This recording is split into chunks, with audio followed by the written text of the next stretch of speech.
spheroid? Yes. Yes, they are. Okay, so there should be observable, measurable curvature over the surface of an ocean then, since it's conforming to an oblate spheroid, which is a curved object, right? There isn't observable curvature over the surface. Why not? How do you know it's there then? Because the surface adheres to the approximate oblate spheroid. How do you know that if you don't observe it? Well, we can though. We Well, can how observe do we the know? effects. We don't directly observe Well, it. that's what I'm talking Indirectly about. observe One it. of the effects of that oblate spheroid with gravity would be the curved oceans that we're talking about. But you say you don't observe those, so how do you know that they're there? We indirectly observe them for things like Why would we have to do that? Why can't we just directly observe them? can you directly observe every murder? No. Exactly. It's a false equivalence. It's not. It Okay, is. so how big is your oblate spheroid? No, because a murder has consequences. approximate The radius curvature has value? consequences. Okay, yeah, curvature has consequences, but Yeah. you don't know that there is any because you still haven't And demonstrated. you don't know if there's a murder. That's a begging the question fallacy. You don't know if there's a murder. Maybe it was a. Maybe you use it as a yeah. premise in your Maybe argument. it was a suicide. So, Maybe so it was okay, that's great, but enough about that. I know you're really desperate to get off this topic, whatever you can do. But does your No. oblate spheroid have an approximate radius value? like roughly 4,000 miles. Roughly 4,000 miles. Okay, that's good enough to have. Okay, no problem. We should have a geometric horizon at roughly 1.2 miles times. Bearing in mind, guys, bearing in mind the radius actually changes Look, all the time. okay, I'll give you 4,600 miles. Do you think that'll cover any change? No, it's like 3,900 and something miles. Sure, I'm gonna go ahead and just give you 4,600. How about that? What? No, that's not even No, you roughly don't want it? 4,000. That's like a whole half of 1,000 extra. That's not even remotely. Yeah, no problem. It won't make any roughly difference. It won't make any difference. Yes, it At a 1 will. foot observer Are you height. kidding me? At a 1 foot Shut observer up. height. What are you on about? Shut up. Hold on. You're being Hold on. cringe. Be quiet. At a 1 foot observer height with the 4,600 mile radius value, you might get an extra tenth or two of a mile of geometric horizon distance. So, big deal. Doesn't really matter. Your variable radius and your oblate spheroid doesn't really do anything to affect the rate of curvature we should be seeing over the surface. So, it's a red herring, it's a non sequitur, and it doesn't matter. So where is this curvature, and how do you know it's there if we don't observe it? Because it should be observable given the dimensions that you just claimed. Who keeps muting me? I do, because you won't shut up when I'm talking. Show me your balls. I'm done, though. I stopped talking, so you can go now. Do you have balls? That's also off topic. Okay. I won't mention it again then. I'm Yeah, I sorry. know you have ball envy because you're in Grandfather. desperate search of a ball. You don't have any, so you can only imagine them, obviously. That's why you're here doing this. But anyways, try to stay focused on the topic. I have wonderful balls. Yeah, see, I shouldn't have I'm even not said that envious. because now you're completely distracted. So let's go back to the topic, right? Given the radius that you've claimed, right, there should be a pretty observable amount of curvature. We've just talked about the formulas, right? We're not observing it. Why not? Where is it? How do you know it's there if we don't observe it?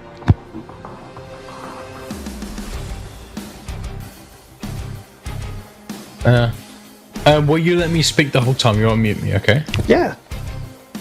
Can you promise this? Okay, are you gonna No get to it? promises. No, I'm being serious now because you keep muting me. Yeah, don't midway waste from your saying airtime to ask if you can talk. Just talk. something. My That's what airtime. you have the airtime for.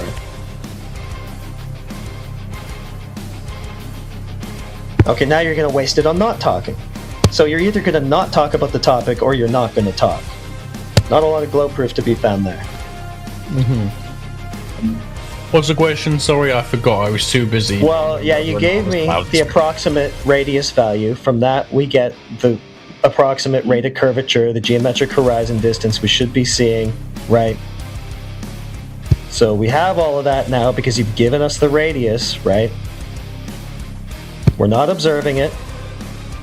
You've said yourself that we can't observe it, even though it should be observable, given the geometry that you've claimed. So the question becomes, how do we observe it? How do we know it's there if you don't observe it? Can you observe the entire border of Spain? Okay, it's another non sequitur. No, seriously, can you observe the whole border of Spain? No, yes, seriously, that it was a non sequitur. Try to answer the question. It's not you guys don't understand what non sequitur means. Yeah, it doesn't follow. It has nothing to do with what I just said. That's not what non sequitur means. Yeah, it is. No, non sequitur means that the logical. It doesn't logically follow. Okay, so start again. We're trying to find this curve. You say it's there, but you also say it can't be observed. That doesn't logically follow either. How do you know it's there if it can't be observed if you haven't observed it? What are you talking about?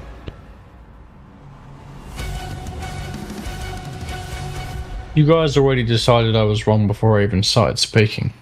You won't speak. You waste all your airtime saying stuff like this instead of telling us why you're right. Yeah, that was a mind-reading fallacy as well. Try to answer the question. Mind-reading fallacy. Okay. Yeah, when you try to divine other people's intent and what they think or what they're gonna do. That's a fallacy. And the biggest amount of projection ever. Yeah. So how can you know? How can you know? Oh my god! I can't even point out how there are things that are simply too large, too round, that I can't show you them. They're in not like too a laboratory. Not too whatever. large. Once again, you've given us the radius value. From that, we can derive the rate of curvature. We can derive the geometric horizon distance. It's not too large to observe, geometrically speaking, based on that radius you gave us. So why don't we observe it? And if we don't observe it, like you agree we don't, how do you know it's there? But we do observe it. Oh, okay, now we do. Okay, where? Yeah. We know that the Earth is a globe based on the fucking pounds of stars. Oh, now we're looking away from the surface again. We're looking away from the globe itself. Yeah, and again. this is exactly. This is your obfuscation. No. Yes. No, looking so something anywhere away from the surface can never affect the surface. No, looking away from the surface, the very thing in question here, and talking about everything else, that's the obfuscation. So can you get back to the point, which is the surface? What the heck is going on here? Why do you keep muting me? Because you don't shut up and because you keep going off topic. You hate my voice, don't you? No, because we're going to go directly to the surface, right? The thing that you're saying is curved, and we're going to find the curvature there directly. We're not going off of it. We're not going somewhere else. We're not looking in the opposite direction. So when you do that, yeah, I'm just going to mute you and bring it back.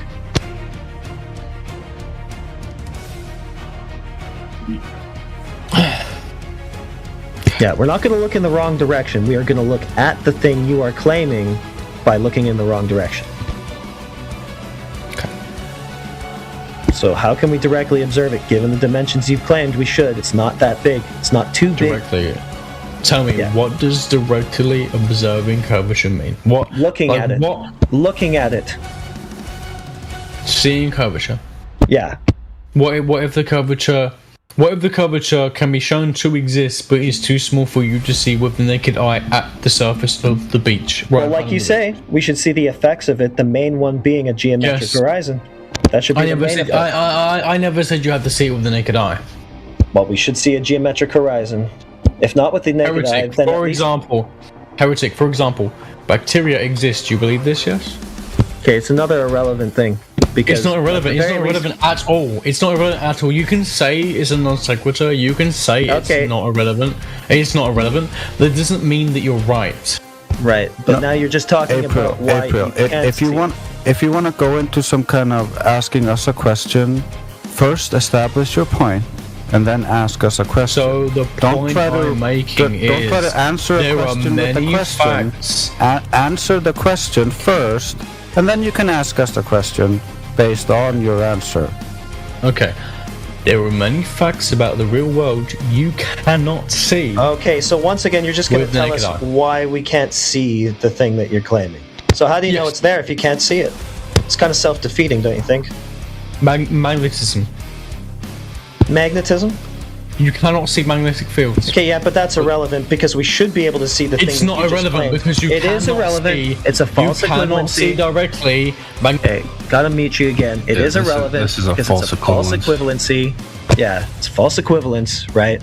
Because we should be able to see it given the dimensions and given the radius value that you just claimed. 1.2 miles at a 1 foot height is not too far to see because as you can see, we have a picture of a horizon that's 10 times further than that. right? The camera can resolve that far, so we can see things that are further than that. It's a false equivalence. Try again. Just because the camera can see it, doesn't mean you can notice the curvature. Simple geometry. I'm very good at geometry, and I know that you don't know fully what geometry is. So. Okay. You know what? I literally get paid to teach people geometry. I know geometry. I know that you guys think you know geometry. You clearly don't, bro. I clearly do. Yeah, you're going off topic again. We should be able to resolve this horizon. Given the telescope, the telephoto lens, good camera, we should be able to resolve this 1.2 mile horizon and confirm its existence. No problem. You can resolve it. Does that mean the human eye can distinguish it? No. That's irrelevant. The human eye looks through a camera. The human eye looks at a patch. The human eye looks at a picture that was taken with a zoom lens. That's irrelevant. We don't need to see it with our naked eye. We can use tools to resolve it. You have to be able to resolve it for the human eye to see it. We did, using a camera. Okay. Yeah. Okay.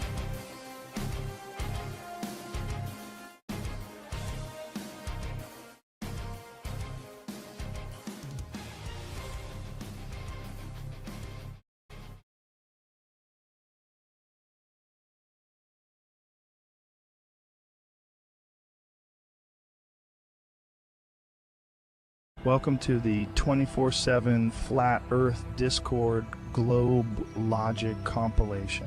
Enjoy the show and grab some popcorn. What? Ladies and gentlemen, we got him. No.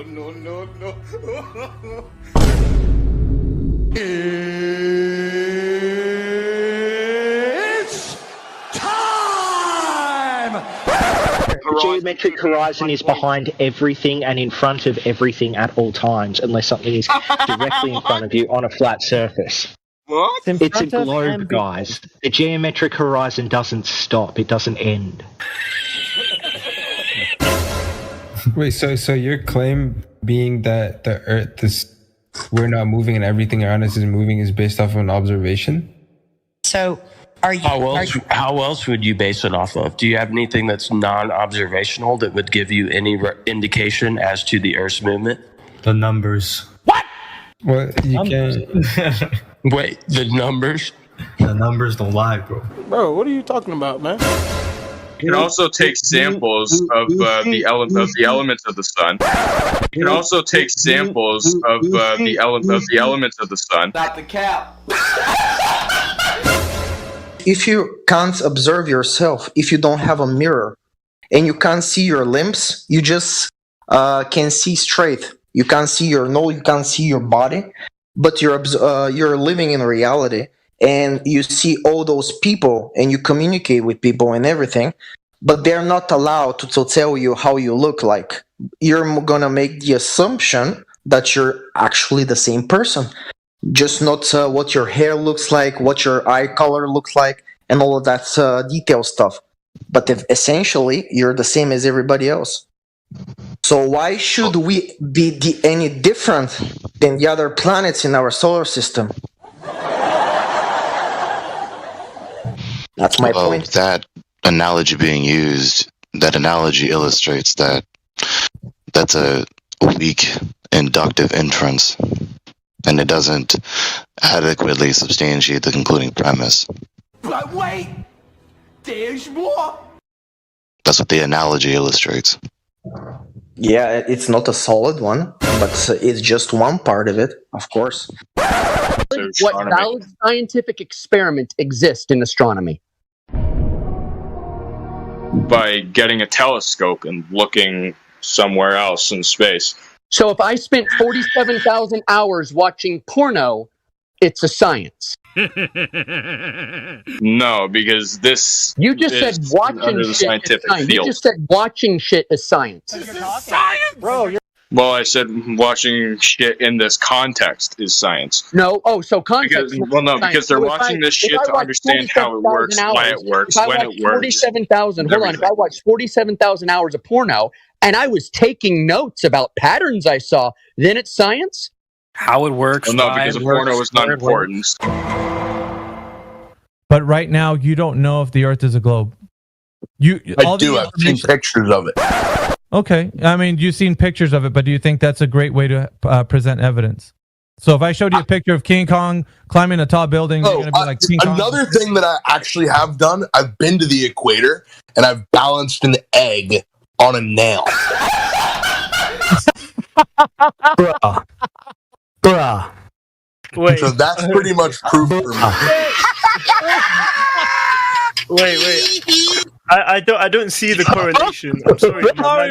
That's science. That's just scientific I didn't expect that. So back to the question: who has directly measured the curvature of the Earth? Any time in history? Neil deGrasse Tyson.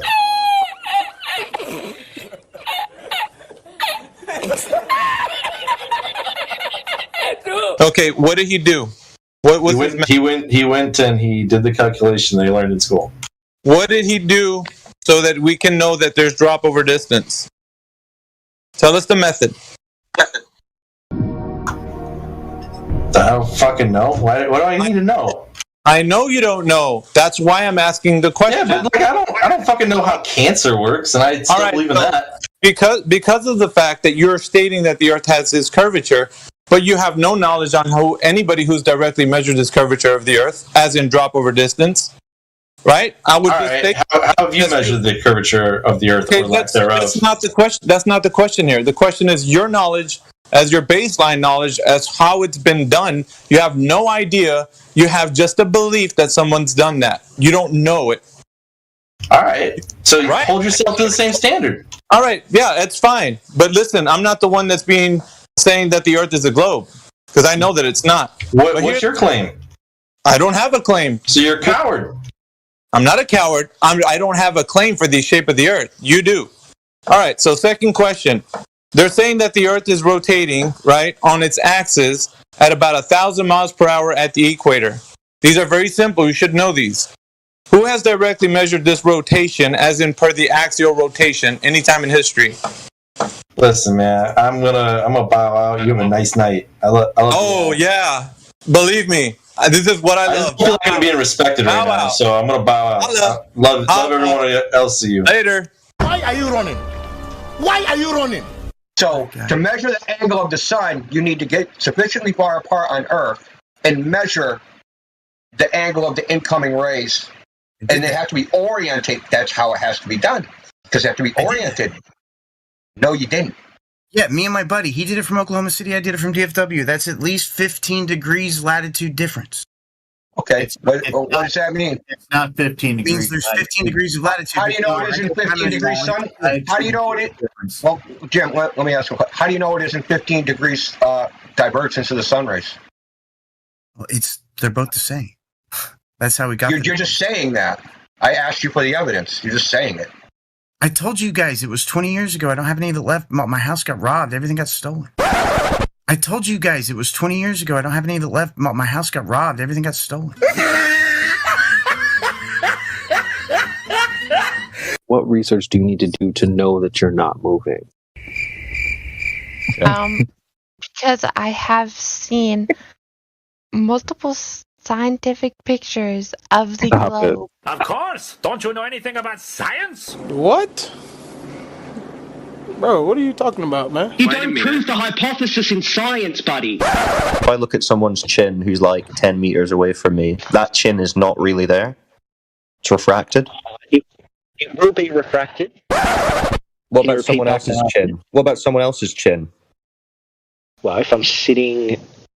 Well, that would technically be apparent, but it would match much better to the geographic at close distance because the distortion would be almost none. Physical Earth curve is like your chin. You can't look down and see your chin unless you've got a freakishly jutting chin. You can only ever see it in a mirror or in a picture, right? Plumb line straight or curved? Again, you're talking to me. Are plumb lines straight lines? So you're going to mute me every time? Are plumb lines straight lines? Fuck you. Are plumb lines straight lines?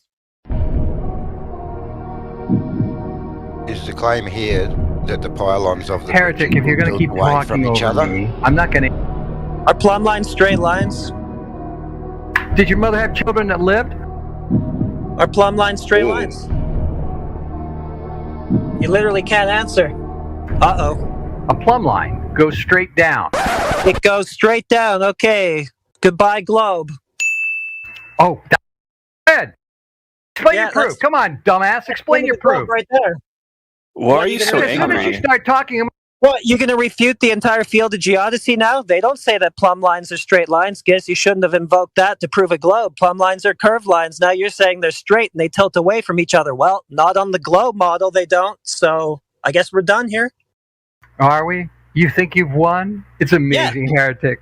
You know what? Yeah. That's why my You don't even know what the plumb lines you're trying to prove the tilt of are in the paradigm that you're trying to use them to prove. So yeah, we're done.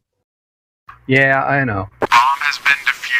The formula is for the physical horizon that exists. The one that you see is an optical one because of optical effects. You're reverting back. The reason that I interrupted the conversation this time is because you said that boats in the sun go over the horizon and it's optical, and then you're like, well, how do you know? They go over the physical horizon and you see the optical horizon. Yeah, okay, but then your conclusion was that it was a globe. How? Because you assume it, and because it fits the model. It's a reification fallacy then, on top of begging the question. Fred, let me interject.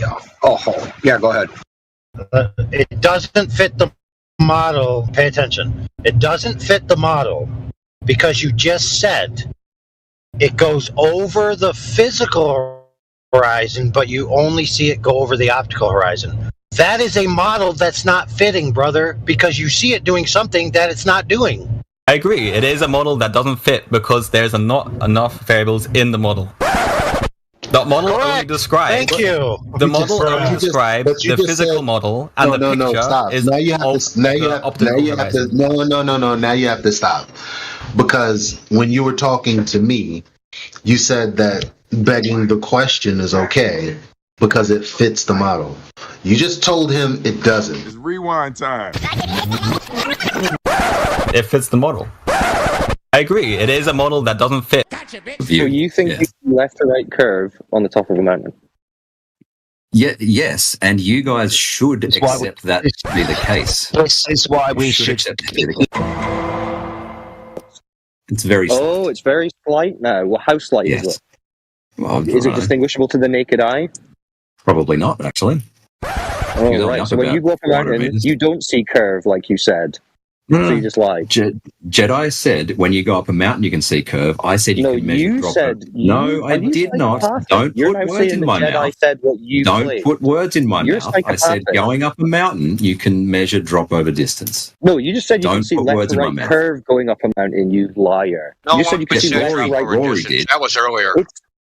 You just said right there when Jedi asked about left to right curve, and I asked about it to clarify. You said yes. Then you said it's very slight. There's one guy called Rory who climbed a mountain and he took a picture and he saw that it was curved, but no one else can see it. And you can't see it with your naked eye, despite just saying you went up a mountain and saw it. So you're a liar, Ruhif. And it's all recorded, and it's pathetic, and it's sad. You think you see left to right curve on the top of a mountain? Yes, and you guys should accept that to be the case. Yeah, well, here's the thing. The Big Bang was created from nothing, and they replicated creating something from nothing. No, they didn't. No, they didn't. Yes, they did. No, they didn't. They created a property from graphene by creating electric fields. My God, dude, listen to what you just said. They created a property from graphene, which means it's not nothing. What is it made out of? The moon is made of mostly rock. The sun is made of helium and hydrogen mostly. And you know this how? Observations, science. You observed the rock? What? I've observed the rock through a telescope. Other people have done a lot more detailed analysis on it. Then you're 100% sure that's what it is. I trust the experts. I trust the experts. Shut up, bitch! So what do boats disappear over? Geometric horizon. But you said we don't see that. Remember how you started with Doesn't your mean whole they don't globe move proof? over it. Remember how you started with your whole globe proof being things appearing to vanish bottom up in the distance, and now you're saying the thing that they're supposed to appear to vanish over is refracted so that it doesn't appear. I don't see the problem with that. What? This is what laser targeting systems are. You know, the things that are used by, for example, the navies of the world. So they use laser targeting systems at distances of 100 miles, requiring the surface of the Earth to be level, because if it was curved, it would get in the way. Hey, wake up. Well, you have to see that the Earth is like, sorry, like this is like not proof, but like it has like gravitational pull that the laser gets pulled down, so the laser still hits the target even though it's so far away. Stop the cap. Can you show me that curvature? Yes, if you like zoom out very far, you will see the curvature. Zoom out from where? From outside of Earth. Like outside of its atmosphere. Can you send the guy that's up there a message to zoom out so I can see it? You have pictures and videos. I sent you a video. So if he's showing us curvature up there, that the place where we're standing is curved, then we should be able to translate that back down onto the ground. Yeah? Not and really measure it because down of how here? gravity works. No, because of how gravity works. If you like go down like gravity. So we you also, can't like, measure it. We can't measure it because of gravity. Yeah. What is gravity? I have no idea. Okay, next question. Does the Earth look flat or round? Does the Earth look flat or round? It's definitely round, dude. Hey, does it look flat or round? What does it look like? Hello? Can't even do it. You're fucking sick, dude. You're sick in the fucking head. Like, you can't even admit that the Earth looks flat. I refuse to incriminate myself. How about that? I refuse to look at this video. Get the fuck out of here. Yeah. I refuse to incriminate myself. A few moments later. I know. Have you been outside before? Yes. Okay. What does the Earth look like, flat or curved? I am not answering that question. Yeah, you need to. No, I don't. You need to. Why not? Why? It's not proof the Earth is flat or curved. I'm asking you what it looks like. Like, what it looks like. I don't have to answer that question. You serious? All right, so when you go outside, did you see the world looking like it's flat? Yes or no? And how many times have I told you I'm not answering that question? The only thing you've said that's honest is that you were drinking. Yes, that was something that I said. Why won't you answer my question? Why won't you answer that question? Stick here, because I don't want to. Why? Why? Because it's self-incriminating. What? How is that incriminating?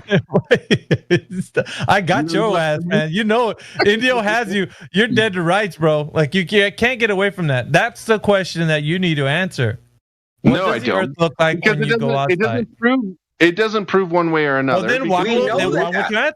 We know that. Like, we admit that. It doesn't prove it one way or another. What's going to happen next is I'm going to say a point that's totally, like, fucking left field of that. Like, this is why I don't believe that. And then you guys are going to be like, oh, fucking straw man. You don't believe that it looks flat? Like, what? Man, whatever the fucking terms you guys use, and then go with that. And I'm like, okay, I guess I'm a straw man now. And I'll do straw things. The hell is this guy on? Man, dude, shut up already. But wait! There's more! When you go to the beach, you see a curve left to right on the horizon. Maybe. I haven't thought about it like that. So maybe next time I go, I'll think about it and go, yeah, maybe I do see it like that. Maybe I'll squint a bit harder and look a bit. Okay, but when you've just seen it, you haven't seen the curve. You would have to squint hard to see the curve, meaning you default just see it as a flat line. No, I don't see it as either. What, you don't see it as flat or curved? With timber?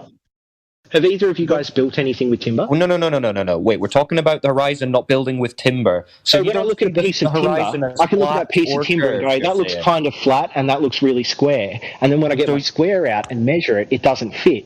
So what I do is I assume neither. But you just I assume that the timber might be flat, but I should check it. You said you don't see the horizon as flat or curved. Yes. So what do you see it as? Oh no, the left to right, I don't see as flat or curved. Yeah, what do you see it as, left to right? I see it as neither. Yeah, so how do you see it? Neither. I see What it does as that something mean? that I can't measure accurately enough to determine whether it's flat or curved. But does it look flat or In the curved? same way, I'll look at a piece of timber and I'll go, I can't tell if that's warped or not. But so if you can't tell that it's warped, then it just looks flat. No, that just means it isn't warped very much. It isn't curved very much. So it looks flat to you, not warped. No, it looks like neither. It looks like something that I wouldn't be able to tell. So it doesn't look flat. How do you not it doesn't understand look this? curved. What does it look like? Not flat, not curved. Neither. Yeah. Neither. So what does not that everything's look like? a false If you were to dichotomy, draw- but What? Bro, what are you talking about, man? I know you find it upsetting for some reason to acknowledge observable reality, but you can't say the horizon is neither curved nor flat and give no explanation on what the hell you're talking about. It has to be one of them. Is it curved or is it flat, left to right, to your eyeballs when you go to the beach? that is what is called a false dichotomy, where you have presented two What's the things third option? when there's a possible. The third option is that you cannot determine with your eyesight You can't determine what? whether it's flat or curved using your eyesight. We don't believe your senses. Is that what you're saying? Of course, I don't believe my senses. I believe them up to a point, but again, if I look at a piece of timber, I can't tell if that timber is 2 inches or 2.148 inches. So I need measuring devices. Great, sir. If you were to have a drone and you fly it up a couple hundred feet, you could actually see the curvature. I can't believe you just said that. My detector test determined that was a lie. So tell me, why is the sun 23,000 times less bright on the horizon than it is at solar noon? Because it's like, what are you talking about? Less of it is exposed to where you are. Yeah, so why can I look at the sun directly with my eyes on the horizon, but if I look at the sun when it's at noon, I'm blinded? Huh? Like, what? Why can't you just answer your question? Why can I look directly at the sun and not be blinded when it's on the horizon, but if I look at it when it's directly overhead, I will be blinded? Because there's less of it to look at. There's less of the sun to look at? Yes, because it is blocked by the horizon. Man, you gotta clip this. Clip cord, bro. That's the most retarded thing I've ever heard. There's less of the sun to look at. It's not because the air is thicker. Finn Bob, go ahead and demonstrate how the thing that we're standing on is a geometric shape by way of measuring it. And you're like, let's get a big old tape measure. And come on, let's stop being ludicrous here. You know, realistically, how would you do it, Finn Bob? If you were really going to do it, figure it out. Calculating it. Calculating. Then you need Is to a calculation- verify through measurement. Is a calculation the same as a measurement? Yeah. What are you, fucking stupid? So let's make sure you understand. So we're talking about the surface of a sphere. You understand we're talking about the surface of a sphere, Yes. right? Yes. So you're trying to say we can have straight lines on the surface of a Yeah. sphere. Yes. Yes. I don't know what the hell's wrong with you. So if you're on the surface of a basketball, let's imagine, and you walk in one direction heading north, you're going to end up going back to where you started. Did you walk in a straight line? No. No. So you did. So you turned left or right? You went off your north heading?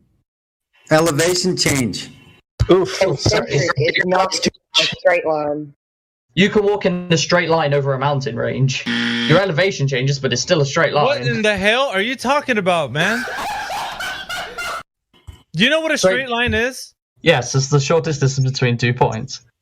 Is there any curvature on a straight line? No, it's the shortest distance between 2 points. Okay, you just finished saying that there's no curvature on a straight line at all. So a mountain wouldn't be a straight line because you're walking up and down the mountain. Yeah, Is that a straight line? Yes. Stop the cap. You're telling me staring at the sun is going to tell you the geometric shape of the Earth? Yes. It tells you a lot. Yes. How it is tells that you an awful lot. Lies! Lies! Lies! Lies! Lies!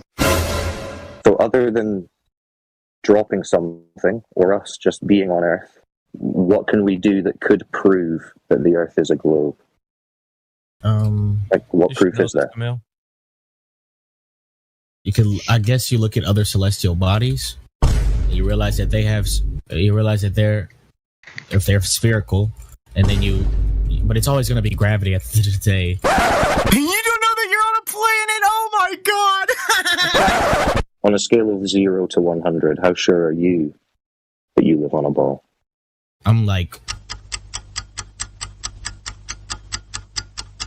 I say like 99% sure. Damn, 90%. I'm like 90% sure. What's giving you the most confidence? Like, I'm 10% sure. I'm 10% sure that it would probably don't, right? Like, so what's giving you what's the main thing that's making you think 90%? Appealing to authority. Gay. 6378. 637. Okay, so what was who measured that? I actually don't know how that's measured. That's a great question. Right. Okay, well, do you want to go and figure out who measured it and then come back? No, I really don't need to know. If multiple people are using it, it's verified. Well, what if it's never been measured? Well, no, you'd have to measure it to verify it. But then, how do we measure things too large? We use angles to measure things too large. Well, you tell me, because it's your claim. So who measured it? Well, I would never think I need to measure it, but we can do it with angles. Well, someone would need to measure it. Well, I'm saying we could do it with angles in here. Do you want me to screen share and do it with angles? With angles of what? With the angles around in the world around us, bro. Angles of what? Things, the Earth, things in the angle of Earth. What is that? Relativity. Angles in relativity. What? Angles the angle in relativity. No, the angles in relativity. I'm not saying the law of relativity. What are you talking about, man? I'm saying relativity as a concept. I'm saying the angles from what concept? The one that you learn in like first grade, bro. Not the one you learn in college. An angle from? What are you drawing an angle to? You can draw an angle from anything. Yeah, but what are you drawing an angle to? So an angle, right? You can make it out of fucking nothing, bro. You can make it out of fucking nothing. You can just make an angle, bro. So, okay. Let me say it like this. Okay, you can put a square inside a circle and you made a fucking angle, right? Is that easy to understand? How would this tell you the radius of the Earth? Oh shit! You would have to know trig and calc. See, this is fleeting. I know stuff that you don't know. Trig would use a flat baseline, wouldn't it, for an angle? No. Yeah, well, that's what they technically do for the Earth. Yeah. So they give it a flat baseline of the angle. Yes, they give it a flat baseline. Right, so it's a flat baseline. Yes, right. Yes. So how does that work on a globe? You just chop that bitch in half, bro. So the baseline would be flat. Yes, if you split the globe in the middle. Right, so not curved then. But then the same trigonomic rules still apply, though. You just have to double it back. It's simple algebra, bro. Angles in relativity.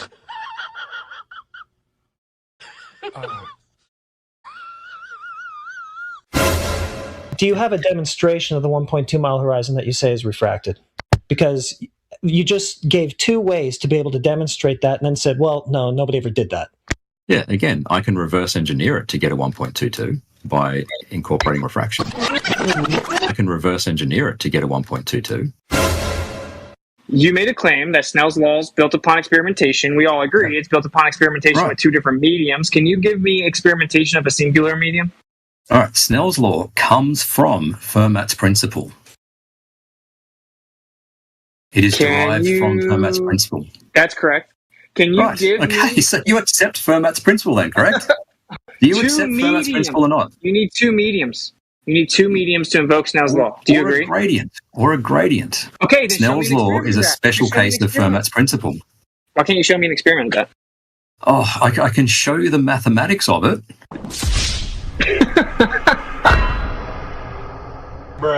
Variations in the refractive index in the atmosphere are caused by inhomogeneities of wide ranges of sizes. These include variations in the mean refractive index and refractive index fluctuations due to turbulence and cannot be accounted for by deterministic models. Do you know what a deterministic model is? I do know what a deterministic model is. Cannot be accounted for by deterministic models. That cannot be accounted for by That's right. Refraction cannot be accounted for by deterministic models. That's why I'm asking you. Where's the model that makes prediction? There's no deterministic model for atmospheric refraction, terrestrial refraction, or whatever you want to call it. There is no model in existence that makes accurate predictions. There never has been, and there never will be. I am saying that if you knew all of the atmospheric conditions from doesn't matter, dude. They've tested it. They've tested it. Do you understand that you have a model, and then you go out and you collect data, then you plug the values into the model, and you see if the model matches observation, right? Yes. When they do this exercise, let's call it, they don't get reality. What's so hard to understand about that?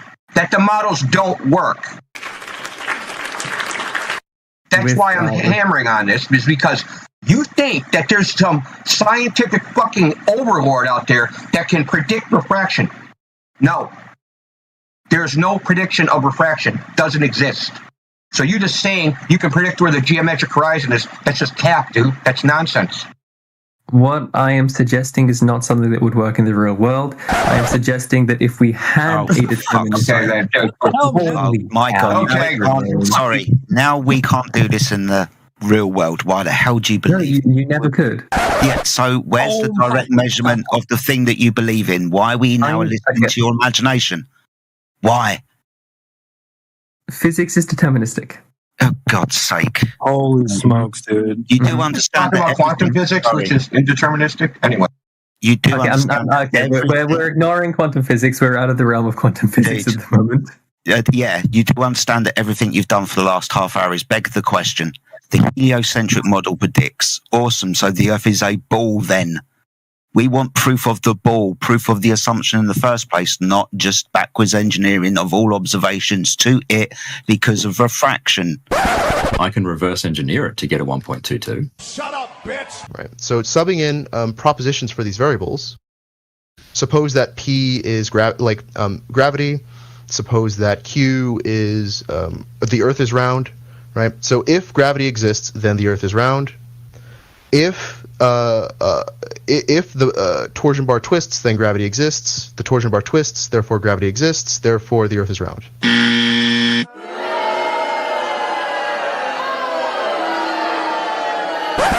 Yeah, so you're just wrong. Sphere. Oh, what am I wrong about? Objection. That gravity means twisty torsion bar. It doesn't. If the torsion bar twists, then gravity exists. The torsion bar twists, therefore gravity exists. Therefore, the Earth is round. Galileo used a ramp to study rolling balls, showing the acceleration enough to measure the time taken for the ball to roll, known distance. I didn't hear the first part. Did you say Galileo? Yeah. What did he do again? You asked me who was the first person to measure drop over distance, and I said it was Galileo. Okay, go ahead and give us the information on how he used a ramp to study rolling balls, slowing the acceleration enough to measure the time taken for the ball to roll a known distance. He measured elapsed time with a water clock using an extremely accurate balance to measure the amount of water. Now show where this has been measured on the globe. Drop over distance on the globe, Right. not on the ramp. I'm just telling you, Galileo. Rolling balls off a ramp with water, therefore Earth curvature drop over distance. What I the think fuck? he said. The Black Swan is a wonderful example of a straw man. How is that? It's nature presenting itself as, the way that it does. Wait, are you saying the globe claim is a straw man against itself? No, I'm saying the Black Swan is a straw man against the globe claim. Oh, wow. No, it is the globe claim, and then it shows how it's incorrect. No. Okay, detail which part of the Black Swan argument is the straw man. The part where it says the bendy cranes don't matter. Oh, where does it say that in the argument? Oh, are we doing the whole if P then Q thing? Yeah, the modus tollens. Yeah, where does it talk about refraction? Right. That's an incomplete thing. Modus tollens only works like if we agree on the P, then the Q. But if the P is in contention, then the Q doesn't follow. So you don't agree with the P? No, not at all. Oh, so why are we arguing about Earth being a globe? What? There's also horizon way beyond where it's supposed to be, so there's that too. Yeah, what's blocking the bottom of the oil rig there? Not a hill of water. So yeah, actually, that's exactly what it is. And if you look at how much is actually hidden. Okay, buddy. What are you, fucking stupid? A hill of water. You yourself had conceded and said, yeah, definitely something to contain gas, right? Is there a way to contain gas without it? Without a container. Without a container. No. Right. So what's containing your globe? So you yourself. No, that's not the claim. No, that's not the claim. That's not what they claim. What is it? You're just going to make up. You're just going to make up your own cosmology. You can't do that. No. So Fatmon, what is the ozone layer made out of? Bro just said no gravity. What is the ozone layer made of? I've been told it's made of gas. So what contains that? The gas itself. Holy fuck! Has anyone observed gravity forming things into a ball? Is it predicted by the physics model? There is. Do you have a demonstration? Oh, what experiment is that? Well, as I told you, the Cavendish experiment, but I formed something into a ball. Sorry?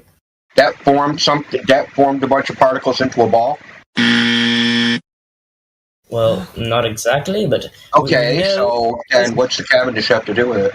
We know that gravity. If with this we don't know it, you're claiming it, and I'm asking how we have the knowledge for the claim, right? If we know that the gravity exists and it's applied evenly when we look at the Earth, we will then see that it is spherical and stuff. And yeah, great. That's a claim, dude. You're confused. You think just saying gravity predicts things form into a ball. You think that that's somehow evidence for the claim? No. If that was the prediction, what would you have to go do? You'd have to go test it, right? You'd have to go test it with an experiment. Yes. Okay, so what's that experiment? So just wanted to get in quickly. That's actually two fallacies wrapped into one. Because you begged the question, and then you've also made a baseless assertion based on the begging the question fallacy, because you haven't got any real world data to support what you've said either. Okay, so just as I told you, there is an experiment, but I don't know that one very, very well, and that's not really the subject I'm fully in. Well, listen, I know about the Cavendish, whatever, but that in no way shows that gravity forms a whole bunch of particles into a ball. Nothing about that. You cannot deduce from that experiment that conclusion. No, you're misunderstanding. Gravity is the dependent variable. Gravity is the dependent variable, so it's the observed phenomenon. Correct. That's literally what I'm saying. So gravity is the observed phenomenon, not the cause. Literally, yes. Okay. So is gravity the cause? Is gravity the cause of the natural observed phenomenon? Yeah. Is gravity mass attracting mass? Yeah. Okay, so the cause is the natural observed phenomenon. Right. The cause is the effect, is what you just said. Excuse me. You said Eratosthenes, right? Yeah, Eratosthenes, yeah. So we've got shadows, 2 different points on the surface, 2 different length shadows. That tells you that the surface is curving. How? Searching. Oh, shit. Here we go again. Searching. Wait, hold on. That's great. Yeah, I'm sorry. Is this so like you're asking if how we know it's like curved? Is what He's googling it. Man. Well, I mean, no. So I already have this information pulled up. So how we know that it's curved is that we can observe from two different. But that wasn't the question. That wasn't the question. Well, I'm not Let me finish. No, you're not answering the question. Let me finish. No, it's not about finishing. We're trying to stop you from being like you're not even on the right. You're not answering the right question. Remember, I gave you an example. If you told me how tall you are, you're like, well, what method do you want? Any method, as long as that's measured, it's verifying how tall you are via measurement. So maybe sorry. Go ahead. Going back to the experiment here, there are two different like shadows taken at different latitudes, and the way that this works, the way that we know that it's round, is because the only way we would be able to do this is if we see different angles. Really? Of shadow. The shadows project. So you're saying that on a flat surface... Wait, so just to clarify, you're saying that on a flat surface, we cannot have different angles to a single light source. And yeah, but those angles on a flat surface would be wildly different. And well, why would they be wildly different? What would they be instead? Actually, what are they? What are they, and what would they be instead? Wait, because on a flat Earth, you're dealing with a flat plane, relatively speaking, and with that. Okay, so the angles. So the angles would be different than what they are. What are they? What do you mean? What are the angles? What's your angle? I don't think that's necessarily. So you don't know what the angles are, but you do know that if the surface is flat, they would be something other than what they are. I don't think that the angles, the exact angles are relevant here, but I know that they're. Well, they are relevant because your claim is they wouldn't be what they are, but you don't know what they are. So how can you say that? If you haven't been high enough to see a curve, how do you know it curves? It curves. I believe in basic science. We've been going through this in just basic physics classes, how the Earth is round due to the principles of gravity and whatever. And I just believe in that because I have no reason to not believe in that, you know? Belief. It sounds like a faith. Science! Bro, you're shaking. Science! Bro, you're shaking. Science! You're shaking. This is the science! You're shaking, bro. You need some medication. Yeah, I found a great evidence for the art of being round. Okay. Post it in live stream. Okay. No one smart, like who has a high IQ and stuff, believes in flat Earth. See, that's not evidence. But that's good evidence. Like everyone smart believes in like round Earth. Wait a minute. Who are you? So what reason do I have to doubt that the Earth is flat? Because it's stupid belief. Come on, Orion. It's stupid. Fucking, that's it. That's, oh my God. Let's just spin the wheel on the fallacy wheel. You know, let's spin the fallacy wheel and just go through the whole thing. Flat Earth is dangerous. Shut up, bitch. No, bro, like the water that you see in the picture is not real.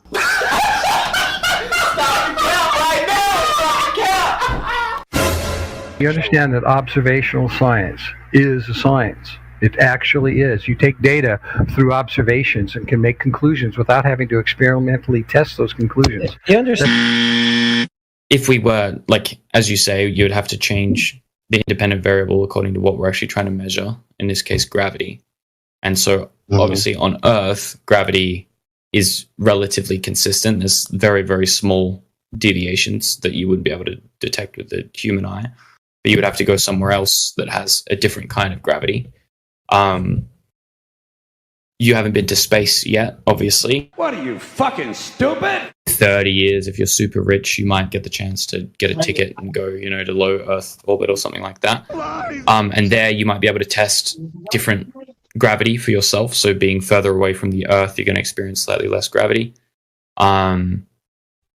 if you went to the moon, hypothetically, then we could do a test, and we have, video evidence, whether you want to believe that or not. But I choose to believe that the when we drop a object on the moon, it falls slower due to the fact that the gravity is different, all else being equal. So we're dropping the same mass, except the mass that is being dropped towards is different. On Earth, it's bigger. On the moon, it's smaller, and thus that attraction force is lower.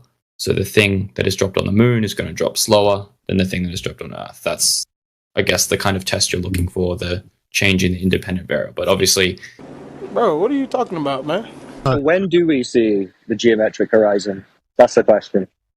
The geometric horizon is a theoretical construct. You don't see it. We see we see in real world. Okay. So when you said before that the horizon is the bit that the boats are going beyond and the sun's going behind, when it was physical, you're saying that's only theoretical now? No. The geometric horizon is a theoretical construct. You don't see it. Gotcha, bitch! How do you get a right angle triangle on a sphere? You already asked me that question. Yeah, I keep asking it to Baltards because I'm here to make a point. Yeah, so as I already said, if you recall, as I said, you measured at different points because you can find a flat surface. Okay. No, you can't. Go ahead, just as you could find a flat surface. No, you can't. I don't give on a basketball. No, that so would you be can more find than 180 degree. Go. That's 360 degrees. Yeah. I want you to use 360 degree right triangle. Did you? Kidding me? Did you just say there's a flat surface on a basketball? Yeah, so like if you measure small enough, if you measure a small enough portion, if you then so as I was saying, like there is no truly flat surface on a sphere. Give us a citation. There is flat sphere. There isn't. You're a dumb fuck. I've had about enough. You're a dumb fuck. Just as you could find a flat surface you can't. on a basketball. What? Where did you learn level is curved? So I didn't learn that. I kind of figured that out. Oh, really? Obviously from a like that would be a logical fallacy in your eyes because I'm accepting that the Earth is a sphere, like of course. And so from that understanding, then in my mind, I've kind of figured out, okay, well, if it's on a sphere, then depending on your scale of reference, things are going to look only in the reification of the globe. Do you apply this logic? Yes, of course. Okay, we're talking about reality. Do you see the difference? But do you understand that in my concept of reality, it is a sphere? I understand that in yours it's not. Oh my goodness, dude. I'm not even talking about the globe right now. I'm just talking about what level is, what flat is. Is flat level? Okay. It's flat curved. Is flat a sphere? I mean, what's going on in your mind? Sure. So flat is level. But I would say that any water that you find is going to be... What's the difference between flat level and curved level? Well, curved level is going to look as flat level does at a small scale, but the more you zoom out, the more it's going to look not level, and it's going to look more curved and curved and curved. Obviously, the more you zoom out on a flat Earth, it's just going to look exactly flat no matter what scale. Okay, so curved level is actually curved. Yes, curved level is more like a tangent. So flat and curved are two different things. Yes. Yeah. And level and curved are two different things. Is that what you just asked me? Maybe not, but yes, they are two different things. Okay, there you go. So what's going on? It's from NASA. It's a reliable source. No, reliable, nothing. Back up. 50 feet. Can you calculate something that's 50 feet above the air? If you calculate it, you might want to go measure it to verify it, right? Yeah. You can measure it, but how would you do that? How would you do that without a tape measure scrolling up there? How would you do that? Elevation? Elevation angles. Elevation. Oh, okay. Now we're getting somewhere. So, what about the same thing? What about the same thing for? Do you guys know what a sextant is? Yeah. Do you know what a triangle is? Oh, dude, do I know triangles? Talk to me about some triangles. You know about 180? It was at this moment that he knew. He fucked up. You know about 180? Talk to me about 180. Talk to me about how you can calculate your location in the middle of a fucking ocean where you can't see fucking dick but ocean and horizon. Yeah. How do you know where you are on the earth if you can't calculate with the sky? What is a triangle? Triangle is 3 straight lines that they form angles that equal 180 degrees, right? 3 straight lines that form angles. 180. I was saying that. Yeah, dude. You know about straight lines. Straight lines. Straight. Are you not listening? Are you not listening? Straight lines. So in order to have 3 straight lines, you cannot have a curved adjacent. Correct. Correct. Gotcha, bitch. Game over, dude. Flat Earth. Kind of any line. We didn't say anything. Game over.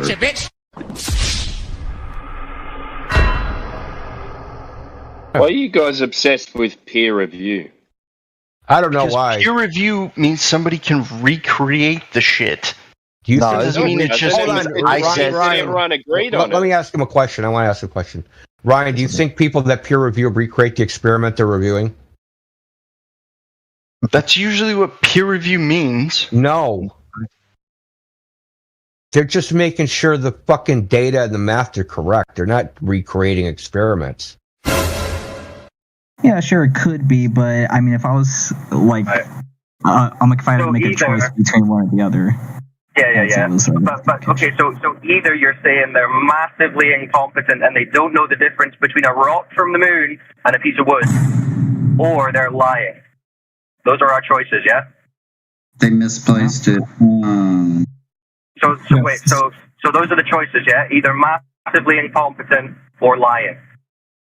Well, they don't have to be massively incompetent. It could just been a simple mistake. Well, it's a rock from the moon, bro. If I have a rock from the moon and I say I'm going to give you a rock from the moon, it's going to be difficult for me to accidentally give you a piece of wood instead.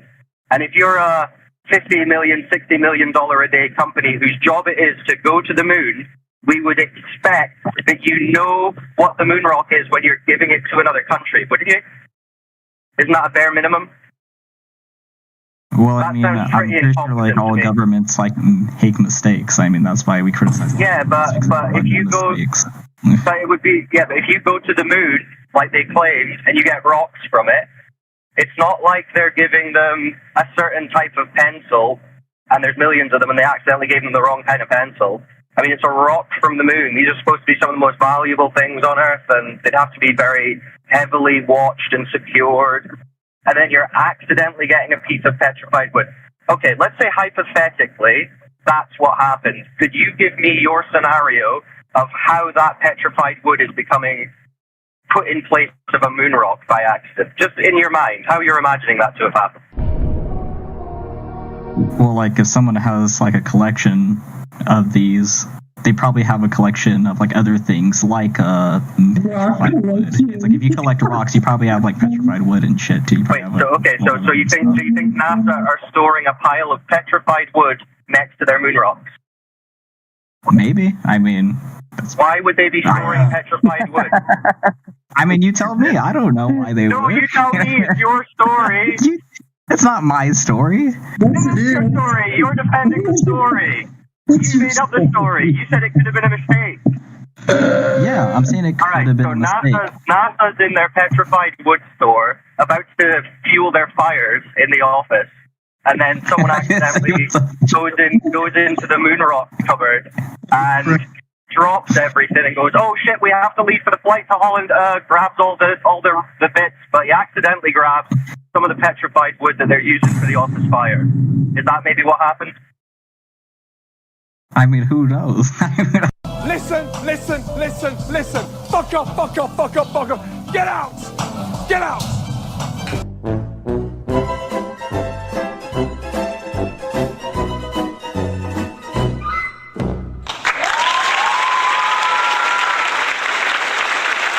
It's all over. It's all over for him. I don't know if you realize it, but it's over. Hold on, not yet. Clear? 24/7 Flat Earth Discord. Go get VC verified.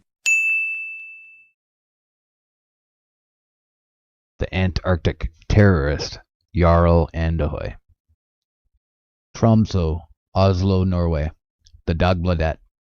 Polar explorer and television celebrity Jarl Andøy, 38, sits in the dock, the Nord-Troms District Court, accused of having carried out his third voyage south of the 60th parallel in Antarctica without permission from the Norwegian authorities.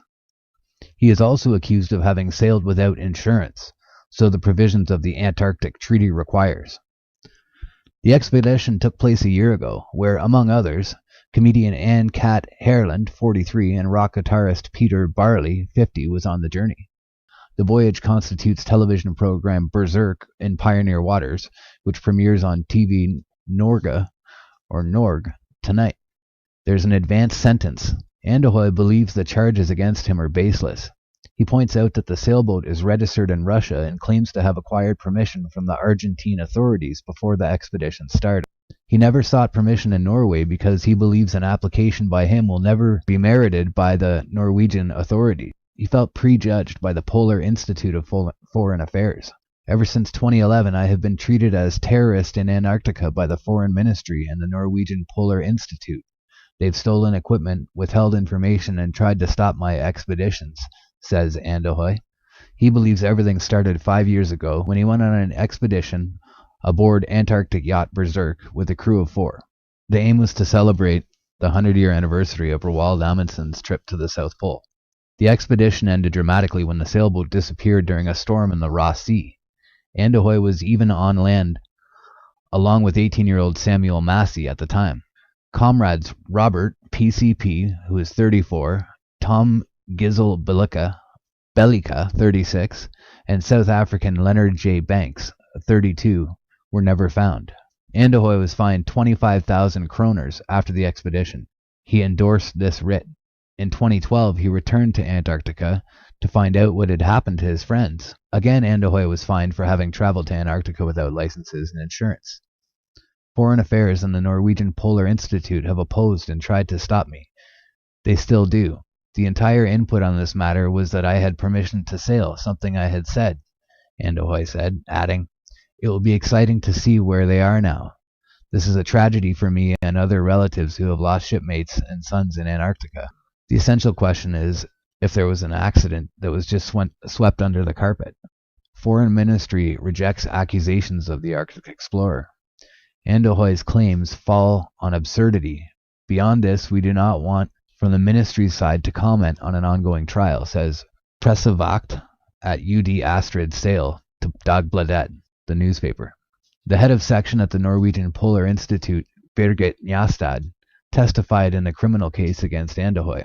She told Dagbladet that she did not want to comment beyond what was said in court. The documents showing Andøy alleged authorization of Argentine authorities for permission to conduct the voyage was sent over to the prosecutor late Tuesday night. The papers were written in Spanish.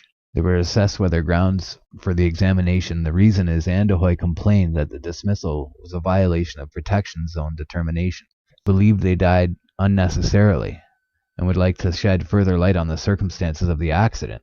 He believes, therefore, that these matters have not been resolved, and he believes that all parties will benefit from what exists, says the lawyer Nora Bardal to Dagbladet. 3 crew members, Robert and 32, Tom, 34, and Leonard, 36, Antarctica on the Bezelschmitter and Horseshoe Bay, McMurdo Sound, before the Berserker disappeared. Andøy got a text from the crew that read, "Everything is good, atmosphere is good in Horseshoe Bay. Contact us."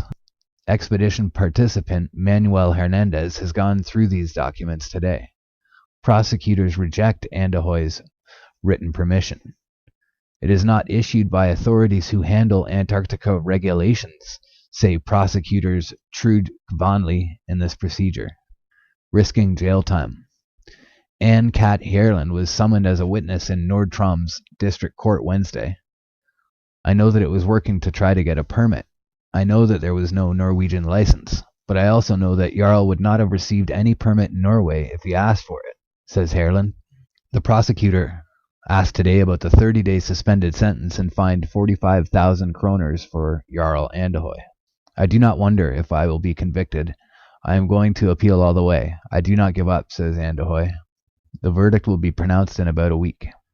So they're calling him a terrorist for going to the Antarctic. Jarl Andahoy was eventually acquitted. I think that this is only the correct one.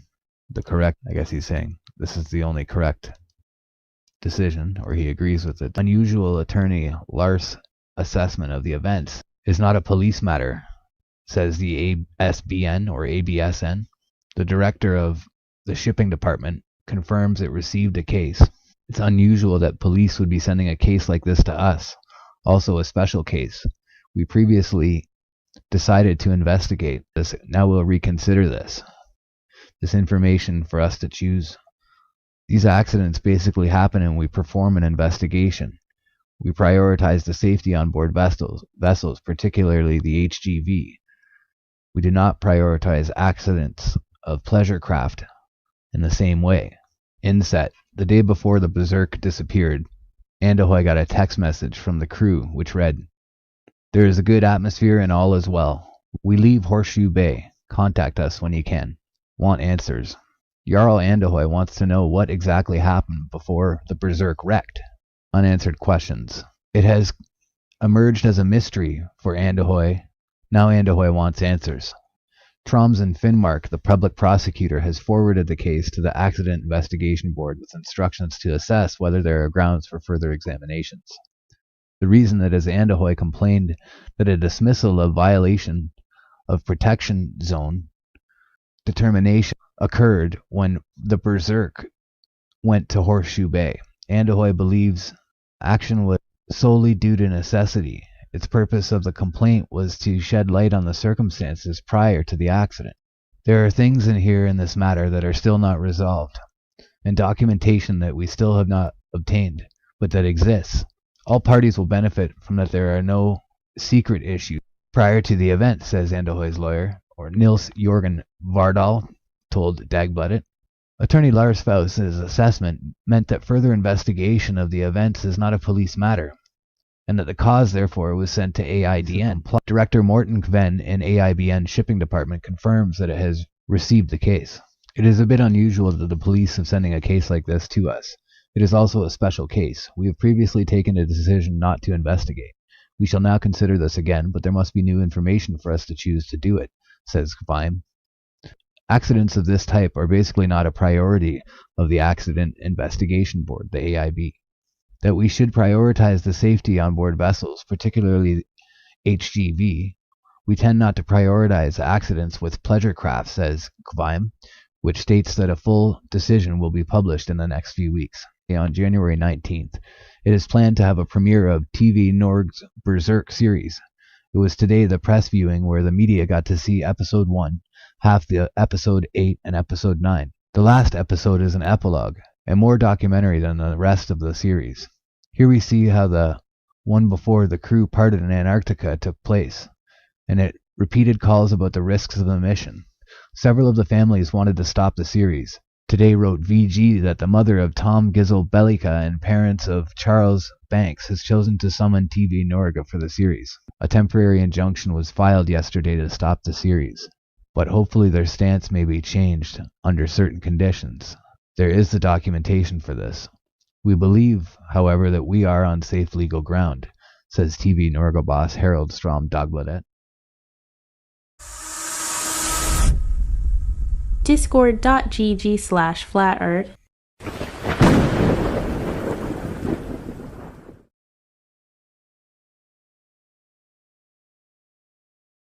Sorry. Yeah, well, Adam was speaking, so I have to wait. I'm sorry.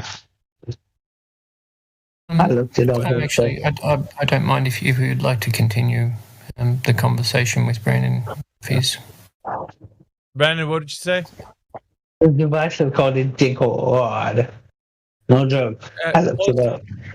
Brandon, post it in the live stream voice text. I can't post pictures. I'm not on my. Yeah, I don't have the permission. Let's see. I don't know why, but I just don't have the permission to. Wait. Right. Hang on. I'm going to give you that permission. 1 second. Wait, just a moment. Okay, that got the plus on there, so let's see. All right, I gave you the permission. I'm actually going to give you the globe earth roll back again. I don't know why it's not on you right now.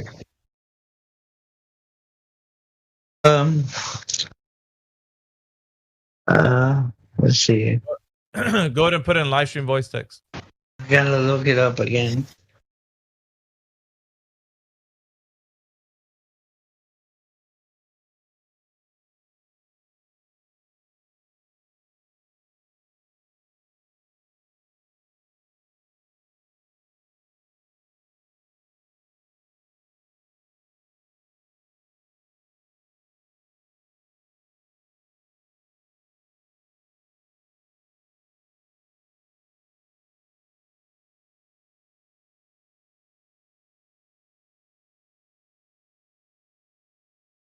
Shout out to Shekel. What's up, Shekel? Just see you in the chat, bro. Hey, we sent there was a guy named Ray2 that came into our chat yesterday. We sent him your way over there to the Muslim server, bro.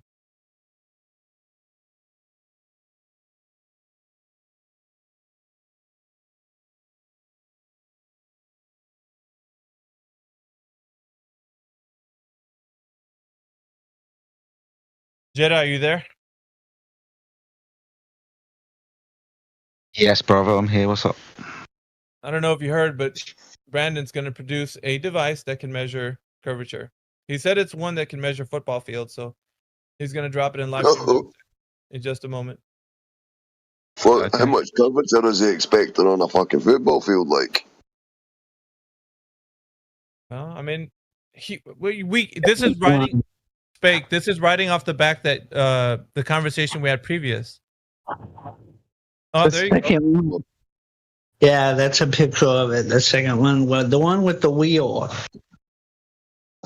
One with the what? Brandon, I'm face palming so hard right now at your evidence. Oh, that's a fucking meter stick thing, man. What the fuck? That measures land, though. Well, that's what fucking that's what people use if they're fucking measuring a back garden or some shit, man. It's not going to measure.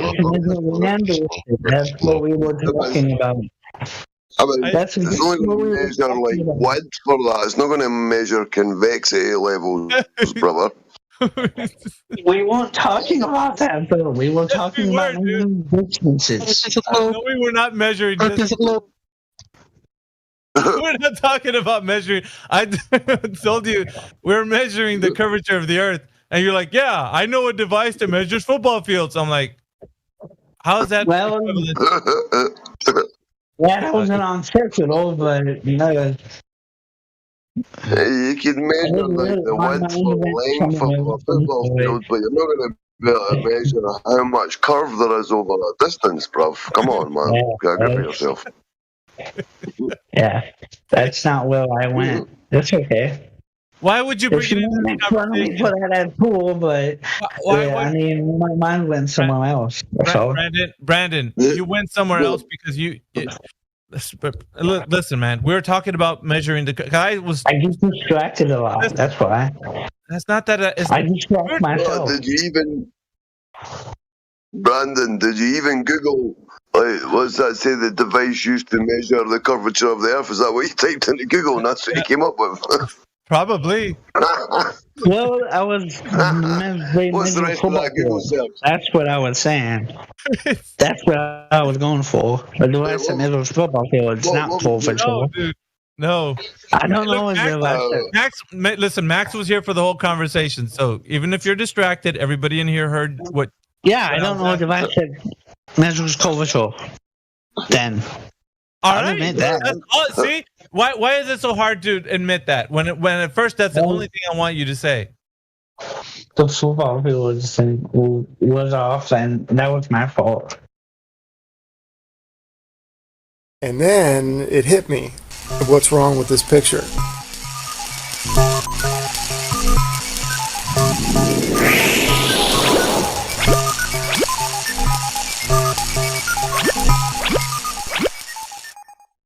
Hello everybody, P-Brain here.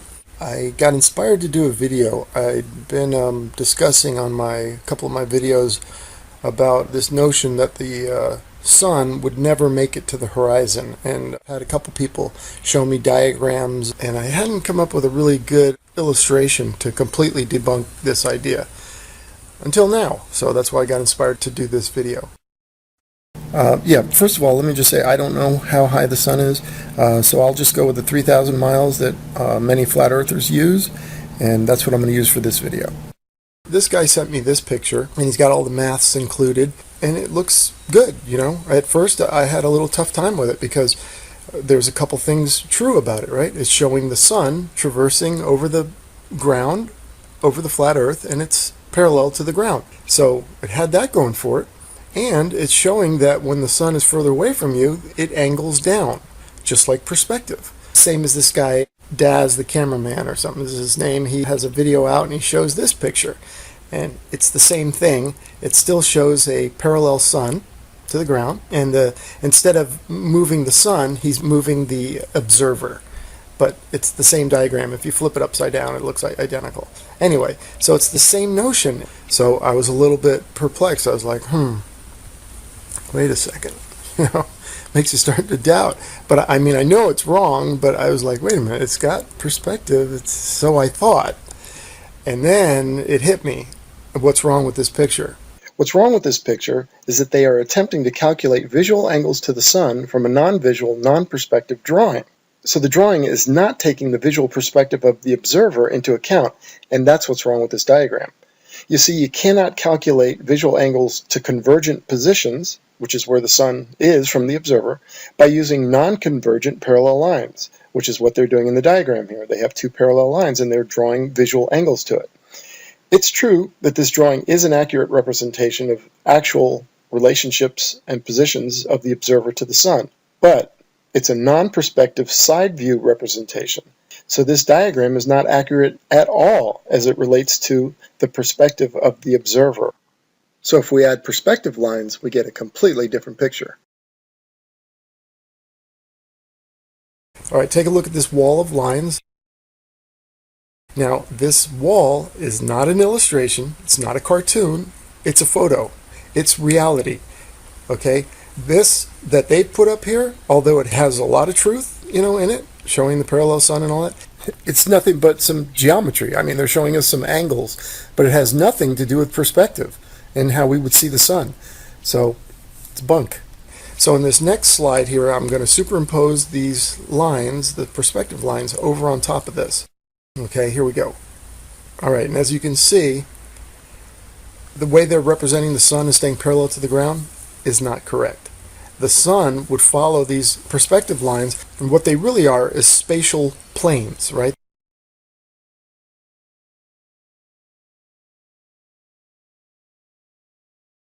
They're invisible spatial planes that are around your z-axis. Now your z-axis goes from your eyes, a straight line out from your eye in any direction. Okay, that's your z-axis. So anything parallel to that will start to converge toward that focal point or the horizon, right? In line with that z-axis. Everything does. Any lines going away from you are going to all converge. Yet this diagram that they show us, saying that these are the visual angles to the sun, have no convergence. The lines are parallel. See, look at these parallel lines and look how they converge. They completely go against this geometric drawing or these angles and these formulas. They don't work, friends. So anytime someone brings this up, bring them to this video, show them this picture, and this is the reality. The photograph is a reality. That's how we see everything. So this representing the sun is going away from you parallel to the ground, and then calculating your angles to the sun based on that is wrong, and it doesn't work. Okay, and quickly notice with this line of converging parallel lines or planes. Notice how the higher up they get, or the further away they get from the yellow line, which is your z-axis, notice how they orient themselves more and more vertically and less horizontally. Also notice how all the lines converge at the same point, the vanishing point. It doesn't matter how high they are, they all go to the same place, which, interestingly enough, means that no matter how high that object is going away from you, it visually goes to the same place. Okay, here's the wall of lines again. Notice that these are true perspective lines. These are parallel lines, but from the observer, which is this little guy down here, this is what these parallel planes or parallel lines would look like. They just happen to be represented by these wooden planks, right? But that's actual perspective. What they represent as the sun up here traveling parallel to the ground is not perspective. Yet they are calculating angles based on a non-perspective drawing, right? Their maths are based on non-perspective lines, right? Two parallel lines. Well, you can't, because that's not the perspective of the observer. The observer sees these lines, the converging lines. So as you can see, this is the reality, the one here where the sun travels down. The green sun's here traveling down. That's our reality. Now, here's another interesting thing. The reason, too, that their sun will never reach the horizon in their calculations is, notice this, these spatial planes, as I call them, represent height or altitude, right? Look at their sun. It's crossing height lines, right? Because each one of these lines is parallel to the ground, even though they appear to be converging, and yet they represent different altitudes. So look at their sun. It's traveling higher and higher and higher and higher and higher in the sky. Well, of course it's not going to, this is why they think that the sun would be visible 24/7 on a flat Earth, and why the sun would never get to the horizon. They don't understand perspective. They don't get it or something. I don't know. But anyway, you can see the proper use, and this has everything to do with the observer standing down here. This is what he sees. The sun following the convergence lines and coming down. And these are both the exact same distance. And you can see the time stamps on them. So each sun is about 1,000-mile journey. It's traveling. And it goes below the horizon visually and keeps going below the horizon from the observer. Like I said, this is a photograph. This is real. This is reality. They've just showed us nothing but a bunch of angles, showed a couple lines and drawing some angles. Oh, hey fellas, nice geometry, but it's not perspective. That is definitely not the perspective of the observer, and that's what counts. Debunk 100%. Their maths don't work. Their calculations are wrong. The sun will in fact set on a flat Earth from the perspective of the observer. All right. Thank you so much. Bye.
What is up, ladies and gentlemen? Welcome to another exciting episode of the True Earth Debates. We are super excited to be joined by two wonderful guests. We have Dave Weiss from deep inside the rabbit hole, as well as Mr. Joel. We appreciate your guys' time. Let me go ahead and bring you into the show and get things rocking and rolling. Thank you all for joining us over on the YouTube and the Rockfin. We have quite a few legends over there as well. Can't shout you out, until you chat it up, but not everybody's comments makes it up. As you know, for those who have been here, for those who are new, that's just how it goes. So click the link in the description if you'd like to support not only myself, but tons of other content creators as well. So only one way to know, and that is to go. So let's go ahead, pull you guys in for just a second. Awesome. Welcome to the show, Dave. Thank you for joining us. What's going on? What's going on? This is going to be fun. And Joel, thanks for coming. Yeah, it's going to be fun. I'm looking forward to it. For those of you that are like, this guy looks familiar, let me just give you a quick rundown. Sean Hibbler and I had Joel on about, was it a year ago or how long ago? Yeah, almost a year ago.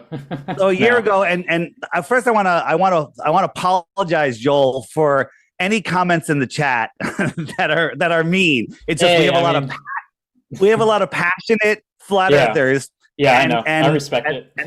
And the way that we see your beliefs, people get fired up. So everybody, Joel is not a shill. He's not a troll. He believes what he's saying. And he's, we see the world completely different, but he's a good guy. And we're going to try to share some information and see who learns something tonight. Maybe it's us, maybe it's him, maybe we both learn something. Hopefully it's both. Yeah. Yes. So I have a couple quick rules, and you're already off to a good start. You need to smile at least 3 times, and you need to crack at least 3 jokes. We're going to talk 2 or 3. I'm sure we'll surpass both of those. It'll be fine. All right, good, because you were very, very serious last time. Very serious. Yeah, it was the first time. So. All right, good. I'm happy to hear it. So, all right. Skylar, anything you want to start with to say, or we'll let Joel kick it off? And also, last time I did listen to our interview, and I had warned you that we were going to interrupt you a lot and talk a lot, and we sure did. We're going to try to not interrupt you too much today. Likewise. All right.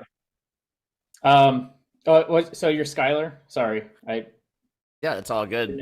Joel, okay. We just met, so it's nice to meet you. Thank you for giving your time and attention to this very important matter. I feel like the True Earth Debate is probably one of the most, it's starting to be the shoe on the other foot, right? But it was for a long time one of the most underrated but controversial conspiracies out there. So controversial that even the YouTube heads got pulled into Congress and said, well, what are you going to do about the conspiracy videos, the flat earth videos, and so on and so forth?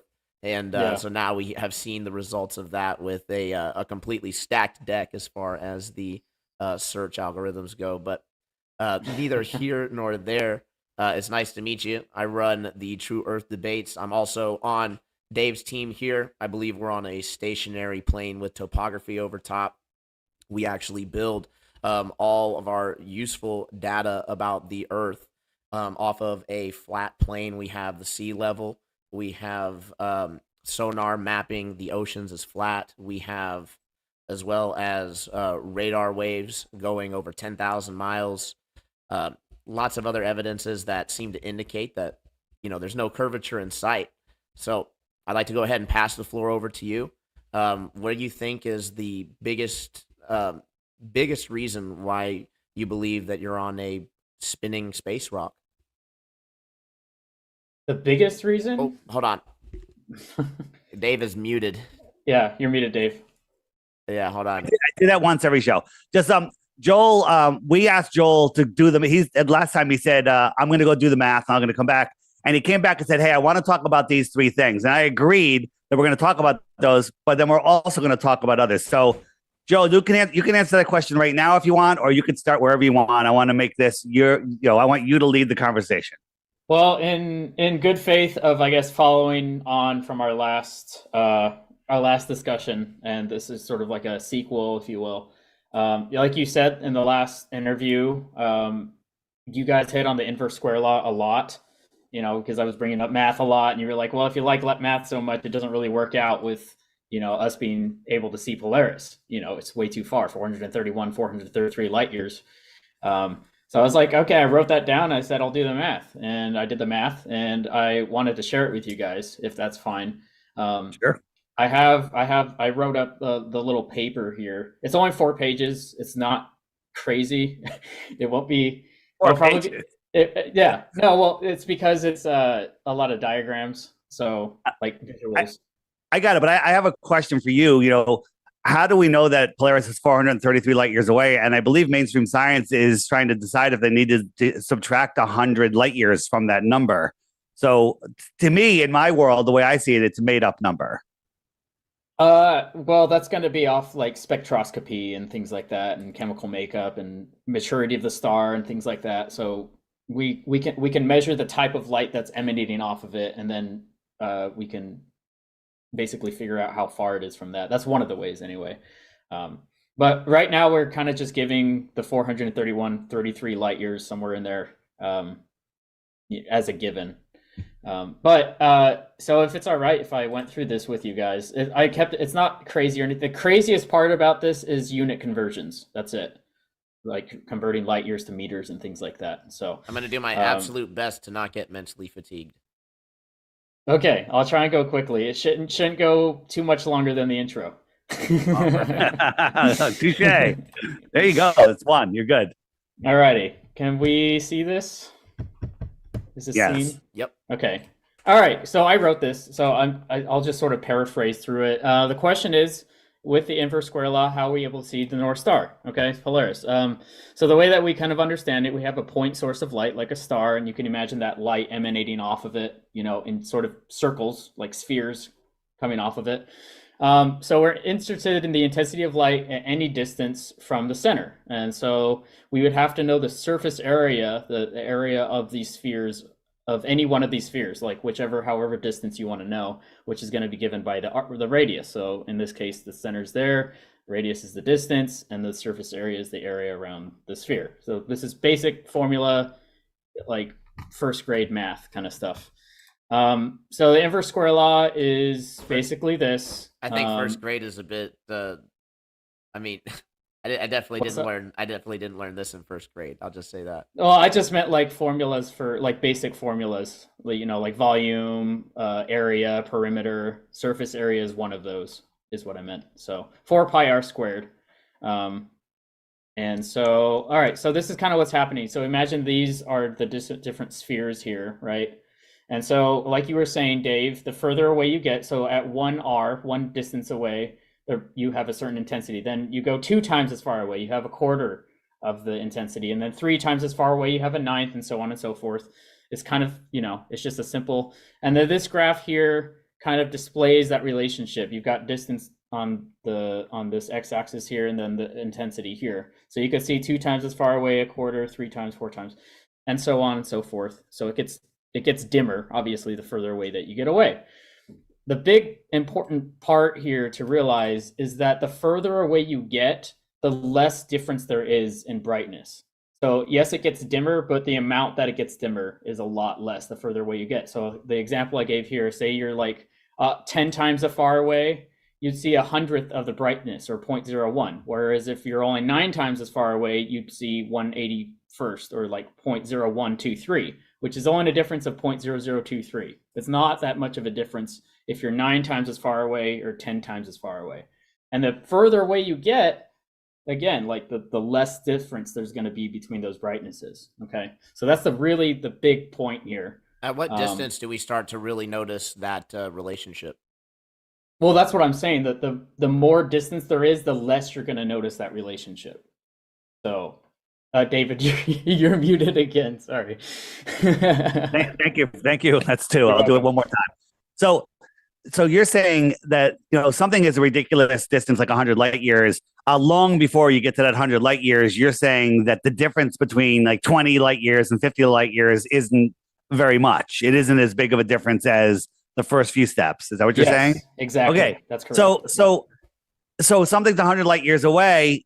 then can you see it at 200 light years, or it remains the same intensity at 200 and 300 and 400 light years? It goes to a point where it stops getting less. Is that what you're saying? Well, sort of, yeah. So well, there's not going to be a point where it stops getting less, but because eventually, you know, obviously it's going to be past what you can see. It'll be too dim.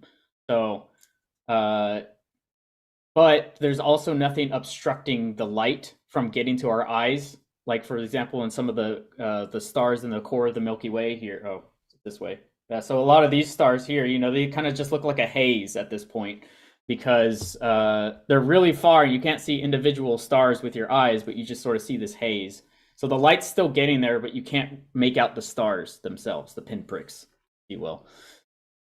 Well, the only problem with that, just to interject for a moment, is that normally when you have something that's too far away to see that it's like pinpoint, right? When you zoom in on it, you're not going to be able to make it bigger, right? At least not with not unless you have an intense, like a ridiculously intense amount of zoom, right?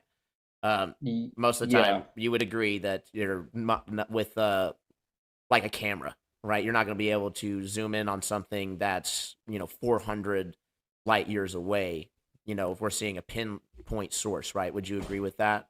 That we're not going to be able to zoom in on that with a P900? To a degree, yeah. Essentially, you can't just get a whole bunch of detail out of something unless you're closer to it, you know. So if you're really far away from something, you can only zoom in so much. So yeah, I agree with that. Well, it's actually it's not just that, but it's also the actual size of the thing that you're talking about. So there's a point where you're pretty much.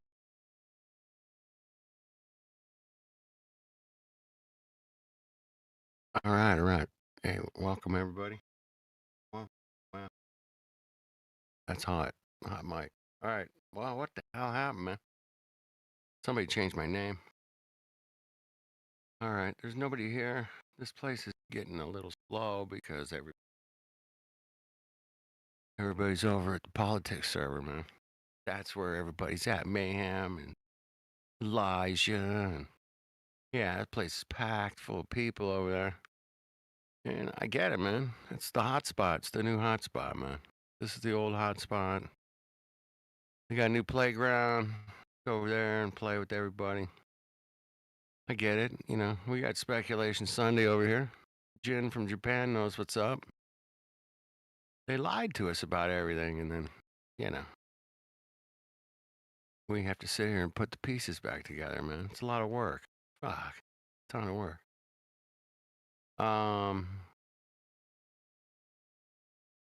Yeah. So I like the way we handled our business over here. It's totally chaotic over there, man. Totally. I mean, people talking, yelling, coming up with the stupidest, crazy ideas for, well, the reason you can see, yeah, there's nothing stopping the light. That's why you can see it for 400 years away. That's a good idea. Yeah, you see the light for 400 years away. Yeah, that's far out, man. Yeah, everybody's over there. I don't know. The live stream for the politics stuff, man, is not booming, man. I don't think anybody's helping promote that shit either. But there's not a lot of people tuning in, man. There's a lot of people in the Discord. Let's see how many are in there right now, man. Let's take a look. Well, just in the Flat Earth, the Wave Mixer's over there. Elijah, Batman, India, Mayhem, Resolve, Bomb, D-Dub. Yeah. Our ace crew is over there. Our A team is over there, man. So that's where everybody's at. But I'm seeing a lot of people in the. There's 50. Is there no? There's 50 people in there? No. 30. There's 30. No, it says 85. All right. Open chat. Yeah, there's 30 people over there. I'm the only one here, man. So there's that. But I get it. It's hot topics, man. I went through all that shit back in the day, but you know, we were just getting people coming in going gravity, refraction. There's nothing to stop the light from traveling 400 years or 5,000 years or whatever. It's just magical, man. Magic. Yeah. Anyway, that server's bumping over there. I get it, man. This one's a little slower. But this is not chaos like that over there, man. Total chaos. People like chaos. You know, chaos sells. That fucking shit, you know. Controversy sells, right? Yeah. Nice, calm conversations are boring. I want to hear somebody get called an idiot or stupid or a retard or something like that, man. What happens over there? They love it, man. People love that shit. Fresh meat, man. These are some fucking sharks up in here, man. They need something to chew on. Sitting around talking to each other, man, that's just not good enough anymore, man. We need some meat. We're hungry. Yeah. Dude, they got a lot of rooms over there, man. Pick your poison. Anyway, back here at 24/7 Flat Earth Discord. Just me. Maybe Jen from Japan will drop in, man. Maybe.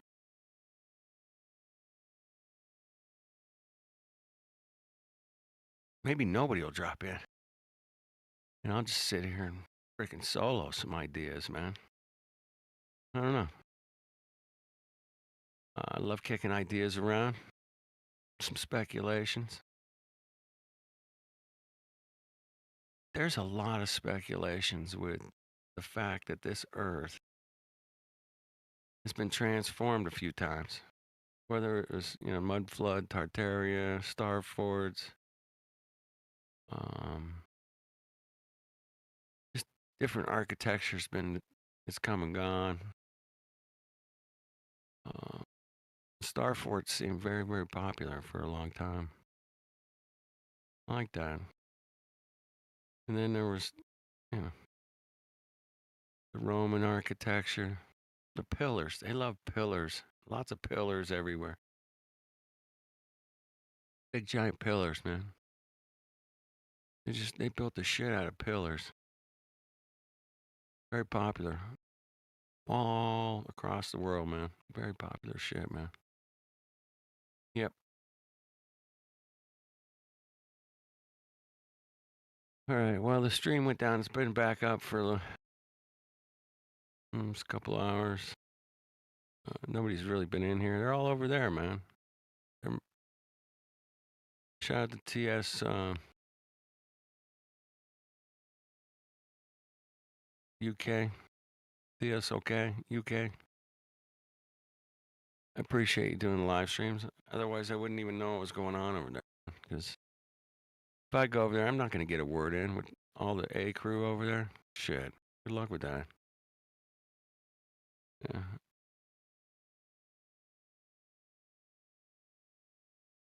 Yeah. Not going to happen. But if anybody else is out there just chilling, man. If you ever wanted to jump in on live stream, check it out, see how it works, man. There's your chance. Come in here. It's good. I'm trying to do the CB thing. I'm not like quite as good as he is at this shit, but I've heard him hold it down by himself for hours. Hours and hours. He can do it. Is anyone around? You're all over at the politics. I get it, man. Around.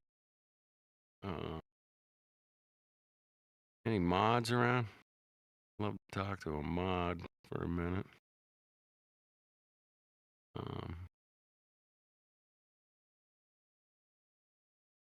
Yeah. I get the politics server is the latest and greatest, but the whole idea of us branching out is to bring people back here.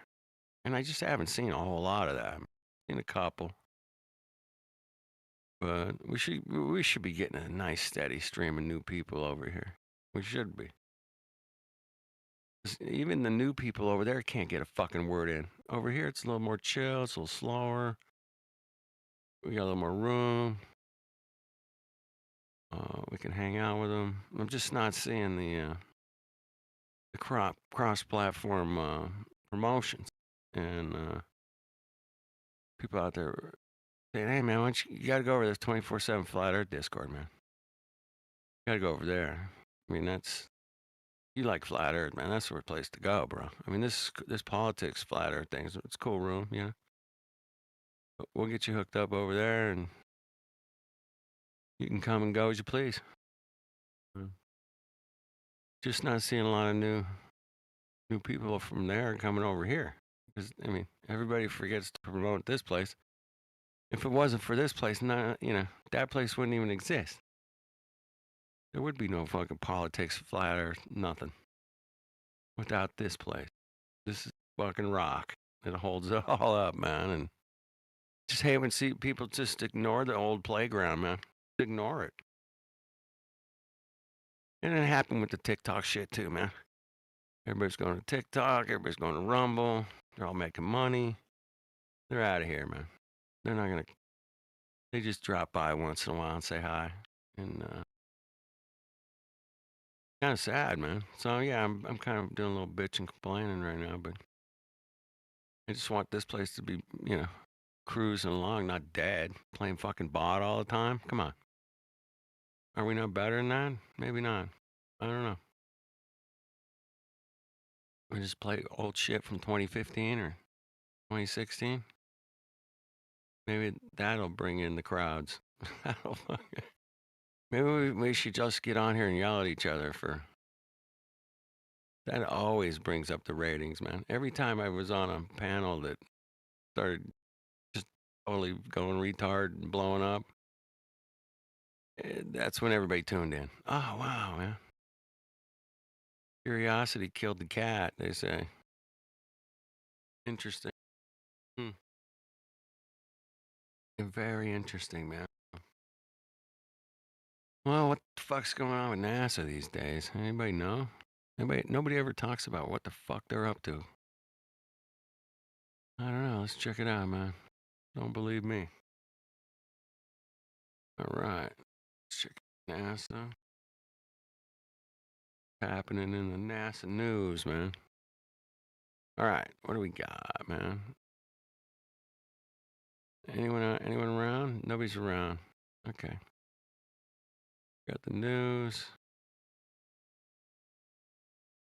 Maybe in your lifetime, people will live on the moon and then Mars. New York Times. 23 hours ago. Yeah. That's what NASA said. NASA recovered an asteroid sample. And they're treating it like the bubonic plague, man. It's fucking hilarious. Boy, that's all about the news, man. First 3 stories, nothing but asteroid. Asteroid, capsule, we got the capsule, we got the asteroid. A couple of astronauts came back from space. They got to wrap them in a blanket. As soon as they pull them off, everybody that's touching them is wearing a mask. That's really fucked up, man. Get you a picture here. Yeah, this Mongo here. Check this guy. Oh, yeah. Everybody's masked up. Yeah. Here. Good. Yep. There you go. That's it. That bad boy. All right.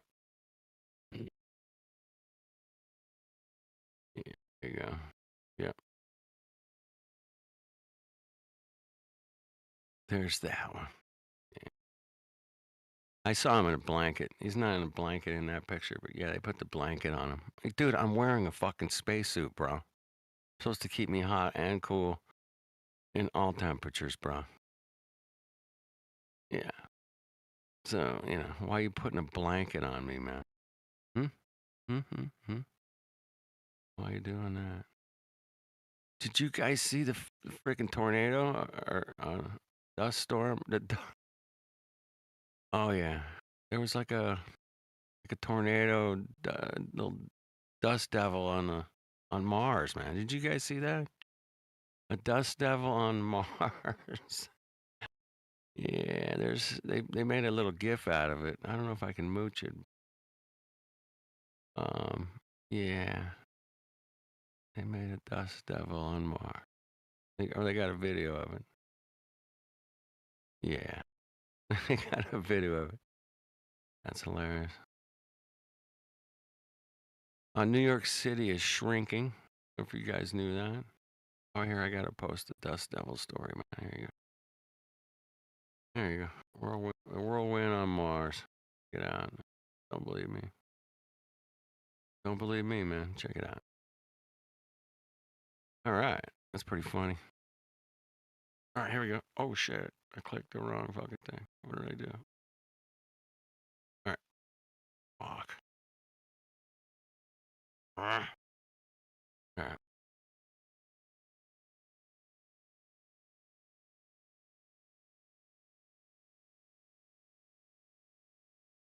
All right.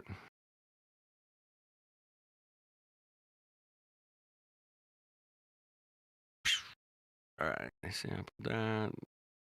Dust devil. New York City shrinking. We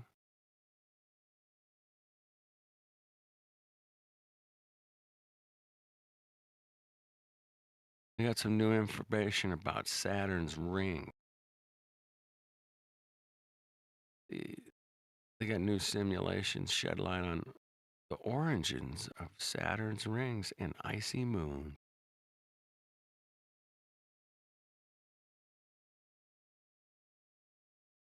They got everything out, man.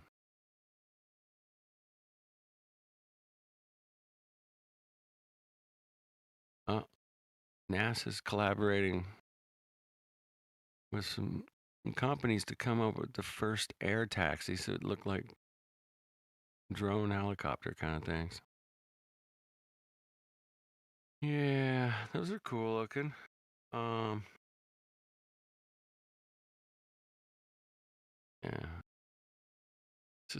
This is NASA's news. This is from NASA's website here, man.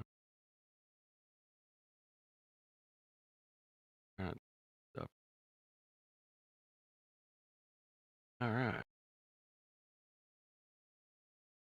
There we go.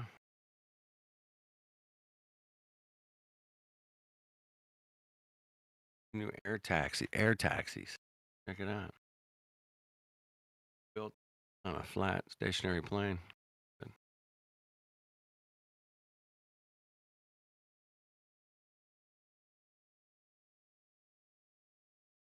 It's funny how much money they spend on all this shit, man. It's crazy. The amount of resources it puts into some of these projects. Incredible. But yeah.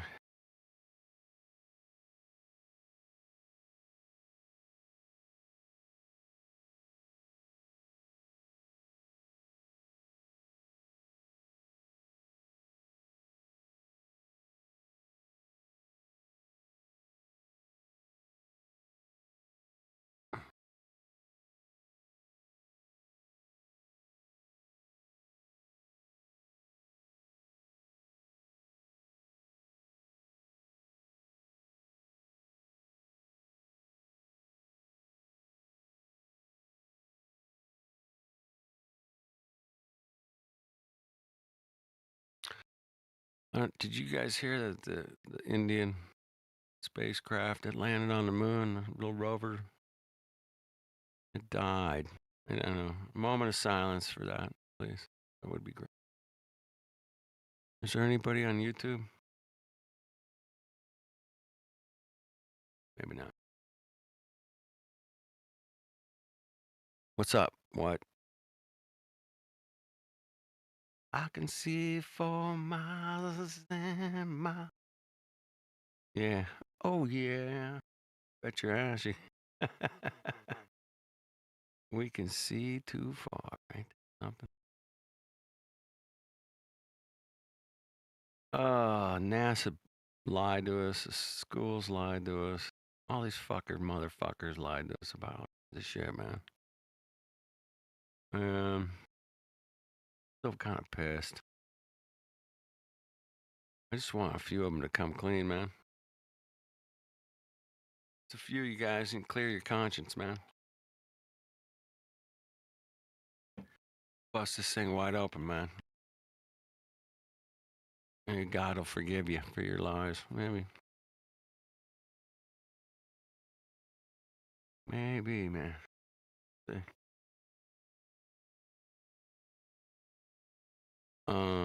Or we got the revised lunar lander. Revised lunar lander. They had to fix it up. Guess it wasn't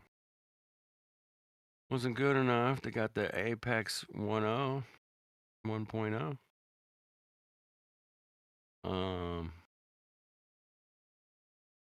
It was designed as better accommodate payloads. Okay. Yeah, we got the mission. We're 2026 now. We're back. 2026. Going back to the moon, man. We're definitely going back. Guys, come on. I love those guys that come in the chat. They're like, well, in the future, man, you'll be like hotels and shit in space, bro. Right on, man. And be like, yeah. Then you'll believe me, right? Then you totally believe. You totally believe me when. Hear me now and believe me later. Yeah, that's gonna happen, bro. Gonna happen. We're gonna have the Hilton's gonna be in space. Hey, we do got a solar eclipse coming up. Love to talk about that a little bit more. It's an annular, not a complete total. It's the Ring of Fire, man. And I'm about to tell everybody to piss off, and I'm gonna drive out and see this bad boy, man. So you know what? The way it's gonna happen, man. Here we go. I'll get you. It is on October 14th, man. In 2 weeks, man. We're going to have an annular eclipse. That looks totally bitchin' to go see, by the way. It's going to last like 4.5 minutes. Depending where you're at. Could last up to 5 minutes. Which would be totally cool. Talked to a guy in here last week about he's going to go check it out.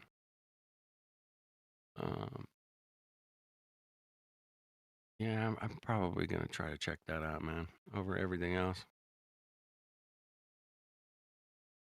There's a big flat earth meetup in Las Vegas happening. I'd like to go to that, but I'd rather go see this eclipse, actually. I had dinner with some flat earthers last night. That was cool. You get to hang out with you guys in here. That's cool. It's always a good time. Better than any convention.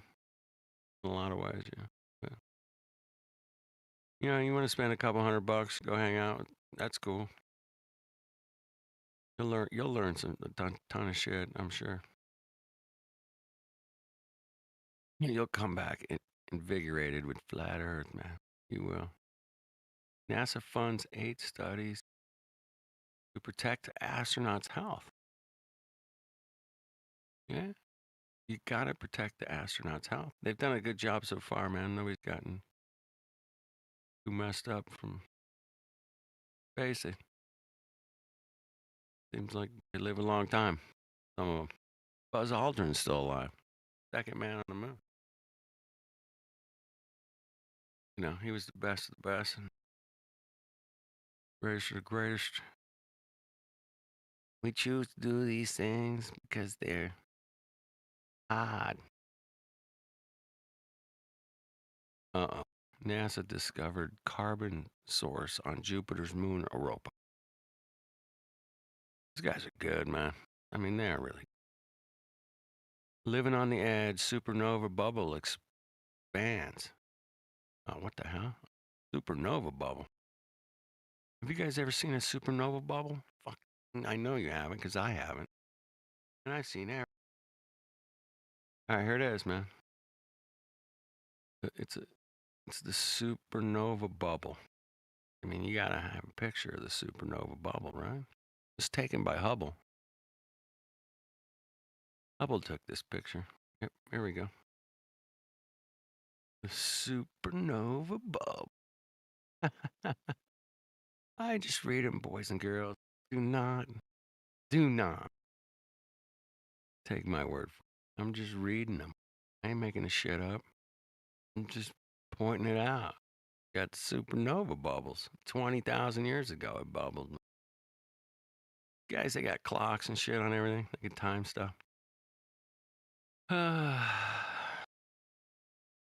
NASA's going to host an eclipse watch party.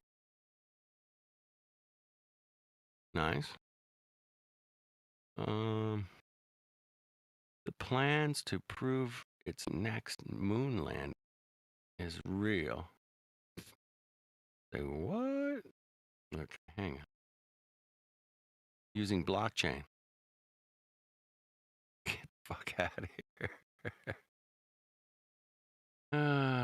Okay. Just when you think you've seen it all. Wait, no. I'm telling you, this has to be AI generated. There's no fucking. Some Mongo came up with this shit, man. No way. No way. Forget it. Didn't happen. Nah. Somebody typed in some crazy shit. This AI thing, man. I think that it even drew a fucking AI picture, man. I even drew an AI picture. What? Hey, I just read them. I don't make them up. I'll let you guys decide what's real, what's not.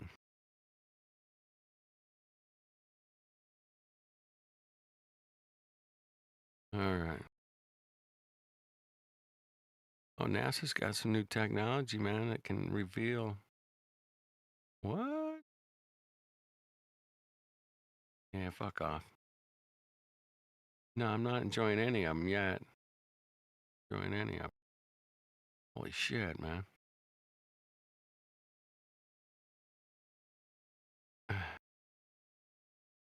This new, say it.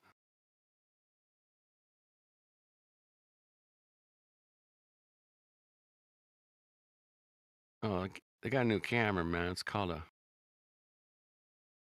LROC. It's a lunar reconnaissance orbiter camera, shadow camera, and shadow cam. Look at this image of the moon, man, from this camera, man. This is incredible, man. I can't believe they got some crazy camera and came up with this wonderful picture, man. Look at this, man. Yeah. I'm gonna have to link this whole article. Fuck. I'm just gonna see the. NASA's got a new camera, man. NASA's got a new camera. Damn. Isn't that something? Damn.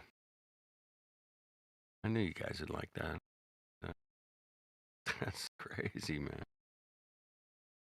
Ah.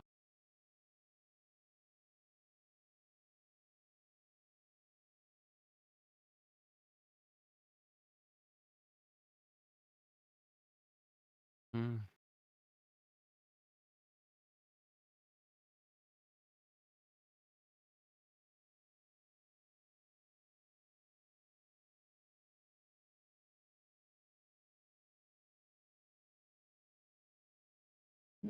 Hello? NASA rolled out some new pictures of Who's there? ravioli. Yeah.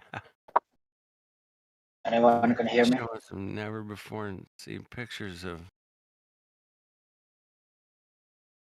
You can hear me? Okay, man. Holy crap. Dude. Dude. Hello, dude. Dude, Indio. Oh. Hello? This looks so AI. You guys got to see this shit, man. This is super AI shit. What the fuck?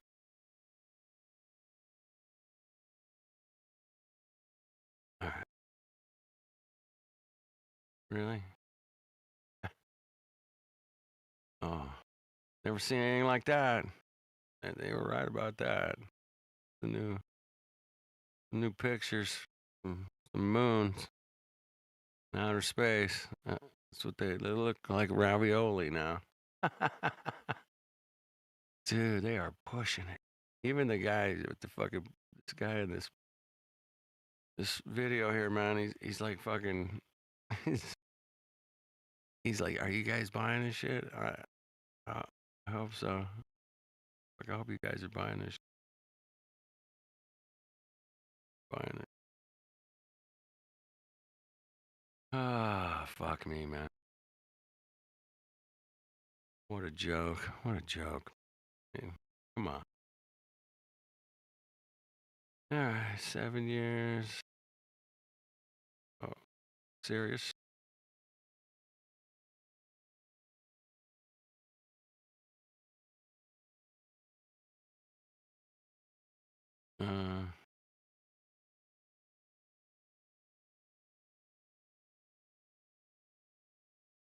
So they want to send some rockets to the Mars, and then they want to launch some new rockets, come back. But apparently, it's not working out, man. Definitely not working. They're having some problems with that stuff.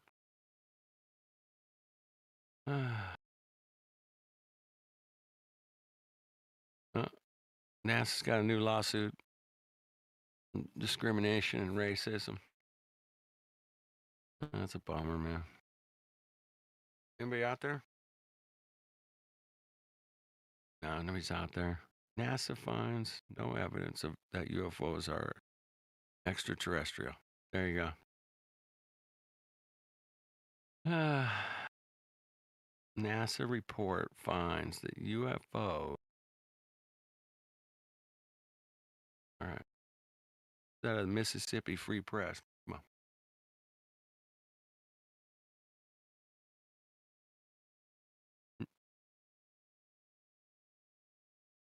They're not extraterrestrial. Hey, I knew that. We knew that. Because outer space is fake. That's how we know that.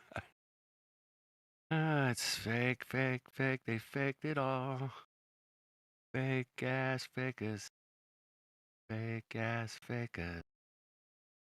Just fake us.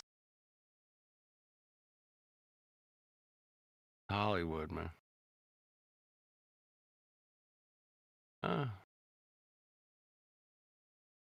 The Webb telescope got some kind of an award, man.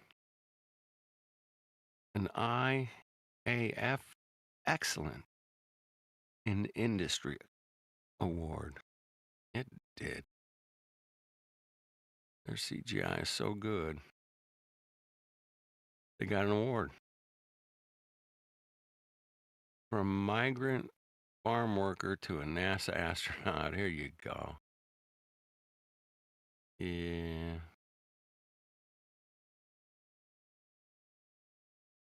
Jose Hernandez. Hey, they made a movie about him. Shit.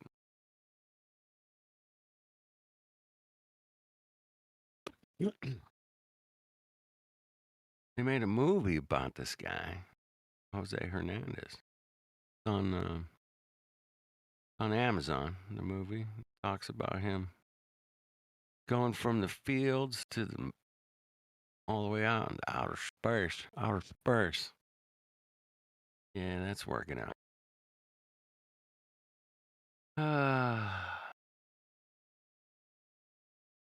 The movie's called A Million Miles Away.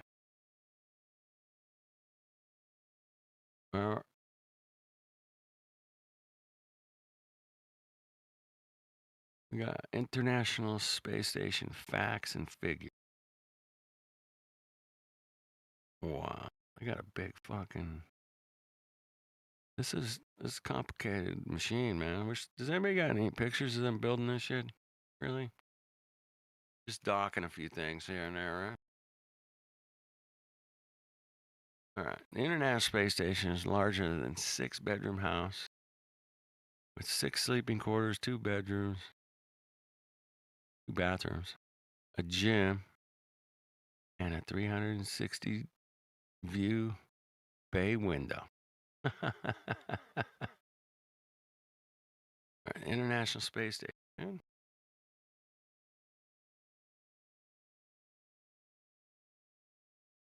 Well, traveling at speeds 5 miles per second, orbiting Earth every 90 minutes. You guys knew that. 24 hours, it makes 16 orbits. Yeah, you guys knew that. Peggy Whitston. She set the record 665 days in space on September 2nd, 2017. All right.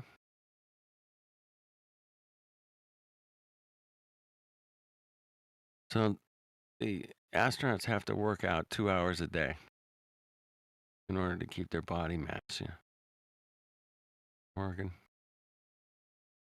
They conduct spacewalks. Got it.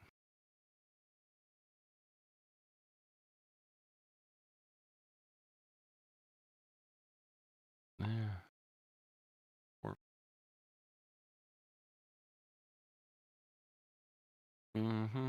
Going through the facts and see if there's anything interesting to see if I could share with you guys. Probably not. But it has 8 miles of wires inside there, just laying all over the place. Last time I checked, they just laying them around like nothing. Yeah, just throw the wire across the floor there. That's good. I won't trip on that shit. Thanks. Yeah.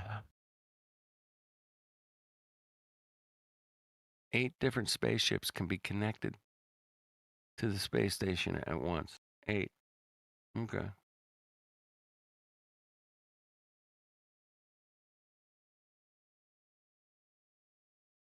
So after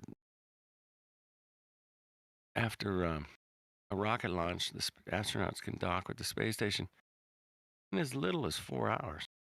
You guys knew that. They have 4 different kind of cargo spacecraft. They got to deliver cargo and supplies. Northrop, JAXA, Russia, those guys. Hey, send them up some power bars and some Tang. Oh, okay. Yeah, one of them were complaining they wanted some toilet paper. Yeah.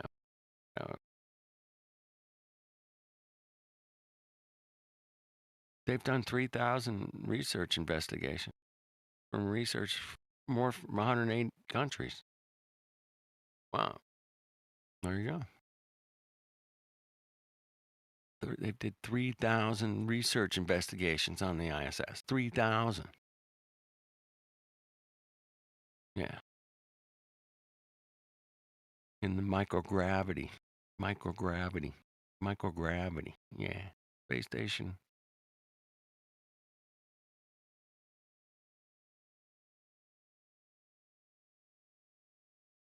Yeah, they take millions of pictures of Earth from outer space, man. Millions. Here's the link to the millions of pictures. Here, I'll just give you guys the whole article. You guys can check it out, man. I'll put it in. There we go.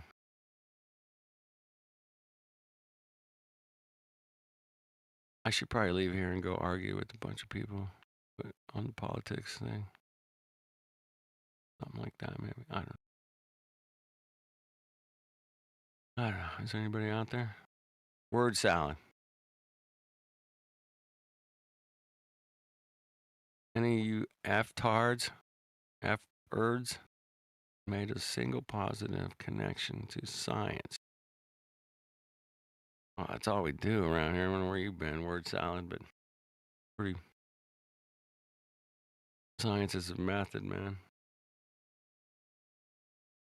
And Earth is a geometry issue we're dealing with.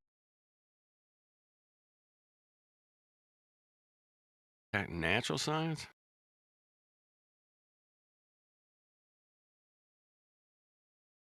Anyway, back to NASA news.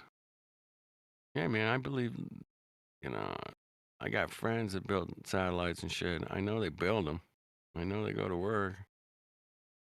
I know they go away from wherever they're at. Whatever they do with them after that, man, they don't know. They just looking like shit we're looking at. Looks good. It looks like it's on Mars. Yeah. Funny. But how would you know? You never been to Mars, but it looks good.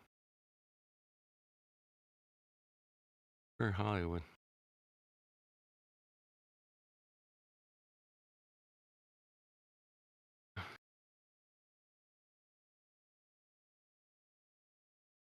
Shadow cam, man. I gotta get me a shadow cam. Damn. Gotta get one. That's the new hot camera to get. The P2000 shadow cam. That would be awesome.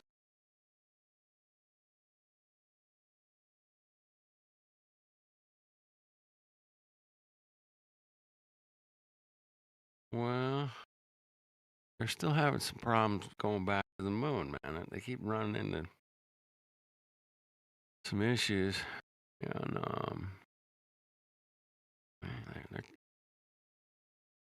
they don't have enough rockets. 2028, there it is. Kicking the can down the road. It's just amazing how they do it every time. So, back in 2018, they announced this Artemis mission, man. We're going to go back 2024. 5 years, man. We got this 2020. Now it's 2028 at the earliest, by the way. At the earliest. Yeah,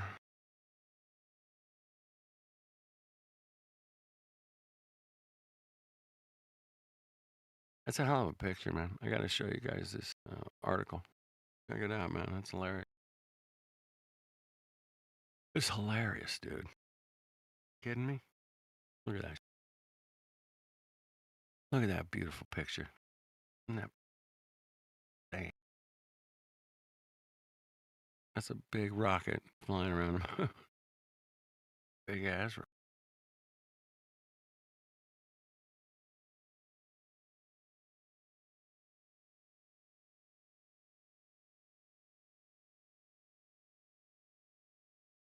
Uh-oh.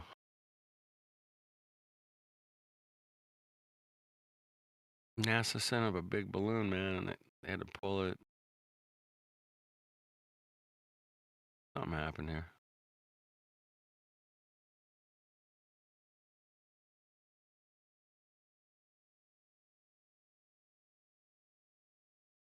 Well, that was a shitty article, man.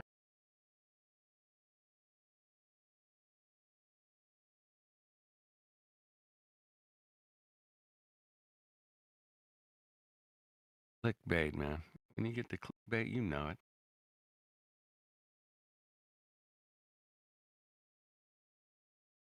Uh-oh. Guardian. I can't click on. Out of principle.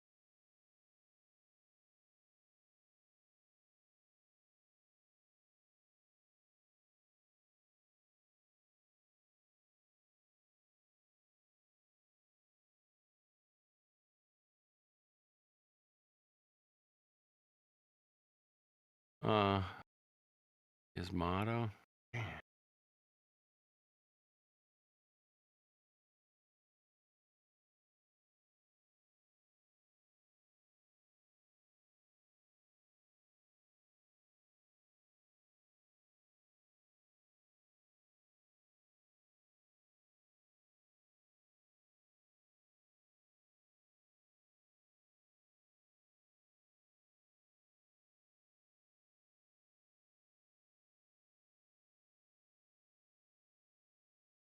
NASA's going to be using a lot of AI. They just said that was it.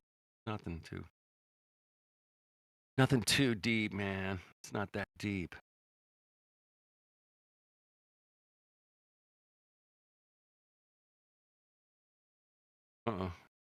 NASA found a new, very eerie crater on Mars. Eerie crater. Ooh.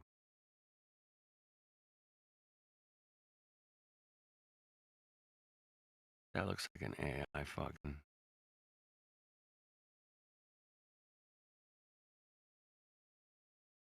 Yep. The way I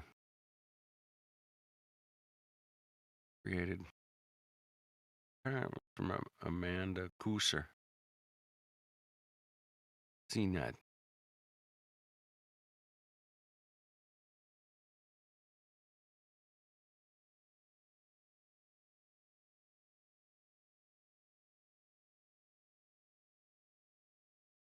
All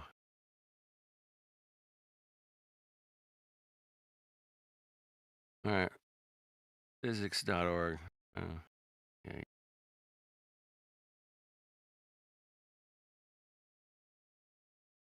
NASA's Interstellar Mapping and Acceleration Probe passes Systems Integration Review. Okay. It's going to study protective magnetic bubble that surrounds our solar system called the heliosphere. Huh. The IMAP. IMAP, really? The Interstellar Mapping and Acceleration Probe. IMAP.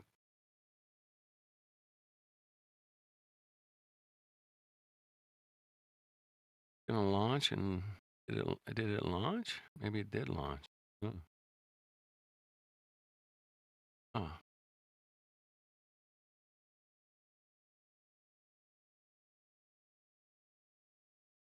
All right. Gonna map stuff that's way out there. The magnetic background radiation. I think it's gonna do that, right?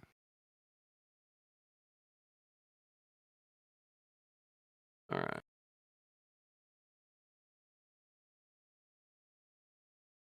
Forget the movie magic. Neil NASA Armstrong has the real thing. Yeah? What do you got here? Ooh. Ooh.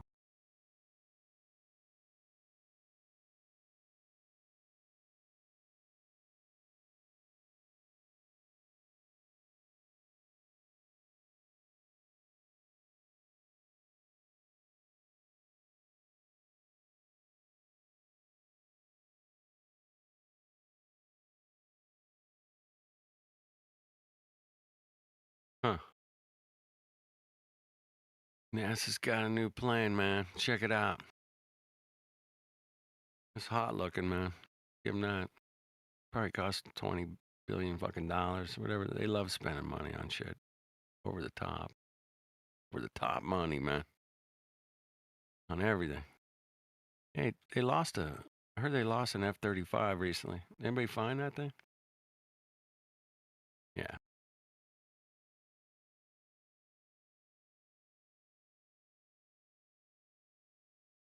Man.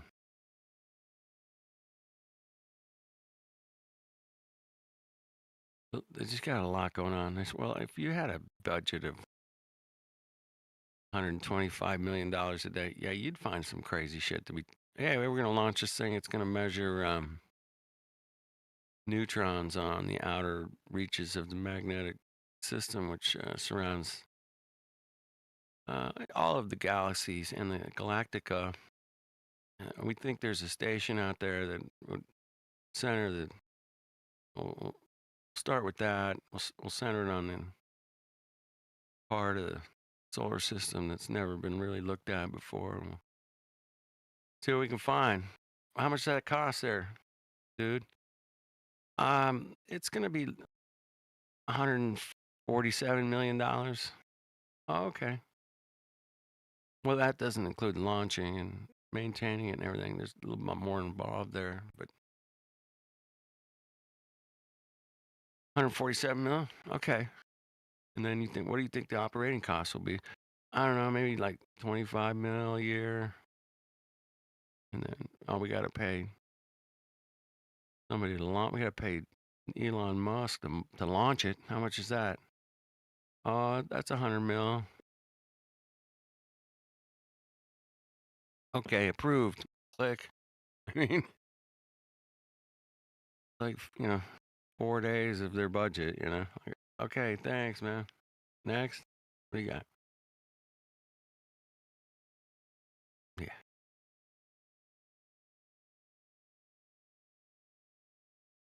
Crazy, man. Kind of money, like, I think Hubble's 25 million a year. That thing going. Yeah.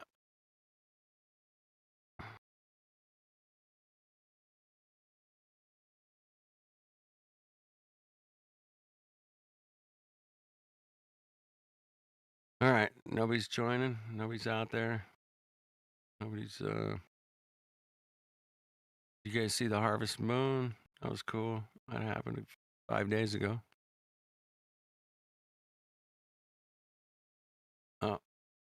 Oh, the sea ice is low.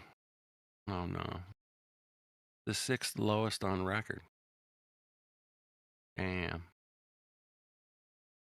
Good time to go down there and check it out. Yeah. Not too much ice.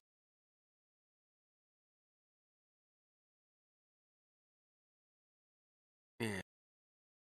There are a couple of 100 million square miles under, their average, or 1.9 million. I don't know.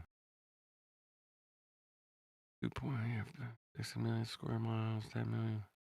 339,642 square miles. Yeah. The heat is on, man. Warming up. But not in the atmosphere. It's getting colder up there. Don't know why.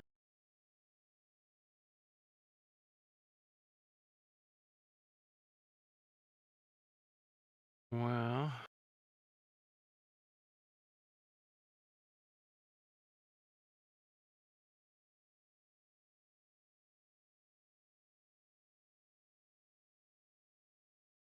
NASA's working on some stuff for osteoporosis. NASA, they're all over the place, man. You got a lot of budgets, man.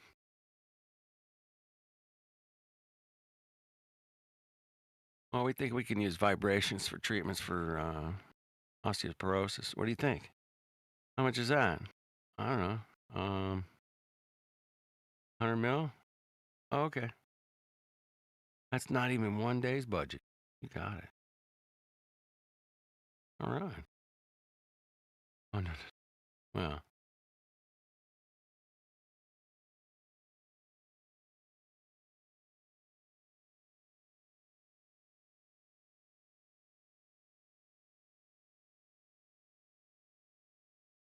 Yeah. They got a 15-year budget on that one. Nice. NASA's helping osteoporosis patients. I love it. Getting busy with it, man. 15-year research project. There you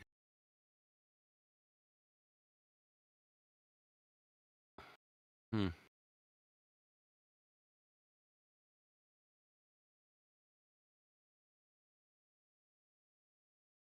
All right, well, we're getting kind of to the end of the news here, man. Not seeing anything. Just when you think you've seen it all, I'll find something. I'll find something. Yeah.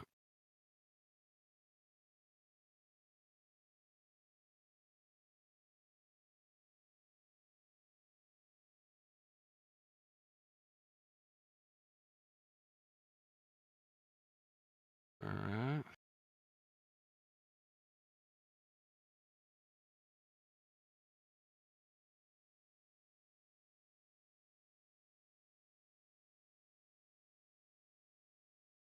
NASA Earth Observatory. I'm sure that's cheap. Gotta have people checking it out.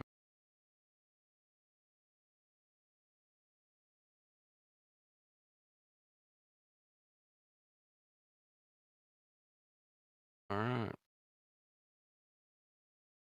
NASA Earth Observatory. There you go. earthobservatory.nasa.gov. Check it out, man. Sure, there's some funny stuff in there somewhere, man. In the voice tag.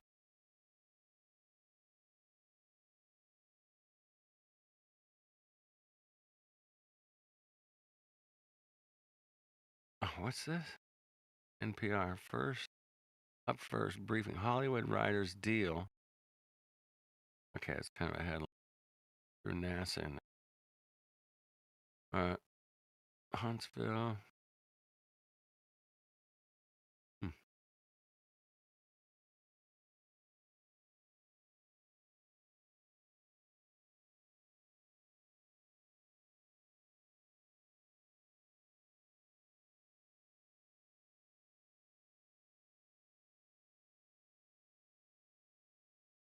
NASA outtakes show astronauts struggling to walk on the moon. Yeah, we've seen a lot. Yeah.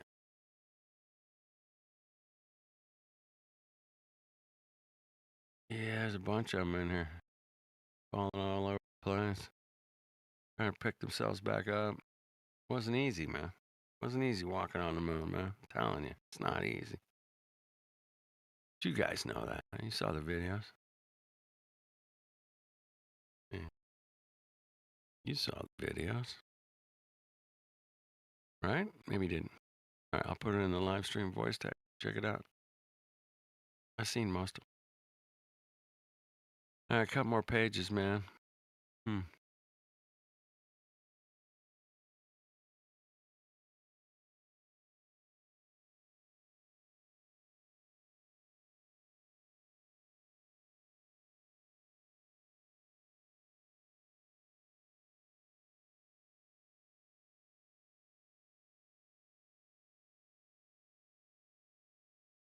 NASA's going to launch a new mission called Psyche. Psyche. You kidding me? Fucking CNN article. I don't want to click on it, but Psyche. I'm gonna psych you out, man. You guys saw the supernova bubble? Supernova bubble.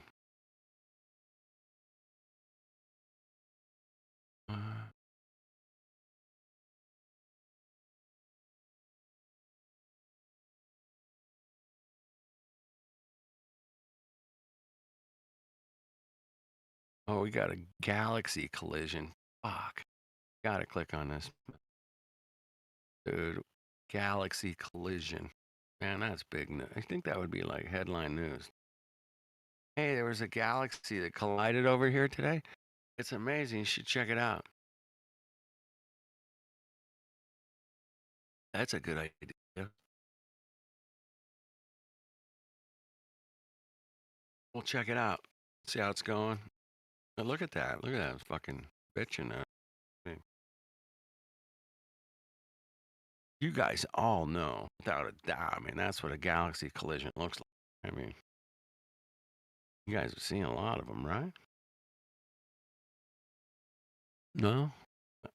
No, you haven't? Not me either. Wasn't that interesting? Galaxy collision, people. I mean, can't get much better than that. Okay, what is Antarctica?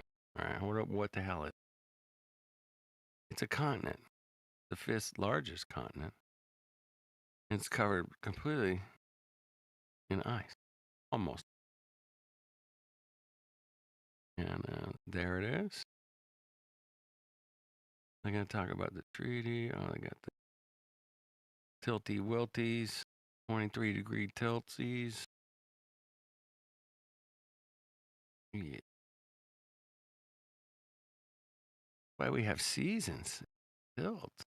Yeah. There's the ice wall. CGI. Some dude's picking on a rock.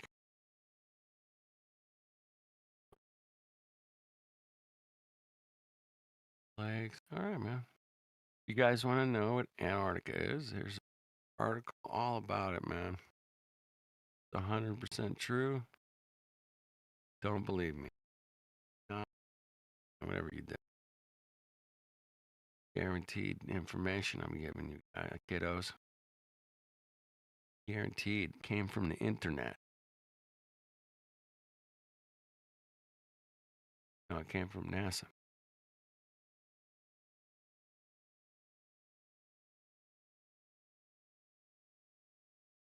Oh, NASA studying. What are they for? Beavers? NASA's studying beavers too, man. How much for the beaver thing? $2 million a year. Oh, okay.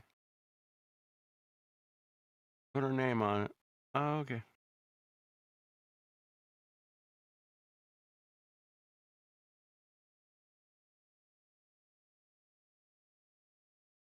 Oh, NASA gave Cal Poly Pomona $1.2 million. To what are they going to do with it? They're going to research a project to provide students with first-hand experience in developing technology for further space explorations and research goals. The project includes developments CubeSat technology, CubeSats. That's $890,000 for that. Going to study bacterial behavior in space. Another $265,000 for that. What's up, Professor Dude? I didn't realize that was you. They're going to fix up one of their places that they're going to do all this for $50,000. Yeah. 1.2 mil. Shout out to Cal Poly Pomona getting some money from NASA. Who you talking to, bro? Brian May, the guitar player. This is my favorite story of the night. Now we've got some juice. He played a huge role in the NASA's mission to collect the asteroids. Brian May, guitar player for Queen. You know. Guy's a genius, man. Genius. He helped. Yeah. Yeah. He figured out some numbers for him, bro. He worked out some numbers. Gave him credit. Give him some street cred, bro. Space cred. Give me some space cred, bro. Okay. Put your name on it.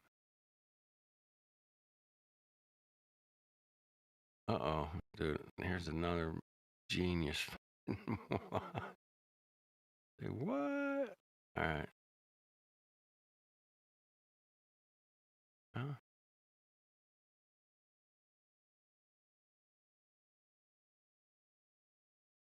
They have a space bus, like a bus for satellite servicing missions at Goddard. Space bus arrived, dude. Space bus is here. I can't.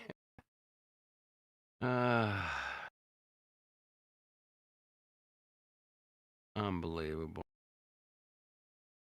Just when I thought it wasn't going to get really funny, got kind of fun.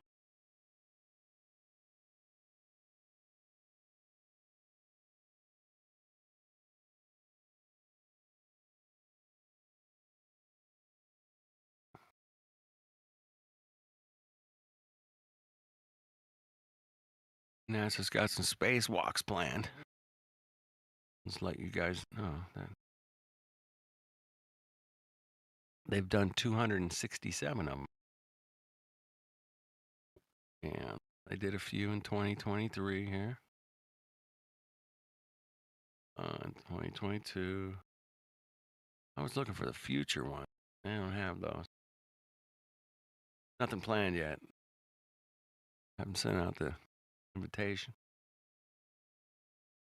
Oh,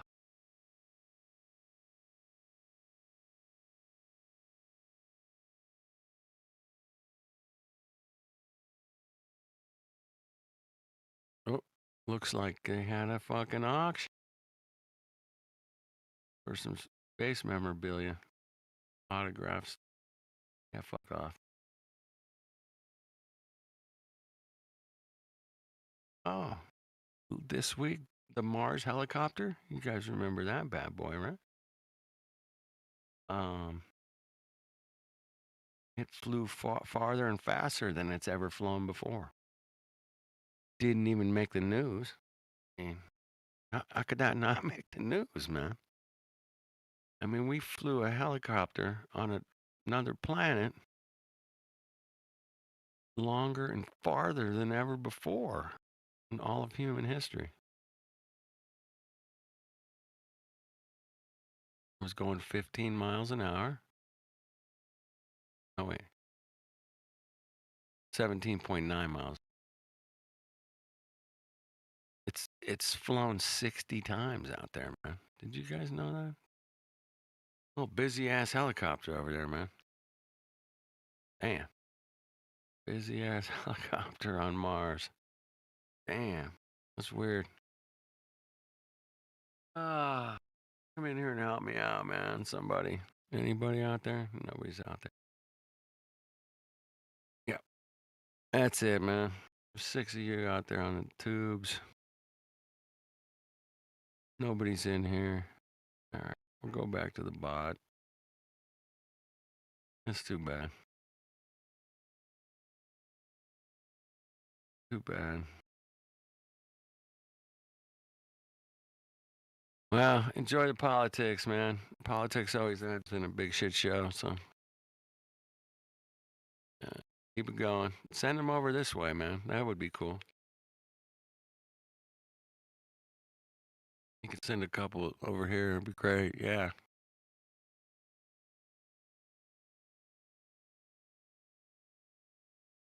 Probably not going to do that, huh?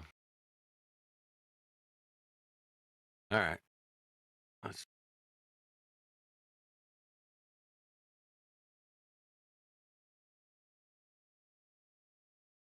Only seeing a point source of light, and then there's almost no difference between 200 and 400 light years. It's basically the claim that you just made in the simplest terms, right? So if that's the case, then when you have a star that's 400 light years away and you're seeing the pinpoint source, zooming in on it a little bit is not going to it's not going to bring that size back in, right? It's not going to get larger by zooming in on something that's okay. Thank you. Yeah, that's relatively accurate. Yeah. Okay. So the problem is that we have tons of videos of people zooming in on stars, and they get bigger every time. So, and that's what P900. That's a slightly separate subject. Let's go ahead and just finish this off, because the second part of this, I explained the concept, and now I plug the numbers in. Is essentially what's happening here. And then once we get through this, then we can have the discussion. All right. So I said let's try. Let's plug everything in. So there's a couple terms here. So what we are looking at here, when we're looking at like the area, this is like square meters, right? You have a meter here and a meter here, so it's square meters. That's actually going to be called the flux. So that's the astronomy term for it. And then luminosity is whatever the star's wattage is, output. So it's the same thing. The inverse square law is the same thing. We have luminosity here, and we're trying to get the flux. That's basically like if Earth was right here, you want to know how much light is sort of like at this sphere, at that distance away from the star. So that's the flux. So all we need to find is how bright the star is and how far away it is. So its estimated Polaris is 25,000 times brighter and 50 times larger than our sun. All right, these are estimates, but we know the luminosity of the sun is this. So I call it L Sol. So all you have to do is times that by 2500 because it's 2500 brighter. So we multiply that out, we get our luminosity. So this is the supposed wattage output of Polaris. So we have our L. And then here it's 431 light years I put here. You could say 433. It's going to be kind of negligible at this point. Would you agree that this is all theoretical? No, I wouldn't. A lot of these are hard numbers. So which one would you say is the hard number? That it? Well, certainly the luminosity of the sun. How did we get the luminosity of the sun? You can measure it with spectrometers and with light, just light measurements, essentially. Like you can measure how much light is hitting a sensor. Okay, that's Joel, fair. do you have any examples of anything that's twice as bright as the sun? Get the bot to play. I mean, there's plenty of stars. Like stars. No. When you look at a star, you can theorize that it's whatever number brighter than the sun. But do you have any examples around here of something brighter than the sun? Twice as bright. The issue with that is the sun is giving off all wavelengths on the electromagnetic spectrum. So I could find something that's brighter in the visible spectrum, but not like on all wavelengths. I find it hard to imagine something twice as bright as the sun. But let's just go 10 times as bright as the sun. 10 times as bright as the sun. I don't think there's anything brighter than. I don't think there's anything even visibly brighter on the visible spectrum brighter than. But let's just say 10 times. Let's just pretend that we can do something 10 times brighter, which is unfathomable to me. And you just carefully, because you're doing some equations. Equations are not empirical evidence. Saying this star is 25,000 times brighter than the sun, and you just roll it off like it's a fact, but you have zero evidence of that other than it has to be if you pre-assume space is real and stars are far. Well, I also wanted to get not necessarily because there's neutron stars and there's very dim stars as well. But I wanted clarification on are we talking about the sun's apparent brightness, like its visual brightness to us, or are we talking about its actual actual brightness? Okay, so how did we get that compared to its brightness to us? We sent probes into it. So I know you don't believe that, but that's how we got that data. That's why. Do you have any evidence of those probes going to the sun? Yeah, you can look it up. I don't know what their names were. You can look it up, and it's written by NASA. I believe last time I think that was actually a Russian probe. Was the one that went to the sun. Not Russian, China, Japan, NASA. Well, I mean, you gotta. We don't have to believe the story about Narnia. No, you don't. That's what I'm saying. Like, I could say these things happen, but it's kind of hard because I know you guys don't believe it, but that's like what am I supposed to fall back on, I guess. But that's kind of where our problem is that we're looking for what we can actually verify, and we're always having to rely on these stories from the accused, right? And so it's just not. I mean, it's really not very good optics for the globe model. All right. Well, let's just continue. So we got to find the distance now, right? So we only have 431 light years, but our flux measurement is supposed to be in watts per square meter. Okay, so we can't use light years. So I converted light years to meters, and then 401 light years is this many times that many meters, which are how many is in 1 light year. And so we get the amount of meters. This is how many meters away Polaris is. So now all we do is we plug that in, we get the luminosity of Polaris, and then we get the distance. All I did was plug those in. This is the luminosity and the distance, squared the distance, multiplied it by 4 pi, and then I divided them. And I got this really tiny number, right? So 4.61 times 10 to the negative 9th watts per meter squared, which is really small. That's this many zeros. The sun, for example, is 1400 watts per square meter. So that's in the positives, that's not in the positives. That's past the decimal point. That's 1400 watts per square meter. This is 0.00000, like really, really small. And so for a comparison, and by the way, the human eye, the lower limit is in the magnitude of 10 to the negative 10. So anything below 10 to the negative 10, our human eye wouldn't be able to pick up. And then another reference is one foot away from your average candle, which is how we get luminosity measurements as a standard. That's going to be 0.01 0.576 watts per meter squared. So it's still pretty small. It's a small, it's a relatively faint light. So then I looked at all of these other stars. So we have Sirius, which is the brightest star in the sky. It's only 9 light years away. And that's still 10 to the -8th. And you can see that sort of relationship here of how they're not that different. It's because we have 10 to the -8th, -8th, -8th, and -9th. With all these different, Rigel, I never know how to say that, 773 light years away. And that's still -8, while Sirius is only 9, and it's still like -8. So you have a bunch of different variables in size and intensities. But you have Polaris at 431, and it's only at -9, and that's above our limit of being able to see the star. So with all the numbers, with the distance, and with the size, we would be able to see Polaris with the inverse square law, and that's essentially kind of how the numbers would work out. We can now have discussion about the sources of that stuff and all of that good stuff, but with the numbers that we purport to have now, it does work out. It's not against it. So I'll throw something in, and then Skylar, you can go. Everything that you're telling us is you're great at math, by the way. You're awesome, and great charts and everything. And I could actually show you a chart of an unknown island off of Japan, one of the 7,000 that they just found.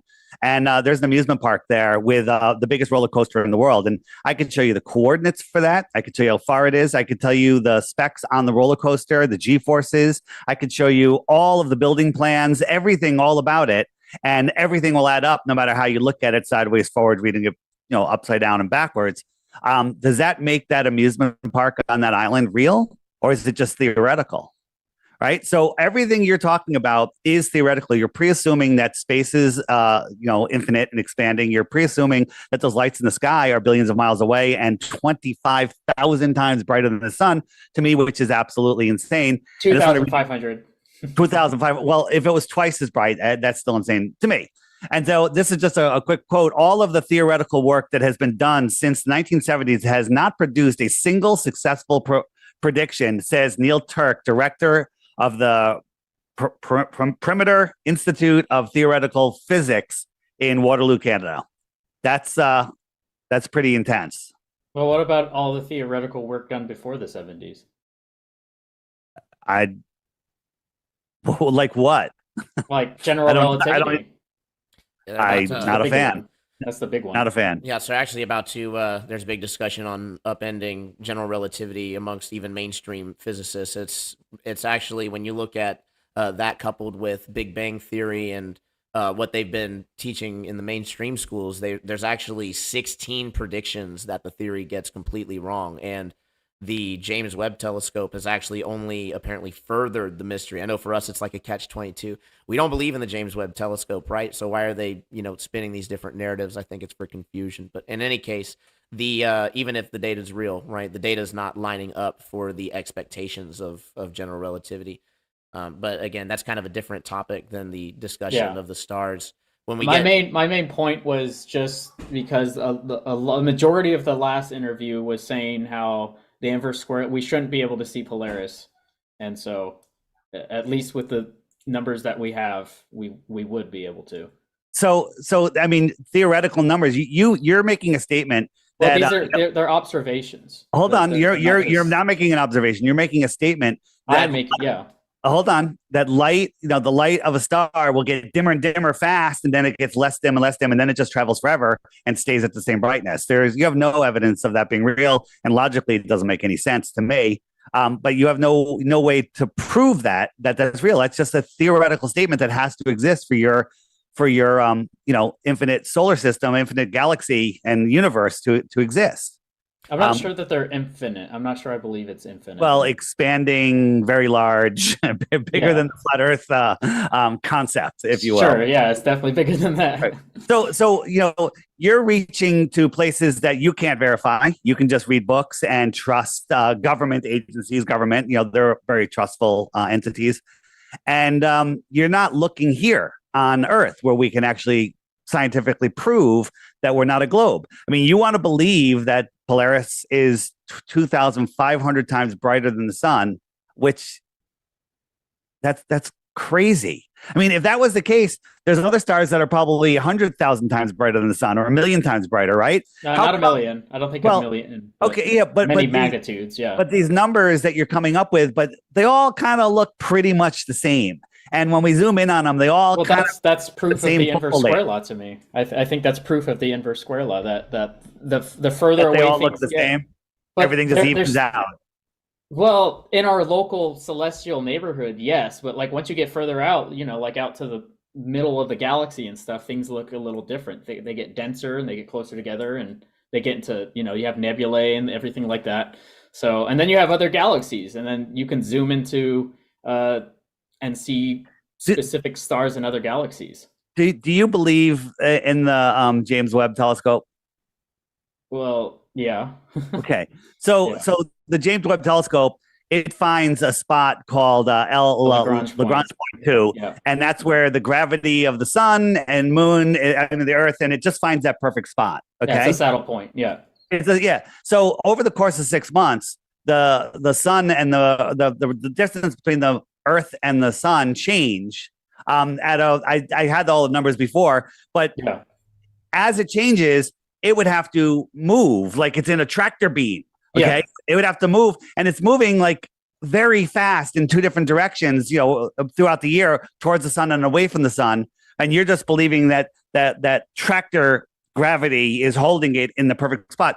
Here's my question though: if you watched the launch, did you watch the launch of the James Webb? Yeah, I did. And it was over Earth. Maybe this is that's not it. That's me making a James Webb image. Let me just find something here for a second. You're good. Where is it? Here it is. I think this is it. So this is the launch. Let me just see if this is the video I want. And it's up in space. And then is it deploying here? All right. So it's the next one. This is it. So here it is, and they're showing us this beautiful curve of Earth. They always show us this beautiful curve of Earth. So it's ejected it here. Now, how many miles away from Earth is that? Is it 1,000,000 miles away? It's not 1,000,000 miles away. It's a couple hundred miles away. Right? Yeah. Let's round up to 1,000. Let's say it's 1,000 miles away. Got a great shot of Earth. Somehow we can see through all the atmosphere and see the perfect edge of this. And here it goes out here, and it's going to deploy. Let me just jump forward. It's gonna and if you watch, the signal's breaking up here, and it's only 1,000 miles away, probably a lot less. And it's going away. It's already ejected from the rocket. Yeah. And I'm going forward, and it's out. It's now putting out its solar panel. Right. How does it go park itself 1,000,000 miles away? What gets it to the Lagrange point? Well, that's literally rocket science, man. I mean, that's orbital mechanics. They exceeded the escape velocity of the orbit, and so it was no longer within the. So you're saying the rocket is in orbit and it pops the satellite out, and then that satellite knows to go 1,000,000 miles away and park itself. Is that what you're saying? No, not necessarily. It doesn't know to do. It's. How does it get there? How does it get there? I think you need to know that it's constantly correcting itself. How does it correcting? Does it have engines on it? No, it's got I don't know what the nozzles, pressure nozzles. I don't know what they're called. So the satellite has pressure nozzles that are pushing against what? What are they pushing against? You don't have to. It's not the pushing against. It's the fact that it's pushing. What's up? We got what's up, Hibbert Hill? You there? I think you got your mic. Yeah. Hey, I was just playing some bot interview with David Weiss and some. Yeah. I don't know who the hell it was. I've never heard of these guys. Have you? Or not? I've seen. I mean, I saw David on I think Twitter and some videos that I've seen on YouTube. That's about it. Okay, but I don't know. He's interviewing on some guy's show. I don't know who it is. I was just listening to it. It's kind of late for me right now. Yeah, me too, man. It's getting late, but I saw you popped in. I thought I'd say hi. Nice to meet you, man. You too, man. How long you been hanging out here, man? Oh, I mean, I pop in and out, you know. But August 20th. yeah, I came in like I think August or September-ish, yeah, around that time. Awesome. hmm Cool, man. But yeah, I've been debating with my, I don't call it debating, but trying to convince them to realize what they see with their own eyes, you know, about flat Earth and Right, right. everything. I'm sorry. What can we see with our own eyes? Exactly, right? Yeah, I mean, the Earth not spinning and everything being flat. The things we see with our own eyes, just try to show them that the ball Earth that they live on is impossible. It just lives in their head, but they somehow just can't fathom their mind around that. But, Yeah, that's why we're still here, trying to mhm. help people figure it out, man. I mean, it's But not that I, difficult, but there's a lot of I feel like day in and day out, you know, people are starting to realize, you know, the actual truth that is going on. Yeah. yeah. There's a lot of other truths they're hmm learning at the same time, and yeah, it's great. Waking up. Yeah. If only they are willing to, you know, um, what's the word I'm looking for? Not believe, you know, but actually, no. I always tell people, you don't have to believe that you live on a boat. You just need to know that. Like once you know that, it will be a completely different story. Once you actually know that you live on a flat plane, you will never go back to that globe that you used to believe. But Never going back. no, never come back. That statement is true from day one. Cool, man. Yeah. Once you see it, you go, okay. Yeah, that ball thing, man. That sounds kind of crazy. I always tell It. people you gotta go hmm learn the ball, man. Learn the ball, learn the globe first. Then you can you can talk to me. The They don't even crazy know part. that. They don't know the first thing about the globe, but they're like, No. hey, it's a globe, NASA. The crazy part about it is like whenever you try to talk to them about it, they, they think you don't know anything about the globe. That's the thing. They think we have no idea what we're talking Right. about. That, oh, how come we believe in the flat plane where we are not falling off the edge? Like that's the question I always get most of the time. Like, Raymond, how are we not falling off the edge if you live in a plane? And I go, well, you need to realize that there are some things that you've been taught that are also lies. You know. And then once you factor all that into place, you realize, wow, it is actually a flat plane, and the common people, don't really know the edge of that plane, No, we don't. except for Antarctica. Yeah, except for what we know to be Antarctica, we don't know what goes beyond that. But they always think, oh no, it's because it's a ball. That's why you don't see the edge. I'm like, really? Yeah. But the factor in. hmm I know people that say, hey man, my brother went to Antarctica, man. They went there, bro. It's real. You know, My I'm like, that's cool. Yeah, it's like little penguins, and they got a little cruise ship and brought their bottle of tequila with them. I don't know whatever. And yeah, they froze their asses off, and they poked around with some penguins for a few hours or a day or whatever, and they got back on the boat and they left, man. Did those people know exactly where they are and what's beyond all that? No, I mean they might no, not. Yeah, they don't know. I mean, I don't think they've actually looked into it to begin with. They just see that, oh, it's another continent that we on. You know, we're just here to do what we're supposed to do and then go back. I think my supervisor even said, oh, uh, his dad works in Antarctica. I'm like, yeah, well, if he works in Antarctica, he's there for work. He's not there for no exploration. Like, he's not looking into other aspects. He's just there for work, and then that's it. He will Go to come the back home. village, got the Yeah, heater on, get some grub, take a shit. Yeah, yeah. but you're not gonna be like getting in an airplane flying for No, 1,000 no. miles or you're not If really. if that's not your main objective, like you're not gonna be looking for that. You just go there for what you're supposed to do, and then you Yeah, come back home. Yeah. Now, if us flat earthers go there, we know what we're looking for. If only they give us the chance. One guy I ran into years ago, he would do videos and live stream and stuff Mhm. on YouTube, and he worked in Antarctica, and that's what made him a flat earther. It's just like this place is not what they're telling you, man. No, They're no, telling no. you. I mean, he didn't It's even not. yeah. So The crazy part about it is like once you find out about flat earth, you also I think it opens the floodgate to other places. It's like you always want to explore other things. I won't really consider it a conspiracy, but you want to explore other things that you don't know or you've been taught was exactly. wrong.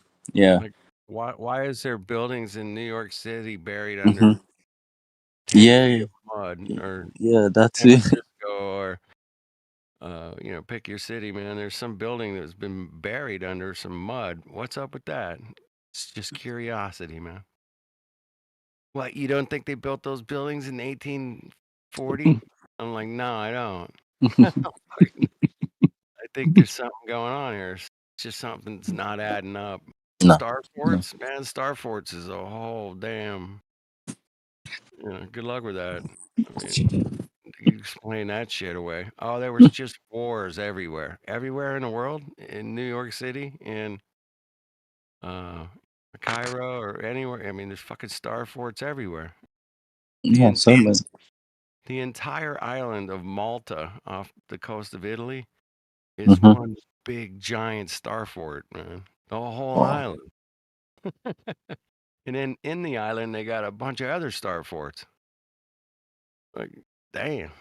Them Malta motherfuckers had to defend a lot of wars and shit, man. Those Maltas are badass. They built star forts inside of star forts. That's how crazy they were, man. They were star fort crazy. It's And crazy. Yeah, it's crazy the things you start to look into. Once you discover about flat earth, like discover once you find out about flat earth, you start to look into other things. star forts, mud floods, and Tartaria. And Yeah, yep, Tartaria. I mean, I heard about Tartaria, but I wasn't really focused on it. I was like, "But what is that?" But once I actually went into flat earth, because I always had this, I won't say cognitive dissonance, but it's like I had this sort of belief that, oh man, this cannot be a ball, until I found those real proof that, okay, yeah, I wasn't really crazy and I know what I'm looking at.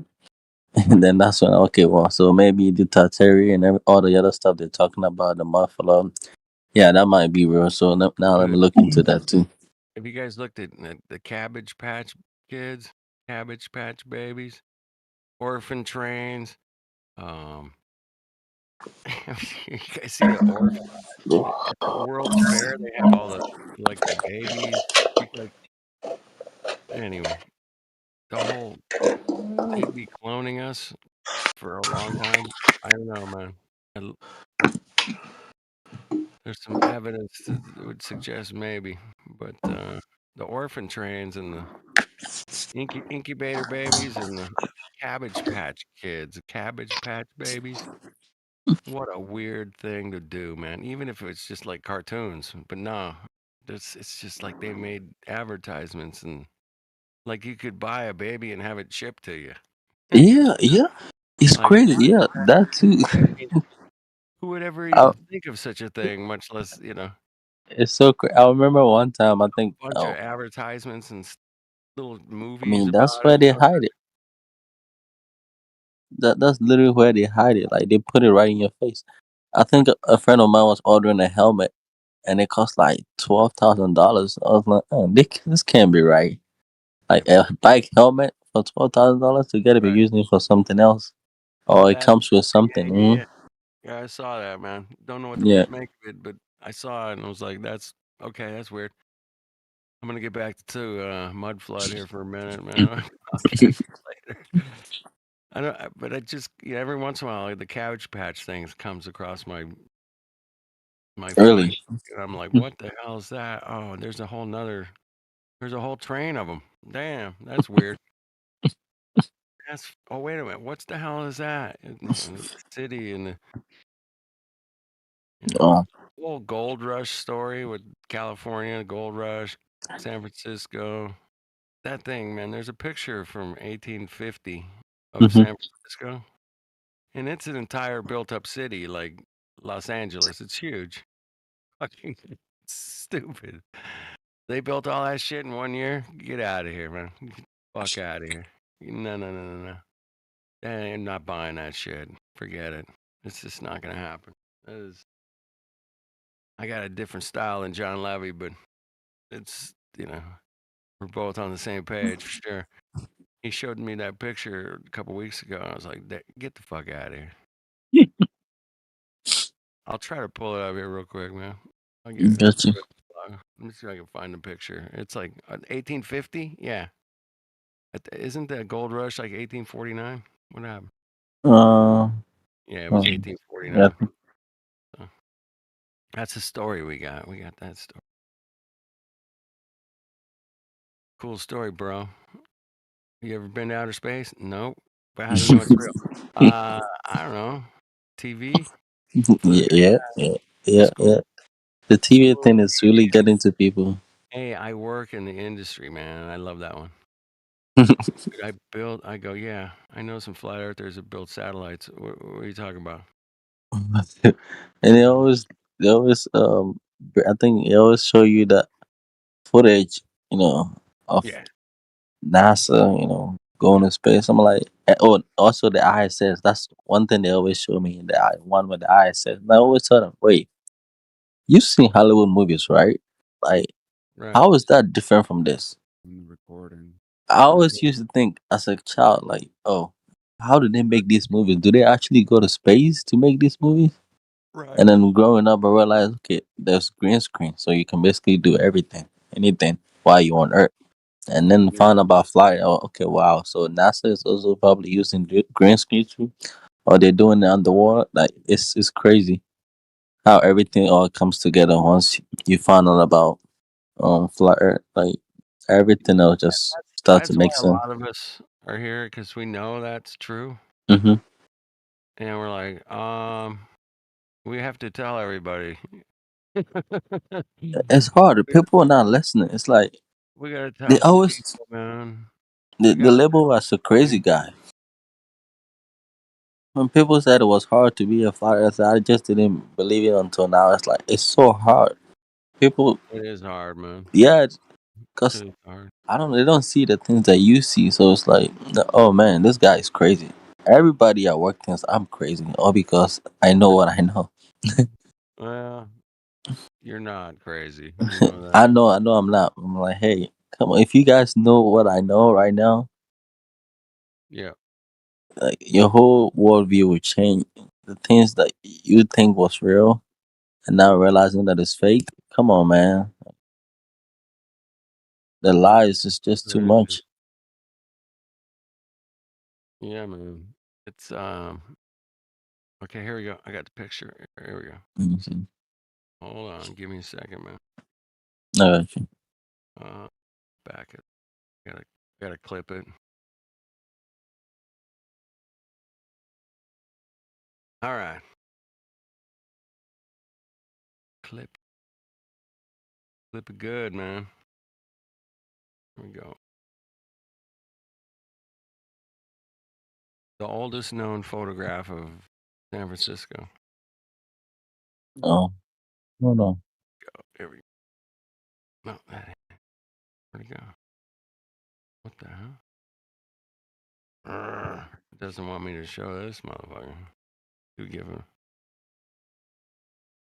gives away the game, huh? Damn. Giving away the game. It sure does. Oh, this is it? Oh, wow. 1850. San Francisco, 1850. That's crazy. Okay, yeah. All those buildings don't have any windows either, man. What's up with that? No.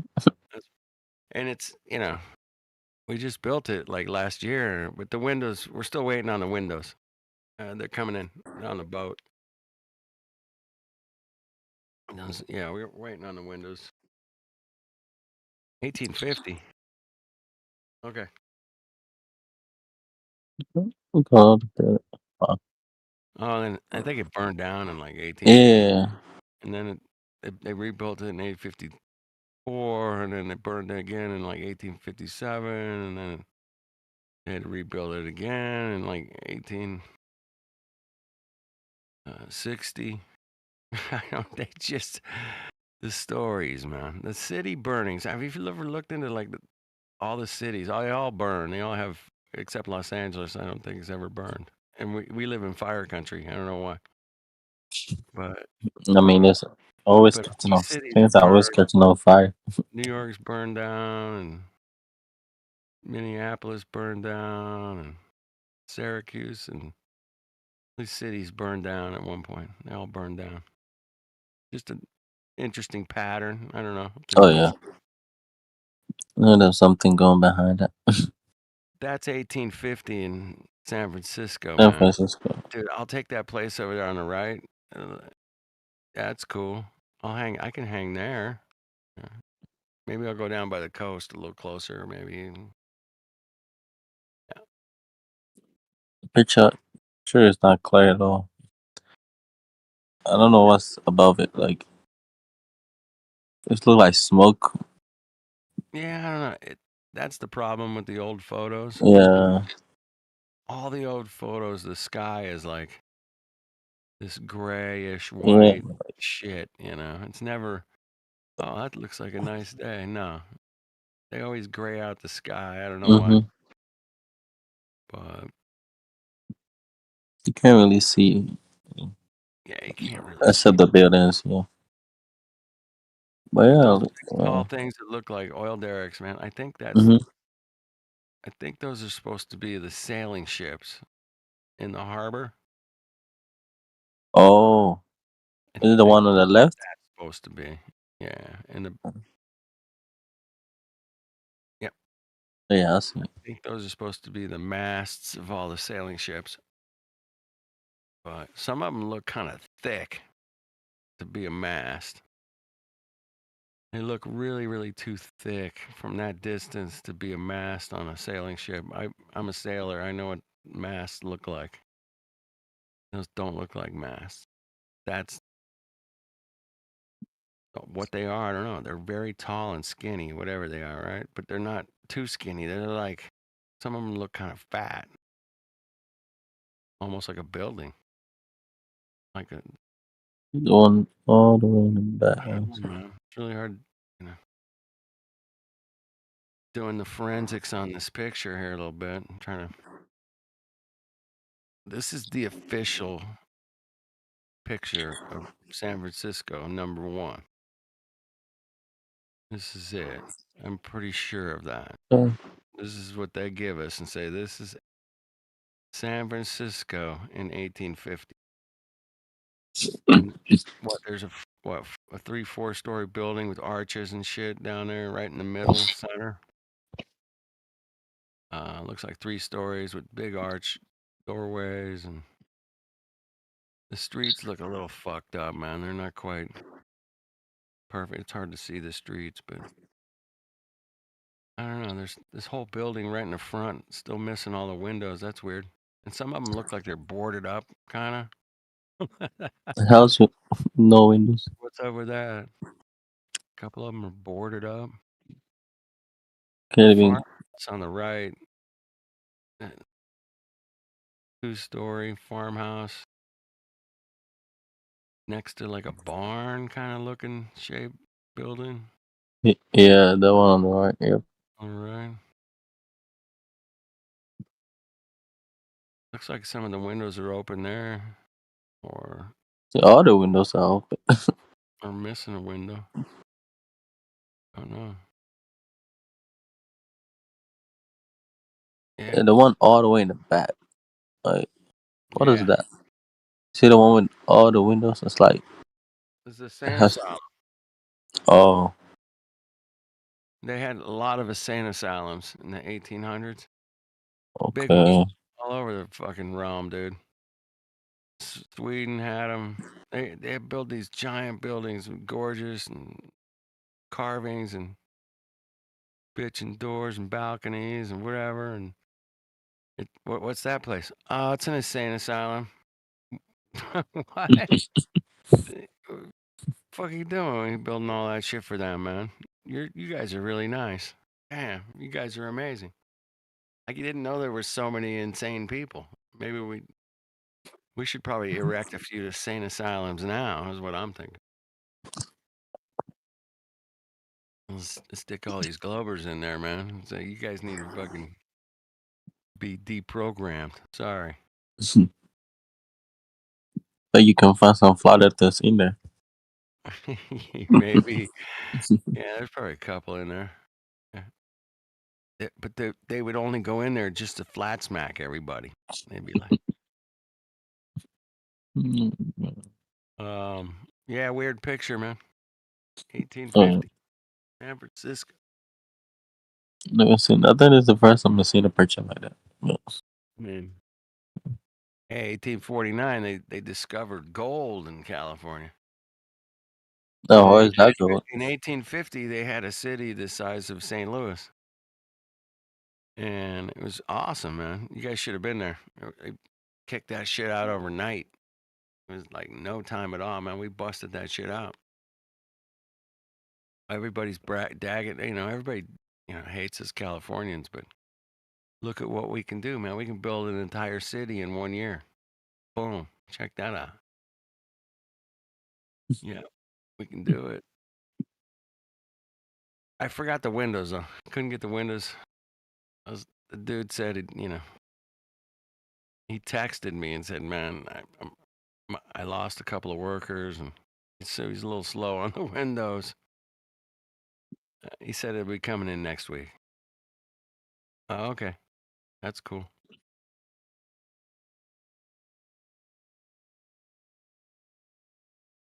It's on the boat.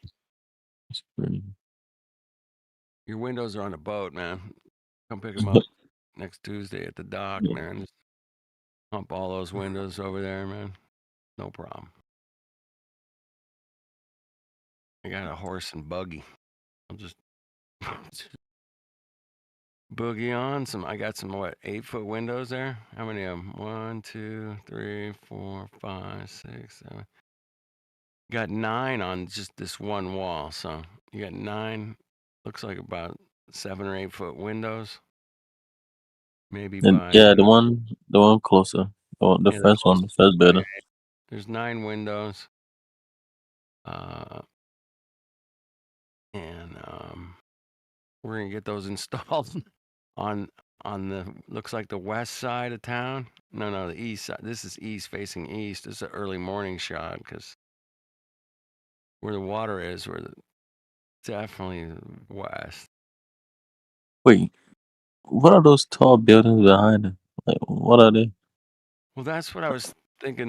They say that those are the sailing ships in the harbor. Oh. But I think they're. Well, if that's a So that would mast, be that's the coast. that's a lot of masts on the ship. But I can get it because those old ships, man, they had like crazy amount of like 3-4 masts on some of these things, man. But anyway, it's hard to tell. Tough picture. 1850, man. It's one of the oldest pictures you're gonna find. Yeah, we're in the live, so that's good.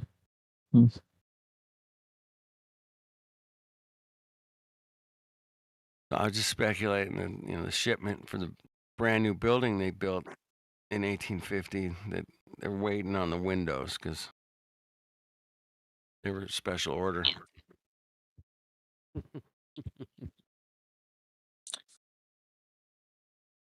Shit. Well, I gotta go to bed.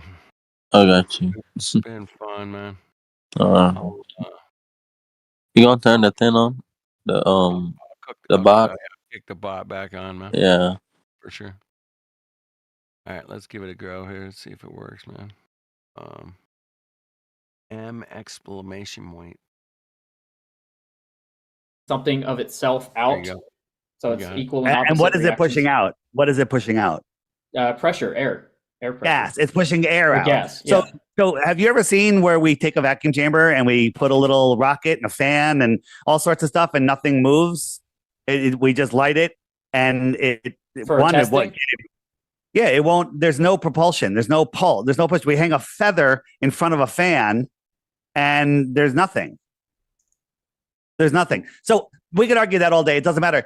Yeah. You're saying that this thing with little, where are the thrusters on here? If you take a look at it, I don't see. I think I thrusters. can actually see them right there. There's Right- one at right every there? corner. At every corner. So of the square there. those four are going to take it out of orbit and park it a million miles away. That is a faith. That I is also a have religion. I have another big question, big one for I the think it's just thrusters, math, but- right? Well, I'd like to see you try to use math to get out of this one. So there, we know that there's something called back pressure. That's how all our pressurized systems work when we're dealing with gases with the pumps, right? So we have atmospheric pressure pushing down. Without that, the gas will escape the pumps, right? So out in Correct. space, there is no back pressure.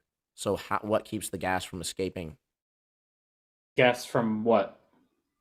The thrusters. Well, they're nozzles. They open and close.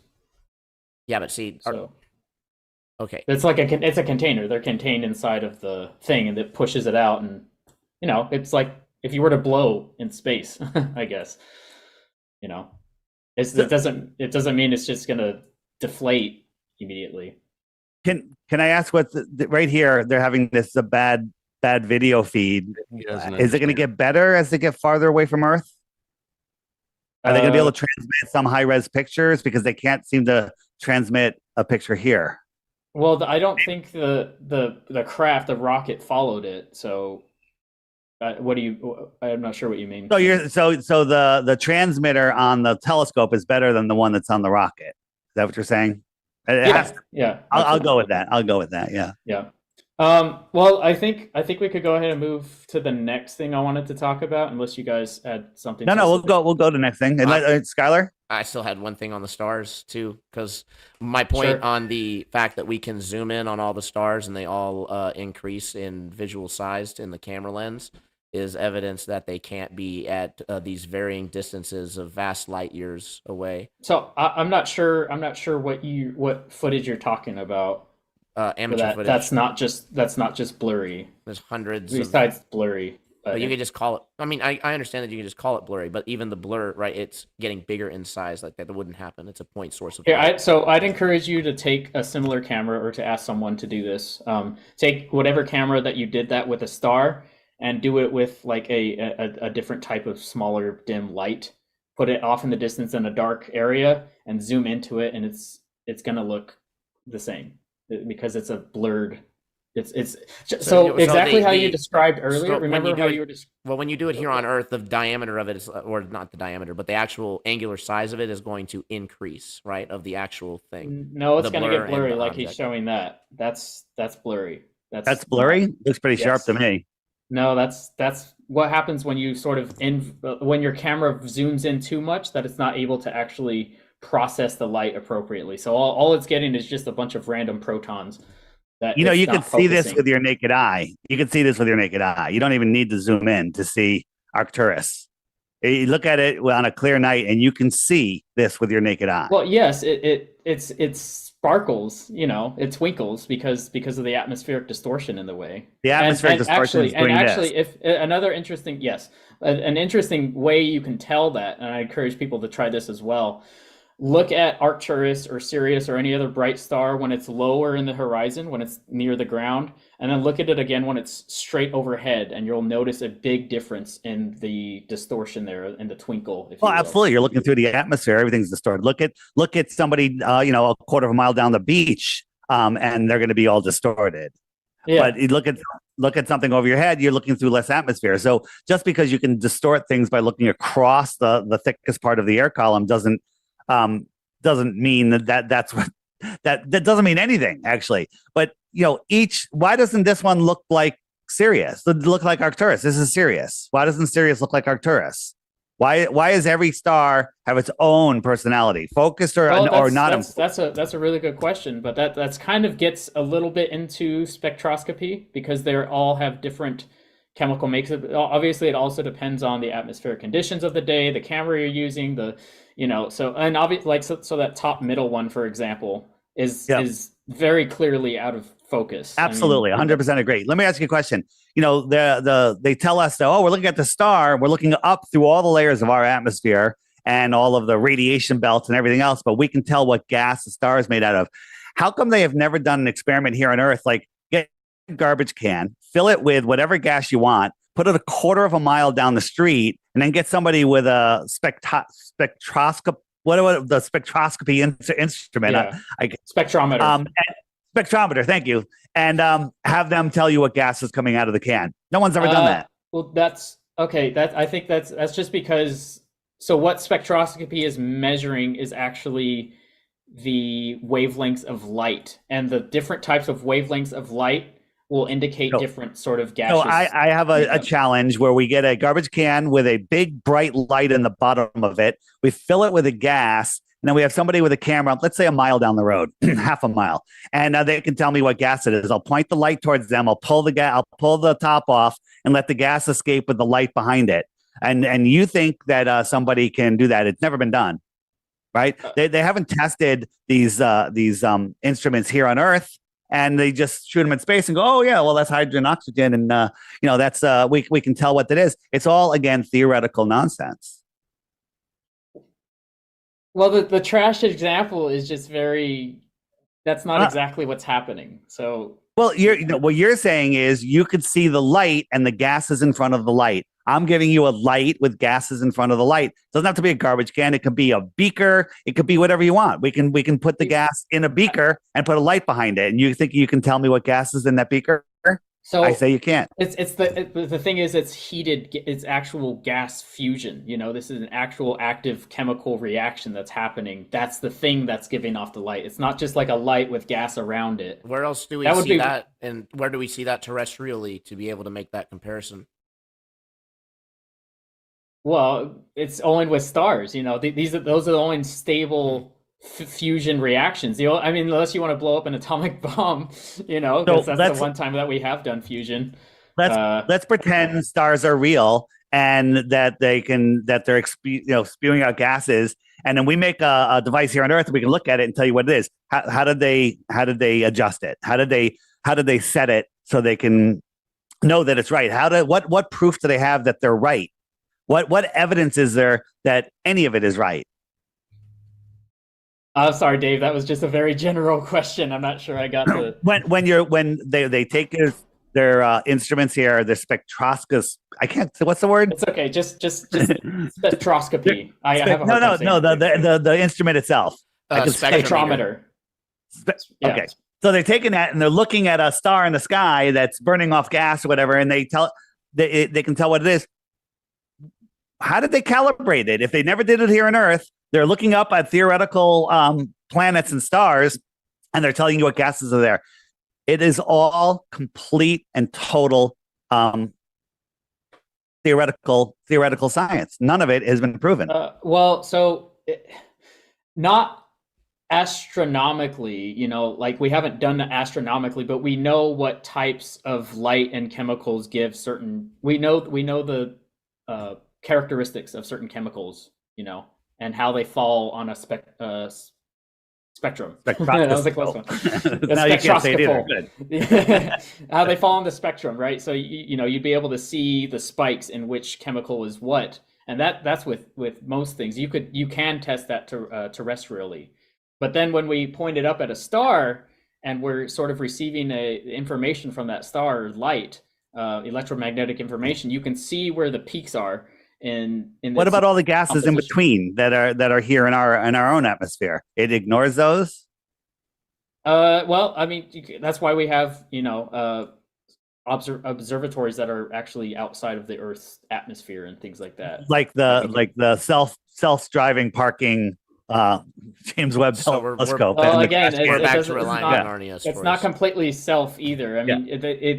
You're able to calculate pretty almost exactly, essentially, of where it's going to go and how fast and all of that. So it's very So you have no predictable. idea how it works. You just say somebody knows. The guy in a white lab coat and a bow tie knows. Well, yeah, I Okay. don't know everything, but Okay, I know how orbital mechanics work and how things can sort of fall into orbit, fall out of orbit, How- escape velocity. Theoretically. Well, yeah. yeah, but Go ahead, Scott. I mean, I got to be honest. If we're just slapping theoretical onto everything, you know, it's hold on. No, we don't have anything to with slap losing- theoretical on things. We have things that are here on Earth that we're trying to measure that are not theoretical. But go ahead, Skylar. I was going to say, I mean, if you're going to say that, I mean, that's kind of a cop out. We can define what's theoretical and what's, actually verifiable, right? So when we're saying, when you say the hard number is the sun brightness before, right?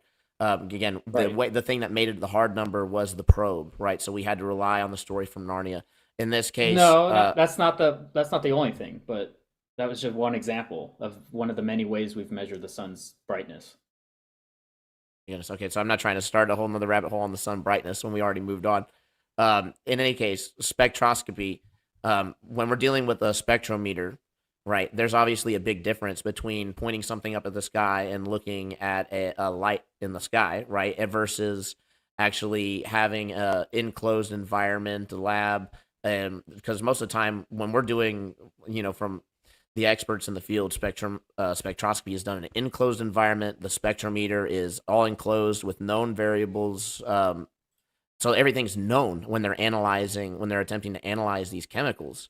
So why, again, we're invoking between millions, billions of miles, trillions of miles, right? Unfathomable distances. We're invoking consistent, unchanging mediums when we have no way to verify that whatsoever. Well, the verifying is those observations. That is the verification, I guess. So I mean, I know you guys deny it, but that's the verification. Is you can take the same sorts of instruments and measure the same types of things, and you get those observations, then we get these numbers that we work off of. So Aristophanes, with his sticks and shadows, he measured the length of the second shadow. Hold on a second, and he said, "All right, the Earth's diameter is so and so," and then later. Somebody said, the Earth's diameter is so-and-so, and if we took a stick and a shadow and we put them 5,000 miles or 500 miles apart, those measurements would actually equal the Earth. So you're self-reifying your space with space. You're using space as your proof of space when there's no proof of space. It's also interesting how confident you are in spectroscopy when, the people at the top actually aren't that confident. They're like, yeah, there's tons of problems. There's tons of things that we're trying to weed out, and a lot of times we do end up with unexplained phenomena. So again, you're just kind of relying on the authorities, right? Because I mean, I'm just like you. We were spoon-fed one model, but when you actually talk to the people who are doing the work, people like George Ellis, they admit that there's a range of models that can explain the observations, but cosmology is choosing them based on philosophical grounds. Yeah, there was a lot there, but we're both sort of appealing to some sort of authority at some point. So well, let's stop doing that. Do you have was there a third topic you want to bring up, or can we discuss something else? I've only got through one so far. Okay, all right. I thought that was two. Go ahead. Yeah, so the next one, then maybe we can interject after that one. The next one was this video that I got. I do want to shout out Karen B with the super sticker. Appreciate the shout out and the support. It does help out the channel a ton. Be sure to, if you guys enjoy this kind of content, then definitely check out the GoFundMe. We're trying to make it to Flattoberfest. There's only one way to find out if I'm an AI or not, and that's to get me to Flattoberfest, where you have a chance to shake my hand. That is truth. Joel, I don't know if Skylar's real. He could be AI. We're trying to get him to Flattoberfest. You should come to, where do you live? You should come to Flattoberfest. It's in Las Vegas in October. Oh, I'm in Ohio, so it's pretty far. If I was closer, maybe. Okay, so let's go ahead and move on to this. I thought this was interesting for you guys to look at. So I'm sure you've seen stuff like this, but I guess the interesting thing of note is the direction that this was taken. Okay. So in April, I went to Australia to meet with my fiance, and we went to Kangaroo Island, and this was looking directly south. So I'm curious what sort of explanation that you guys might have for this sort of observation. Because obviously, like on the flat Earth, so this is kind of where I was I was looking out. That's the way that the angle was with the camera, and we see these stars rotating in a clockwise direction around. I think the rotation point's somewhere around here, right around in there. So that's technically, you know, for me that would be the celestial South Pole. So if you were to on a globe to extend the South Pole out and sort of is the Southern Cross in that picture?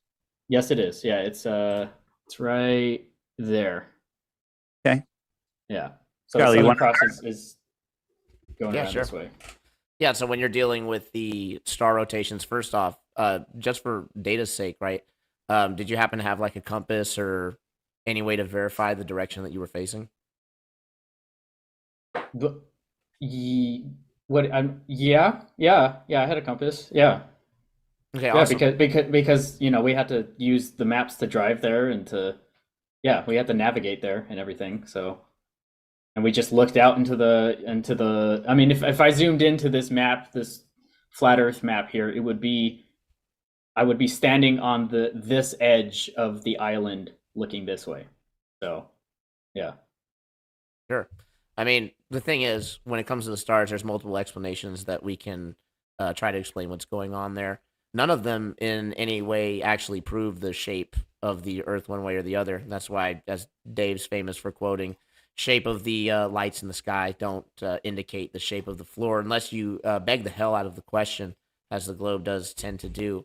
So with the observation, I've actually been challenged with 3 points, right? You have somebody on each continent at the same time looking out apparently south, right?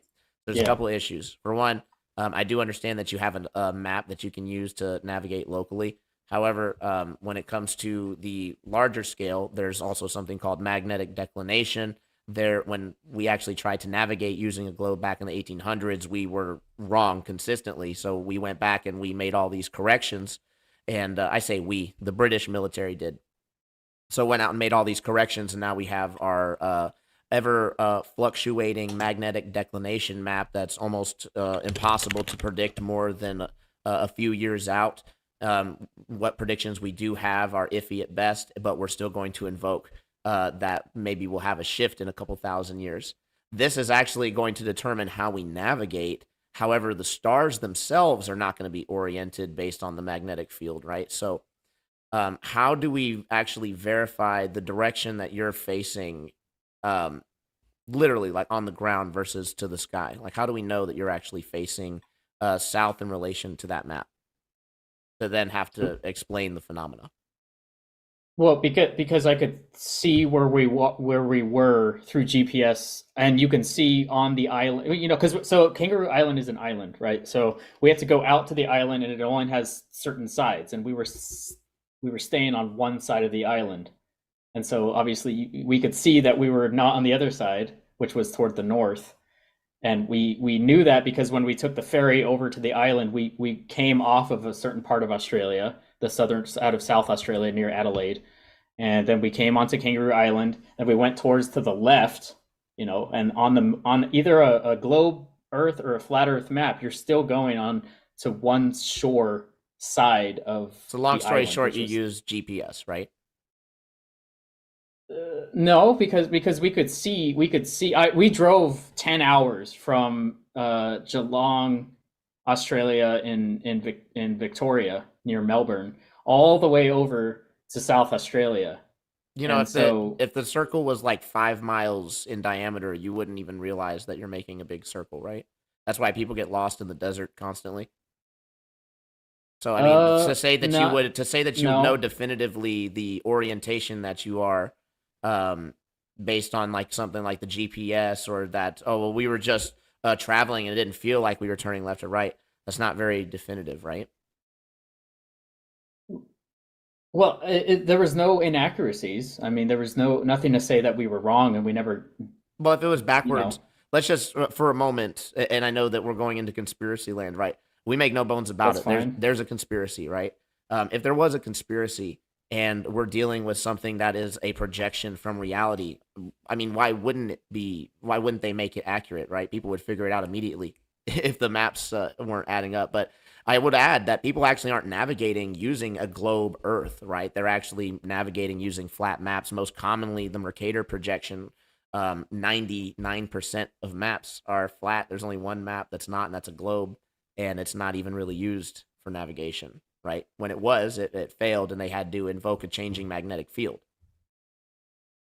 Okay, but this is kind of hard to discuss because I feel like it's so like point blank. Like even if the maps were distorted or the GPS got me to the wrong location, I was still on a certain, like I could see the coast. I was on the beaches, and you could see the consistency with that, with satellite imagery, with GPS, with maps, with compass. I mean, it was all, there's nothing wrong with it, I guess. Joel, so first, when navigators are using compasses, they're in the south. The farther south they are, the more out of sync they are. They find themselves 20, 30 miles a day off, according to their compass. So what NASA has done is they've taken all those data points and they've programmed them into GPS. Anybody can use GPS, but nobody is allowed to see the source code, because if we saw the source code, we'd say, whoa, why are they making all these adjustments? So you have no idea what direction you're facing down there, but let's pretend you are facing south. That we don't even know if the southern stars are a reflection of the northern stars. We don't know what they are. We don't know what stars are. We don't know anything about them, and their motions have nothing to do with the ground that we stand on. Can you admit, if we're on a ball, that there's physical curvature? Yes. Okay. Yes. So if I'm on and wherever you are, let's just say it's the top of the ball. Okay. So I'm here on an airplane, and I'm looking at it's a perfectly clear day. I'm on the runway, and I could see stars on the horizon. So I'm looking this way, and I see stars right on the horizon. Right. Yeah. Right. So I'm in Germany, and I'm going to fly to Brazil. So I'm flying down over the ball. And when I get down here, those stars that were on the horizon are now over my head, right? Well, it depends. It depends, like how much the Earth is rotated in that point. But yeah. Well, the Earth is rotating this way, not this way. So I'm going from the north, right? The stars on the horizon. If I stayed there, and the Earth is rotating, those stars are going to stay there. That's right. If I go down, those stars should be on the top. So I want to show you a video that a pilot gave to us. And this is from Germany to Brazil. And it's a time lapse. And if you look at the stars, they're not rising up. You would think that they would rise up, but they're just, the only time they move. Yeah, that's an awesome example of him going along with the Earth's rotation. No. So this is what Google Earth says that flight should look like, right? Yeah, Google Earth says Google Earth isn't rotating actively. It doesn't matter. The rotation, the east-west rotation, has nothing to do with north-south navigation. The stars, as he's diving over the Earth, these stars should go up. So this is reality versus Google Earth that is simulating what we're supposed to see on a ball. There's a problem. There's a big problem there. This is what it should be. These stars should just be rising up as you're diving over the ball. Whether it's spinning or not spinning has zero. Now, if you hold on, if you were flying east or west on the equator and you had something on the horizon, yeah, you're flying towards it. It's going to go up or down slower, but north south has nothing to do with the spin of the Earth.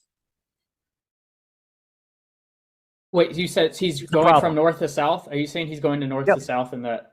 Yep. North to south. Yep. Yeah, that's why you see the stars rotating this way. Where was he flying from? From Germany to Brazil, I believe, or somewhere. Germany for somewhere down below the equator. Okay. Trying to think. And you can think. Here's one. Think about it, and maybe not. I just think, Dave, that the answer is the Earth's rotation, and so to say that has nothing to do with it, that's just dismissing the main reason that would happen. Well, let's look at the Earth's rotation. You got a plane here in the north. Let's call that Germany, and they want to fly here. Okay, right? But the Earth is spinning, and by the time he gets here is now over here. So he has a choice. He could kind of keep correcting to the left, and chase it all the way over. Or he could say, you know what? I want to go here, so I'm going to fly this way because by the time I get there, here will be there. Okay? No one ever does that. Airplanes pick their location. They say it's that way, and they head in a straight line and go that way directly to the location. Okay. If the Earth was spinning, you got a problem, right? But the spin of the Earth, you gotta model it out. The spin of the Earth, east and west, have nothing to do with that observation. Yeah, let me show you guys something. All right, so before you dog on this program, I need to tell you that it's extremely reliable because I've used it most nights. Goes off of azimuth measurements. Well, no, it does have an azimuthal grid, but no, it doesn't just purely go off of azimuthal. So this is close to where I was in Australia, so you can kind of see the same thing that was in the video. Was the ground curved like that where you were? Did it swoop up no, like that? Obviously, like if you zoom out all the way, like it's going to be, it's just a matter of point of view. So really, it was probably closer to something like this because it was a wide angle lens. But otherwise, the reason I had to do that because otherwise you couldn't see enough of the screen. But the point is, this is looking this is looking directly south. That's right towards the South Pole. And I want you guys to notice the specific stars that we have here. We have the LMC, which is the Large Magellanic Cloud. We have the SMC, the Small Magellanic Cloud. And in terms of the Milky Way, you have the core there. And then up here, you've got, where's Polaris? There's Polaris. There's a Crux. So we're not even really looking at the sky here. No, but if you went to the same location and looked up, this is exactly what you would see. So this is a reliable software program or software. So let me just before you finish that point, if I put you in a planetarium and it showed you those same stars in the same locations, would that mean anything? Well, would that mean the Earth is a globe? Well, so sort of because the planetarium proves the Earth is a globe because you're on a floor in a planetarium. You're looking at lights in the sky that are 50 feet away from you, and you think that they're trillions of light years. Go ahead. Dave, I need you to be charitable with me here a little bit because what I'm saying is if what you see in the planetarium is the exact same thing as what you see in real life, then it's reliable. It's not just because you see it in the planetarium. Okay, this is just what I can use because obviously I can't take you guys outside to look up. But this is, so in the southern hemisphere, that's the southern celestial pole right there. So all the stars, you're on the bottom of the globe in Australia, and you're looking down towards the downwards from the Earth, from a right side up Earth anyway. And then here we have where I am, and you can see totally different stars. You could see, so this is the literal opposite side of the Milky Way because the other part was down here. You were looking through there. So this is what I see every night where I live, and they're actually rotating counterclockwise around a different point. These are different. You didn't see Cassiopeia, you don't see M31, you don't see, the Big Dipper, you don't see Ursa Minor, you don't see any of these. And this is looking directly north, right? Because that's the North Star. And all of the stars rotate around the North Star. So you have the southern hemisphere where it rotates counterclockwise, and we have all of these constellations. They're beautiful and whatnot. I'm sure we could all agree with that. But they're totally different stars than are over here. Totally different. So if I may, different directions. Explain that with a phenomena that's not the Earth actually curving, right? And just to narrow it down, right?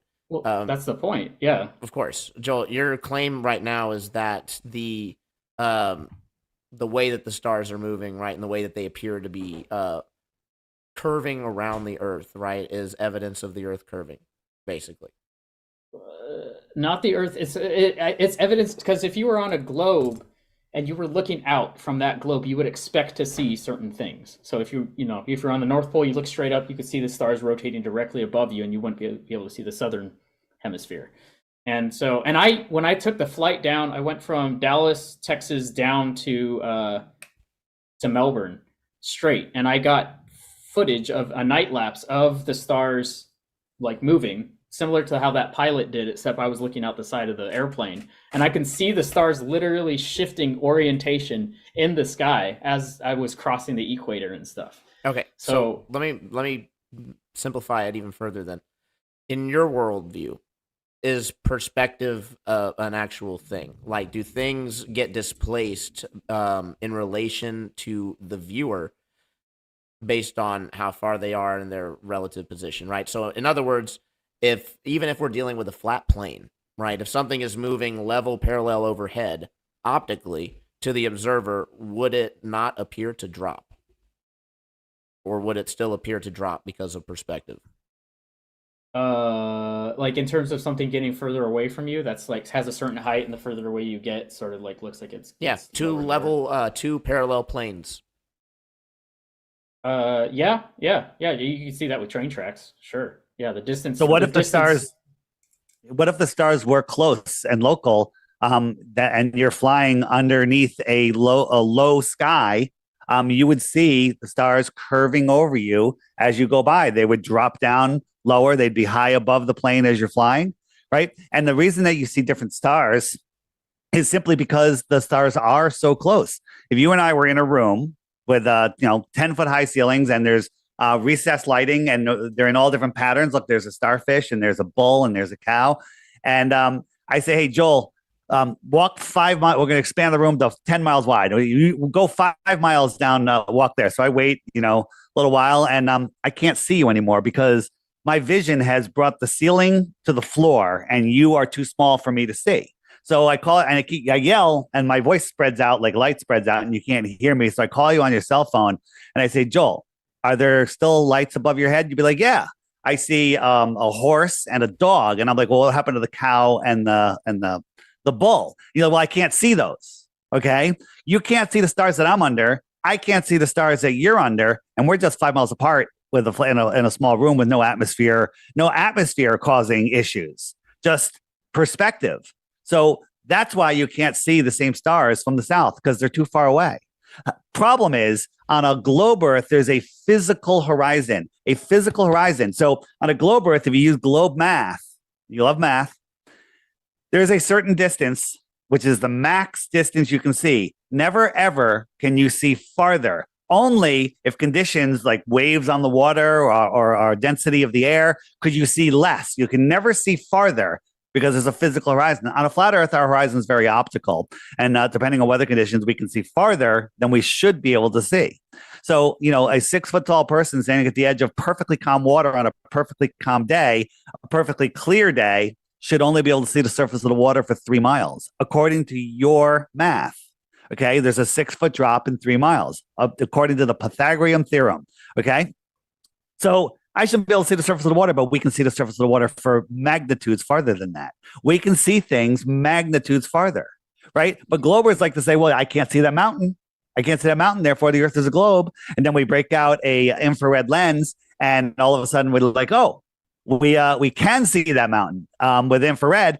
And the only thing they have is screaming refraction, but infrared even cuts down refraction, right? Without an infrared, you see a blue sky, right?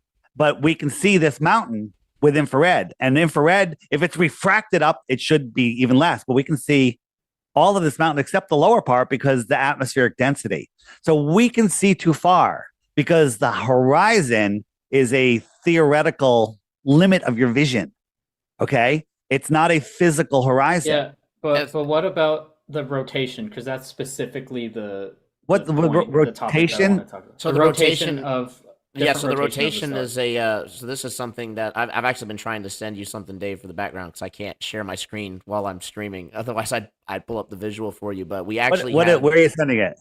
Well, no, it's just too big to send. So I've tried to send it in my email, but it wasn't working. But anyway, in any case, Walter Bislin actually did us a favor on this and actually modeled out what the stars would kind of look like on a flat plane. They did use arbitrary stars, so it's not like you can see specific constellations or anything like that, but it basically just shows the general position of where the stars were and then what it appears to be optically to the observer. The reason why this happens is there's a huge discrepancy or a miscommunication in what we're actually dealing with. So we're dealing with measurements in our visual field. Right, we're dealing with things that are very far away, and there's a big assumption that everything is in Euclidean geometry. We assume this because for a lot of things it tends to work, But if you Google it right now and you look up the geometry for visual space, you'll actually see that there's not a set model for it. So, oh, good. They've got it pulled up right there. Perfect. So there's actually not a set model for what the geometry we should expect to see in visual space is. And there is now evidence coming out that we are seeing a hyperbolic geometry as our visual space. So in other words, spherical geometry. There's something known as the Alley experiment. There's a paper that is referenced that I also sent Dave a quote from. Then this would explain the spherical nature of what we're seeing. As far as the rotation goes, it's an optical phenomena. So it's literally an optical phenomena. You would have an optical convergence point at the furthest point away from the center point of rotation. Because again, the further out that things get, the more they're going to tend to converge. So the things that are rotating above you are obviously going to, if you're over the equator, actually, it's going to appear more straight. And then as you get further away, it's going to optically converge again as you look out. So this is just one of the explanations. Another explanation is that there's literally 4 different optical rotations, which is very possible if you just think of it as like gears, right? You have one rotation in the center and then 4 opposite parts of rotation coming off of that. So, but before I even attempt to explain any of that and get into the bottom of what's happening, I like to start with first principles, which is why I had asked you, how do we even verify the general position of where we're looking definitively, right? There's the quote right there. Euclidean geometry widely accepted as the model for our physical space. However, there's not a consistent model. There is evidence that our eyes work to make pictures and images of the physical space using a hyperbolic model. And this is obviously what we're basing our measurements off of. So I'm wondering what you would say to that. And if this is true, where is this accounted for in the mathematics that you present? Well, there was a lot there. I got some stuff down. It certainly wasn't any simple sort of a message that you just gave there. So you're talking about non-Euclidean geometry. Right. Okay. And how that relates to our sort of more hyperbolic perception. But you mentioned how, so for example, if you're on the equator and you're on a globe, you would expect the sort of the stars in the sky to sort of barrel over from you have the north here, the south here, they barrel over you just the same way. If you turn it right side up and you're on the North Pole, the stars would just rotate around that top point. If you're in the South Pole in Antarctica, you look up, it would be the same thing, but with different stars. So, but my question is what about the different stars? I mean, they're completely different. And you can watch as you traverse the globe, the different stars as you. So that's actually, so that issue was actually solved before the rotation issue was even solved, right? So what happens is, because our visual space is curved, the things that are further away are obviously going to be dipping down. So what ends up happening is these stars, the stars that are over, let's say, the northern hemisphere, as you drift over the equator, you're going to start to see both of them, because again, the closer you get to something, the more it's going to rise up to your perspective. The further away, the more something's going to fall. So as you move away from the northern hemisphere, those stars are going to fall to the horizon and become invisible to you. And then the stars that were invisible to you, that you moved closer to, are now going to be visible to you. Long story short, let's pretend you're in a big warehouse with lights over top. You're simply underneath one set of lights. Yeah. You're 5 miles away in the same room. We look up, we see the different stars. Now, as you walk towards me, you can't see the stars that you left behind, and you start to see the stars that I'm seeing. You're on the north side of the room, on the south side of the room. Okay. So it's the same thing. What's that? How low are these stars to be? We don't know. We don't claim. But you know. I know how low they're 25 trillion miles away. I just made that up, right? But your theoretical, ideas of where the stars are scientifically impossible, if you ask me. Our stars are very close. I don't know how far they are, but I don't think they're thousands of miles away or millions of miles away. I don't know. I'm not going to make a claim. Well, I like looking at things here on Earth that we can actually measure. This is just a question. I'm saying, so if you were to measure and work out the math of how far something would have to be to go a certain distance away from it to where it looks like it goes down. Well, here's the problem. You've seen mathematically. Well, you've seen the orthographic view of like, oh, the flat earthers say the sun's 3,000 miles up, and with the size that they say the earth is, the sun would never set. Well, I don't think it's 3,000 miles up, but even if it was, they're not taking into effect that somebody standing under it, it's directly above them at X height. And now somebody farther away, it doesn't stay at X height. It gets lower already just due to perspective. And then they go farther away, it appears lower and lower. Okay. Phuket Word, you don't know who he is, but he recently did a video on it. And it's really, it's how perspective works. People, they don't teach perspective in school, because if they did, people would be like, wait a minute, this doesn't work out. We don't live on a crazy globe. I want to get back to, you're talking about seeing the stars and stuff. The stars, we can't prove what they are. We don't know what gases they are. We don't know how far they are. The brightness is 2,500 times brighter than the sun. That's a made up story. Well, that's only one star, though. There's different ones that have different. If you told me something was 1.5 times as bright as the sun, I'd have a hard time believing it. Okay, well, because the sun, because no, you have no examples of anything brighter than the sun. Let's say, they could do something in a lab, and they say it's 10,000 times brighter than the sun. Show me something twice as bright as the sun. They've never ever done it. But instead of looking up at these lights in the sky, let's just come back down to Earth for a minute. You said earlier, you agree there's a physical horizon. You agree that there is curvature of the Earth. Do you know anyone in history, or have you ever measured the curve of the Earth? To the second question, no. To the first, I would say yes. But like who? Well, like and the other one is axial rotation. Do you know anyone in history that measured axial rotation? And can you tell me how? Axial rotation? What do you mean by that? Like the Earth spinning on an axis. The Earth spins on an axis. What do you mean measure that? How do you prove the Earth is spinning without looking at the lights in the sky? What do you think would be a satisfactory answer for you? The Earth isn't spinning. No. I meant to test it. If we were to have a test of that, it's rotating. If the Earth was spinning or curved, you'd be able to measure curvature. So let's look at this. Okay. So when you're down low, that thickest part of the atmosphere, you can't see 100 miles. Okay, because the atmosphere just becomes too thick.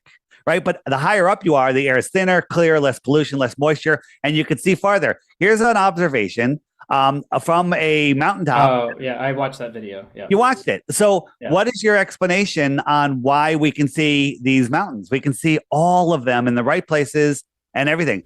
The tops of these mountains should be over 40 miles below the curve. Now you can say, well, the curvature calculator is wrong. It's a parabola. You can say whatever you want. Oh, it's the hump. It's the Sagitta. Okay, only 20 miles. The tops of these mountains, which is nonsense, should be 20 miles below the curve, but we can see them. What is your answer for that other than refraction? I'd have to look into that. I can't just you know what? You would be the first one with a scientific belief system that is willing to look in it, because mainstream science won't look into it. No one will look into it. Okay. Yeah, I mean, I could look. We got that down for next time. Then there you go. Come up with an explanation on how we can see all of these mountaintops. Okay. Yeah, I will. All right. Beautiful. I like how you assume on faith that the curvature calculations are just going to work out. It's all going to work out. I never said I'm good. Okay.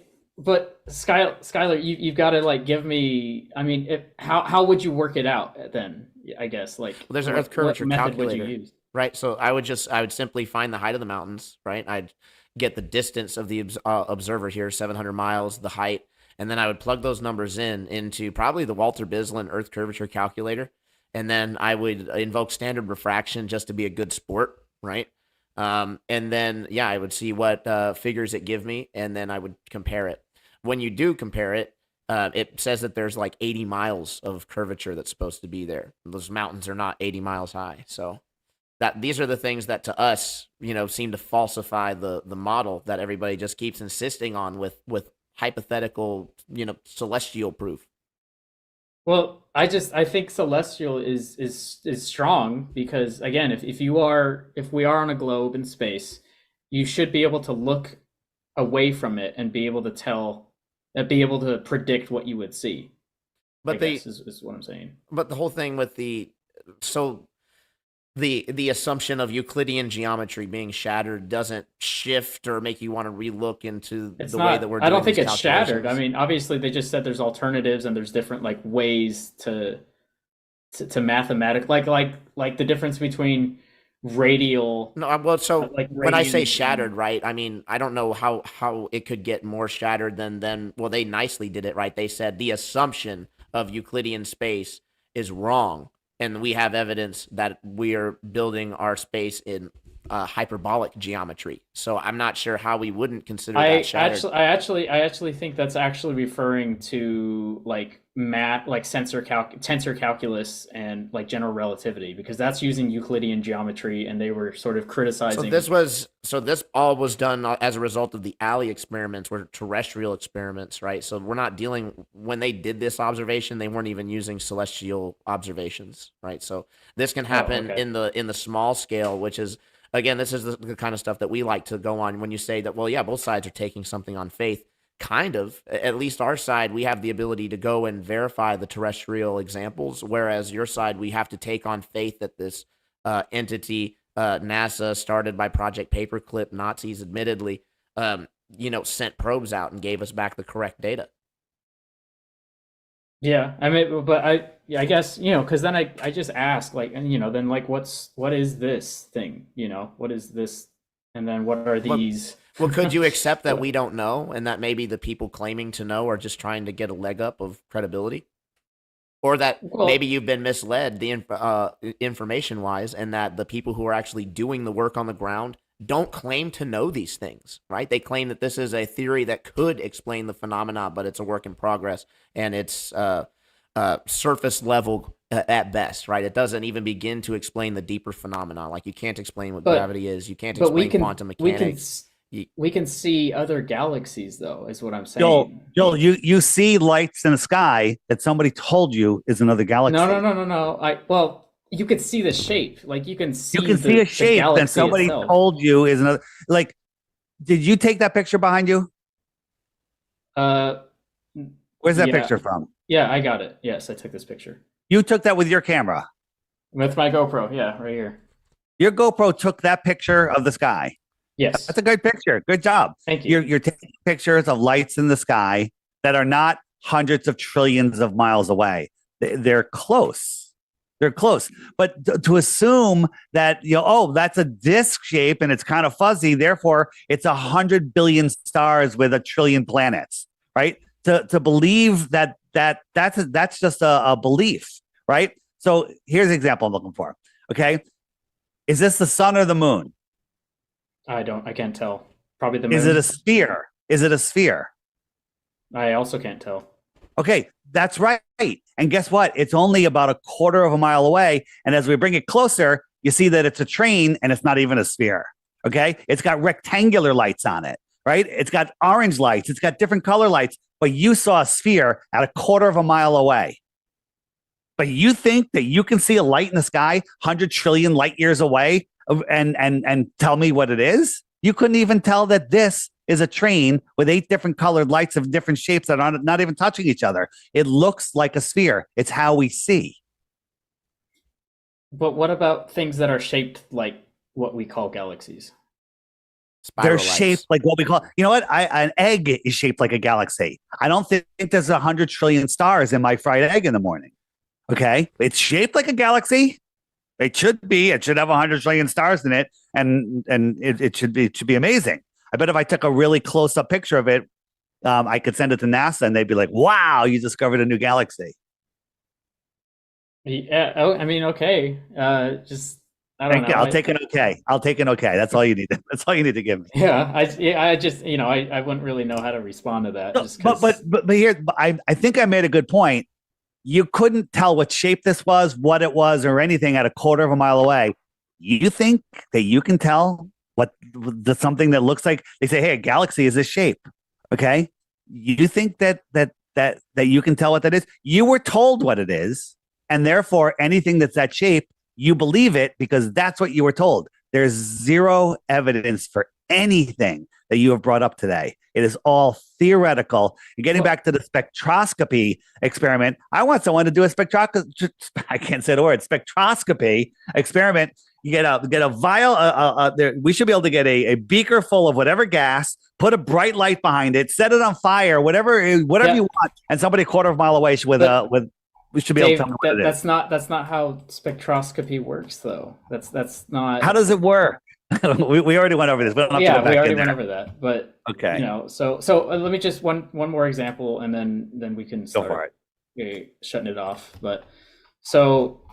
This is the same program. I've seen these things myself, so I'm not like just showing you gibberish that I haven't seen myself. First of all, I'm sure you've heard the Andromeda Galaxy. That's our nearest galaxy. It's quite large. It's huge. I've seen it. You can see the shape. I can with make a that dark in enough Canva night. right now. What's that? I said I can make that in Canva right now. Yeah, but I'm not. You can't say this is fake, Skylar. This is real. I've seen it. This isn't like some made up. We have pictures of you can go outside with a telescope right now with a DSLR camera, put a star tracker on this and take a picture of it. So this isn't like some just made up thing. You said that we could put a star light tracker in the on sky. it?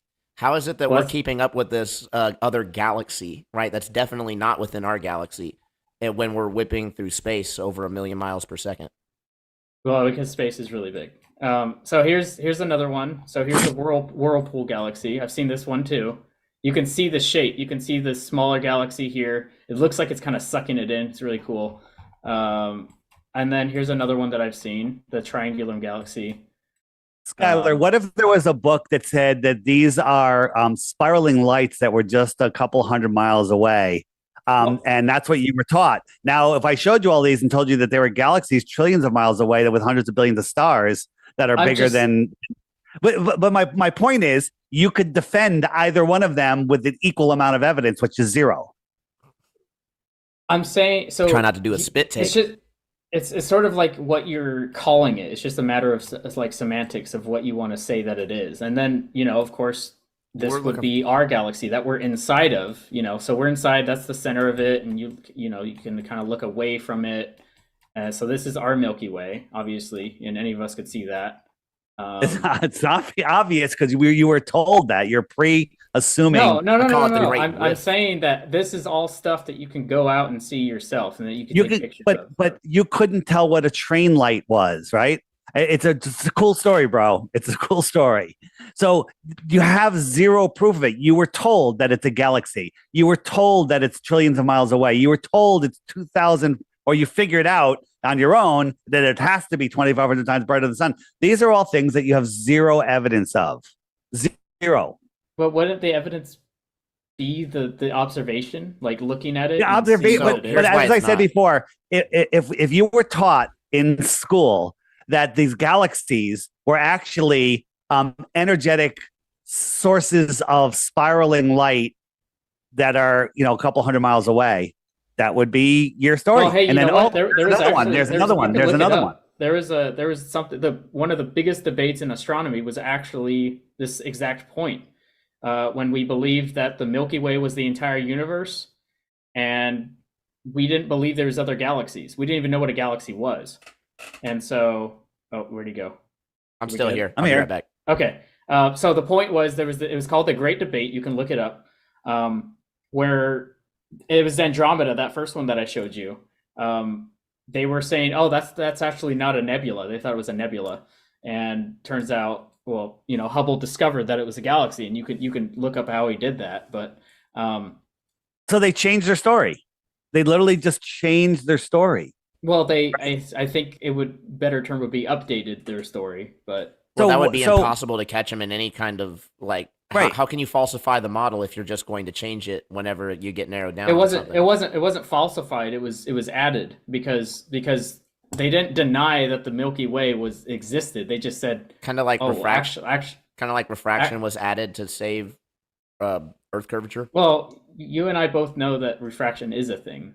Like you can see how refraction works. So refraction never brings anything up that's gone. It can move things that are in your visual range, but it doesn't bring things back from when they're completely hidden and keep them there over 24 hours. I'm just saying refraction itself is a thing. Refraction, but that doesn't explain the observations. For example, the famous shot across Lake Michigan of Chicago.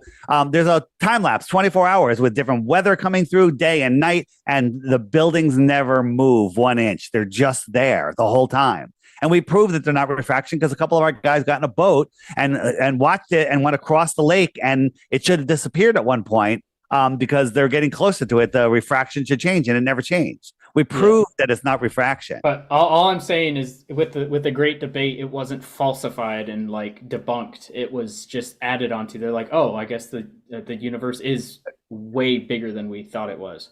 Well, that's again theoretical nonsense. You believe that this is a giant star manufacturing factory where there's dust and gas in space. Another scientific impossibility that is collapsing upon itself and spitting out stars like ping pong balls. Okay, that's what you believe, right? This is a nebula that produces stars. Yeah, that's the pillars of creation. Yeah. Yeah. So cool story, bro. It's a cool story. It's not even a cool story. It's ridiculous. Okay, how do you have gas and dust in space? Well, that's I think we probably won't get into that topic here. But when you say things like, my issue is when you say things like, well, the observations are the evidence, right? Do you know that we changed the distance to the sun like over 7 times in modern history? Yeah, probably. Okay. We updated it. I think we got more refined. Do you know why that's significant? Do you know how much they changed it by, first off? Like, do you know how much they changed it from? No. 1,000 miles was the first predicted distance. So they have who did that? I can't remember the exact names of everybody who did the predictions, but in any case, we end up now obviously with our figure of 93 million miles. You admitted yourself that they probably changed it to update it, right? So here's the issue. We base a very important unit of measuring all these other distances off of our perceived distance to the sun, which was the astronomical unit.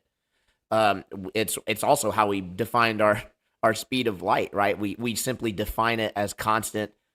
We think that the sun is so far, and then we measure differences in angle. So it's pretty funny that we don't actually have in my opinion, a real measurement, a direct measurement of light. It's an inferred measurement. But in any case, the AU was changed 7 times, which means that the units to all the other stars were changed several times. And now, I mean, this point was kind of breezed over when Dave brought it up. The North Star, they're talking about give or take, right? That means they could give it 100 million or 100 more light years. Yeah, 100 more light years, or take 100 light years away. That's a 200 light year discrepancy. And we're going to sit here and pretend that that's not going to have anything to do with the other predicted distances, when we know that several other predictions were made about the distances to other galaxies and other stars based on where our projected distance of the North Star was. It's a house of cards. Joel, the mainstream science, if you don't agree with them, you don't get published. So mainstream science tells us it's 93 million miles away. But during one of the recent solar eclipses, a bunch of truthful, honest, researching amateur astronomers said, "Hey, they did the math, and there's something wrong. The eclipse doesn't work. The sun has to be farther." And I forget the number, but it was significantly farther.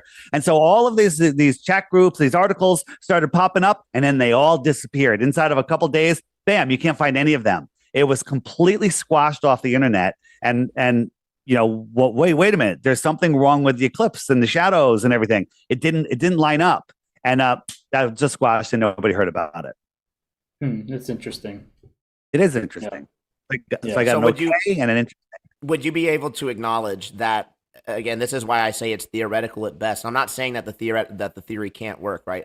It very well could, but we can acknowledge that the observations on their face are not proof of themselves. In fact, you even stating that is a literal begging the question, or also known as a reification logical fallacy. If an argument is logically fallacious, then that means it's not good support for that claim. Not necessarily that your claim is wrong, but just that argument is not a good argument for that claim. So when all of your arguments pretty much are like that, it's flat earth or fuel. No, I don't think all of my arguments have been like that. Not all of them. But yeah, it is a what'd you say the specific name of that fallacy was? Reification. Reification. Yeah. So yeah, I mean, it's hard. It's I could scrub through this whole video and watch it back, and I'm sure all three of us has made plenty of logical fallacies in the stuff we said. So it's kind of really, really hard to avoid. But yes, and to your point, it doesn't necessarily make it valid. So I guess it is a sort of pleading the question or begging the question. But I guess that if I acknowledge that, I also like if you guys could maybe acknowledge that if on a globe model, those celestial movements would make sense if it was a globe. Which one the specifically? rotation, the celestial rotation. Sure. It would make sense on a globe. Yeah, I'd give you that. Okay. Yeah. All right. Well, I think this was productive. It was very involved, very in depth. There was a third question I wanted to ask you. The one was axial rotation. No one's ever measured it. The curvature, no one's ever measured it. And high pressure next to no pressure. Have you ever seen or heard of a test in a lab or in nature that can have high pressure next to low pressure without a physical barrier in any orientation? Hold on. Is the question high? So the question's high pressure next to low pressure. Yeah, without a physical barrier. Hold on. Let me see. I'll write this one down too. I mean, but the thing is, when you start talking about these things, you have to start using things like Boyle's law and fluid mechanics and all this stuff that is mathematical, So it's hard because when I sort of like start responding, I don't look at it that way. Math is not empirical evidence. But when you're talking about these concepts, the way that we understand how things interact, how things high pressure and low pressure, why it goes. Here's an experiment you can do. Get a cube, a box that you can suck all the air out of, right? Okay, and carry it around with you. Let's say it has a little trap door that can be opened on the side, on the top, on the or the bottom, right? Is there any place, any altitude, any place in this world where you could open that and it wouldn't equalize instantly? Not that I'm aware of. So how do we have a high pressure atmosphere next to space, which is no pressure, not even low pressure, no pressure, like insane? Well, right? you know my answer to that. Gravity, right? So you've seen the train car that they suck the air out of and it collapses upon itself, yes. Right? Yeah. How come? I think we've all seen those videos now. If you did it the other way, you agree it would explode, right? Yes, yeah. So how do we have spacecrafts made out of aluminum? How's the ISS up there, which has high pressure in a no pressure, not even low pressure? How come it doesn't explode? Because the vacuum chamber we have here on Earth has walls 10 feet thick out of steel and concrete. David, the hard part is because then you have to start quantifying. Okay, how much pressure is in here? How much pressure is out here? So you start getting numbers. And then you have to start using mathematical relationships to describe why something would or would not Forget happen. that. Show me in reality. So that's what I'm saying, Dave. Listen, I'm saying Google it's Earth. hard. Google Earth showed you using math how the stars should rotate. Reality shows you something else. That pilot didn't use any numbers. He filmed reality, but Google Earth used mathematical equations and numbers and everything, and it worked perfectly for a globe. But reality. So show me in reality. Don't show me in Narnia math, right? Show me in reality. Take a box of vacuum, find a place where you can open up in any orientation that little window, and it won't equalize. And the answer is you can't. Nowhere. Not in Death Valley. Not at the top of Mount Everest. Nowhere. It'll equalize instantly. That shows you that we are not on a globe. We're not on a globe. I don't believe space is a vacuum. But okay? So if I was to show you what pressure was in a spacecraft, for example, and how maybe it wouldn't overcome the structural integrity of the outside of it. Let me interrupt. All right, go on YouTube.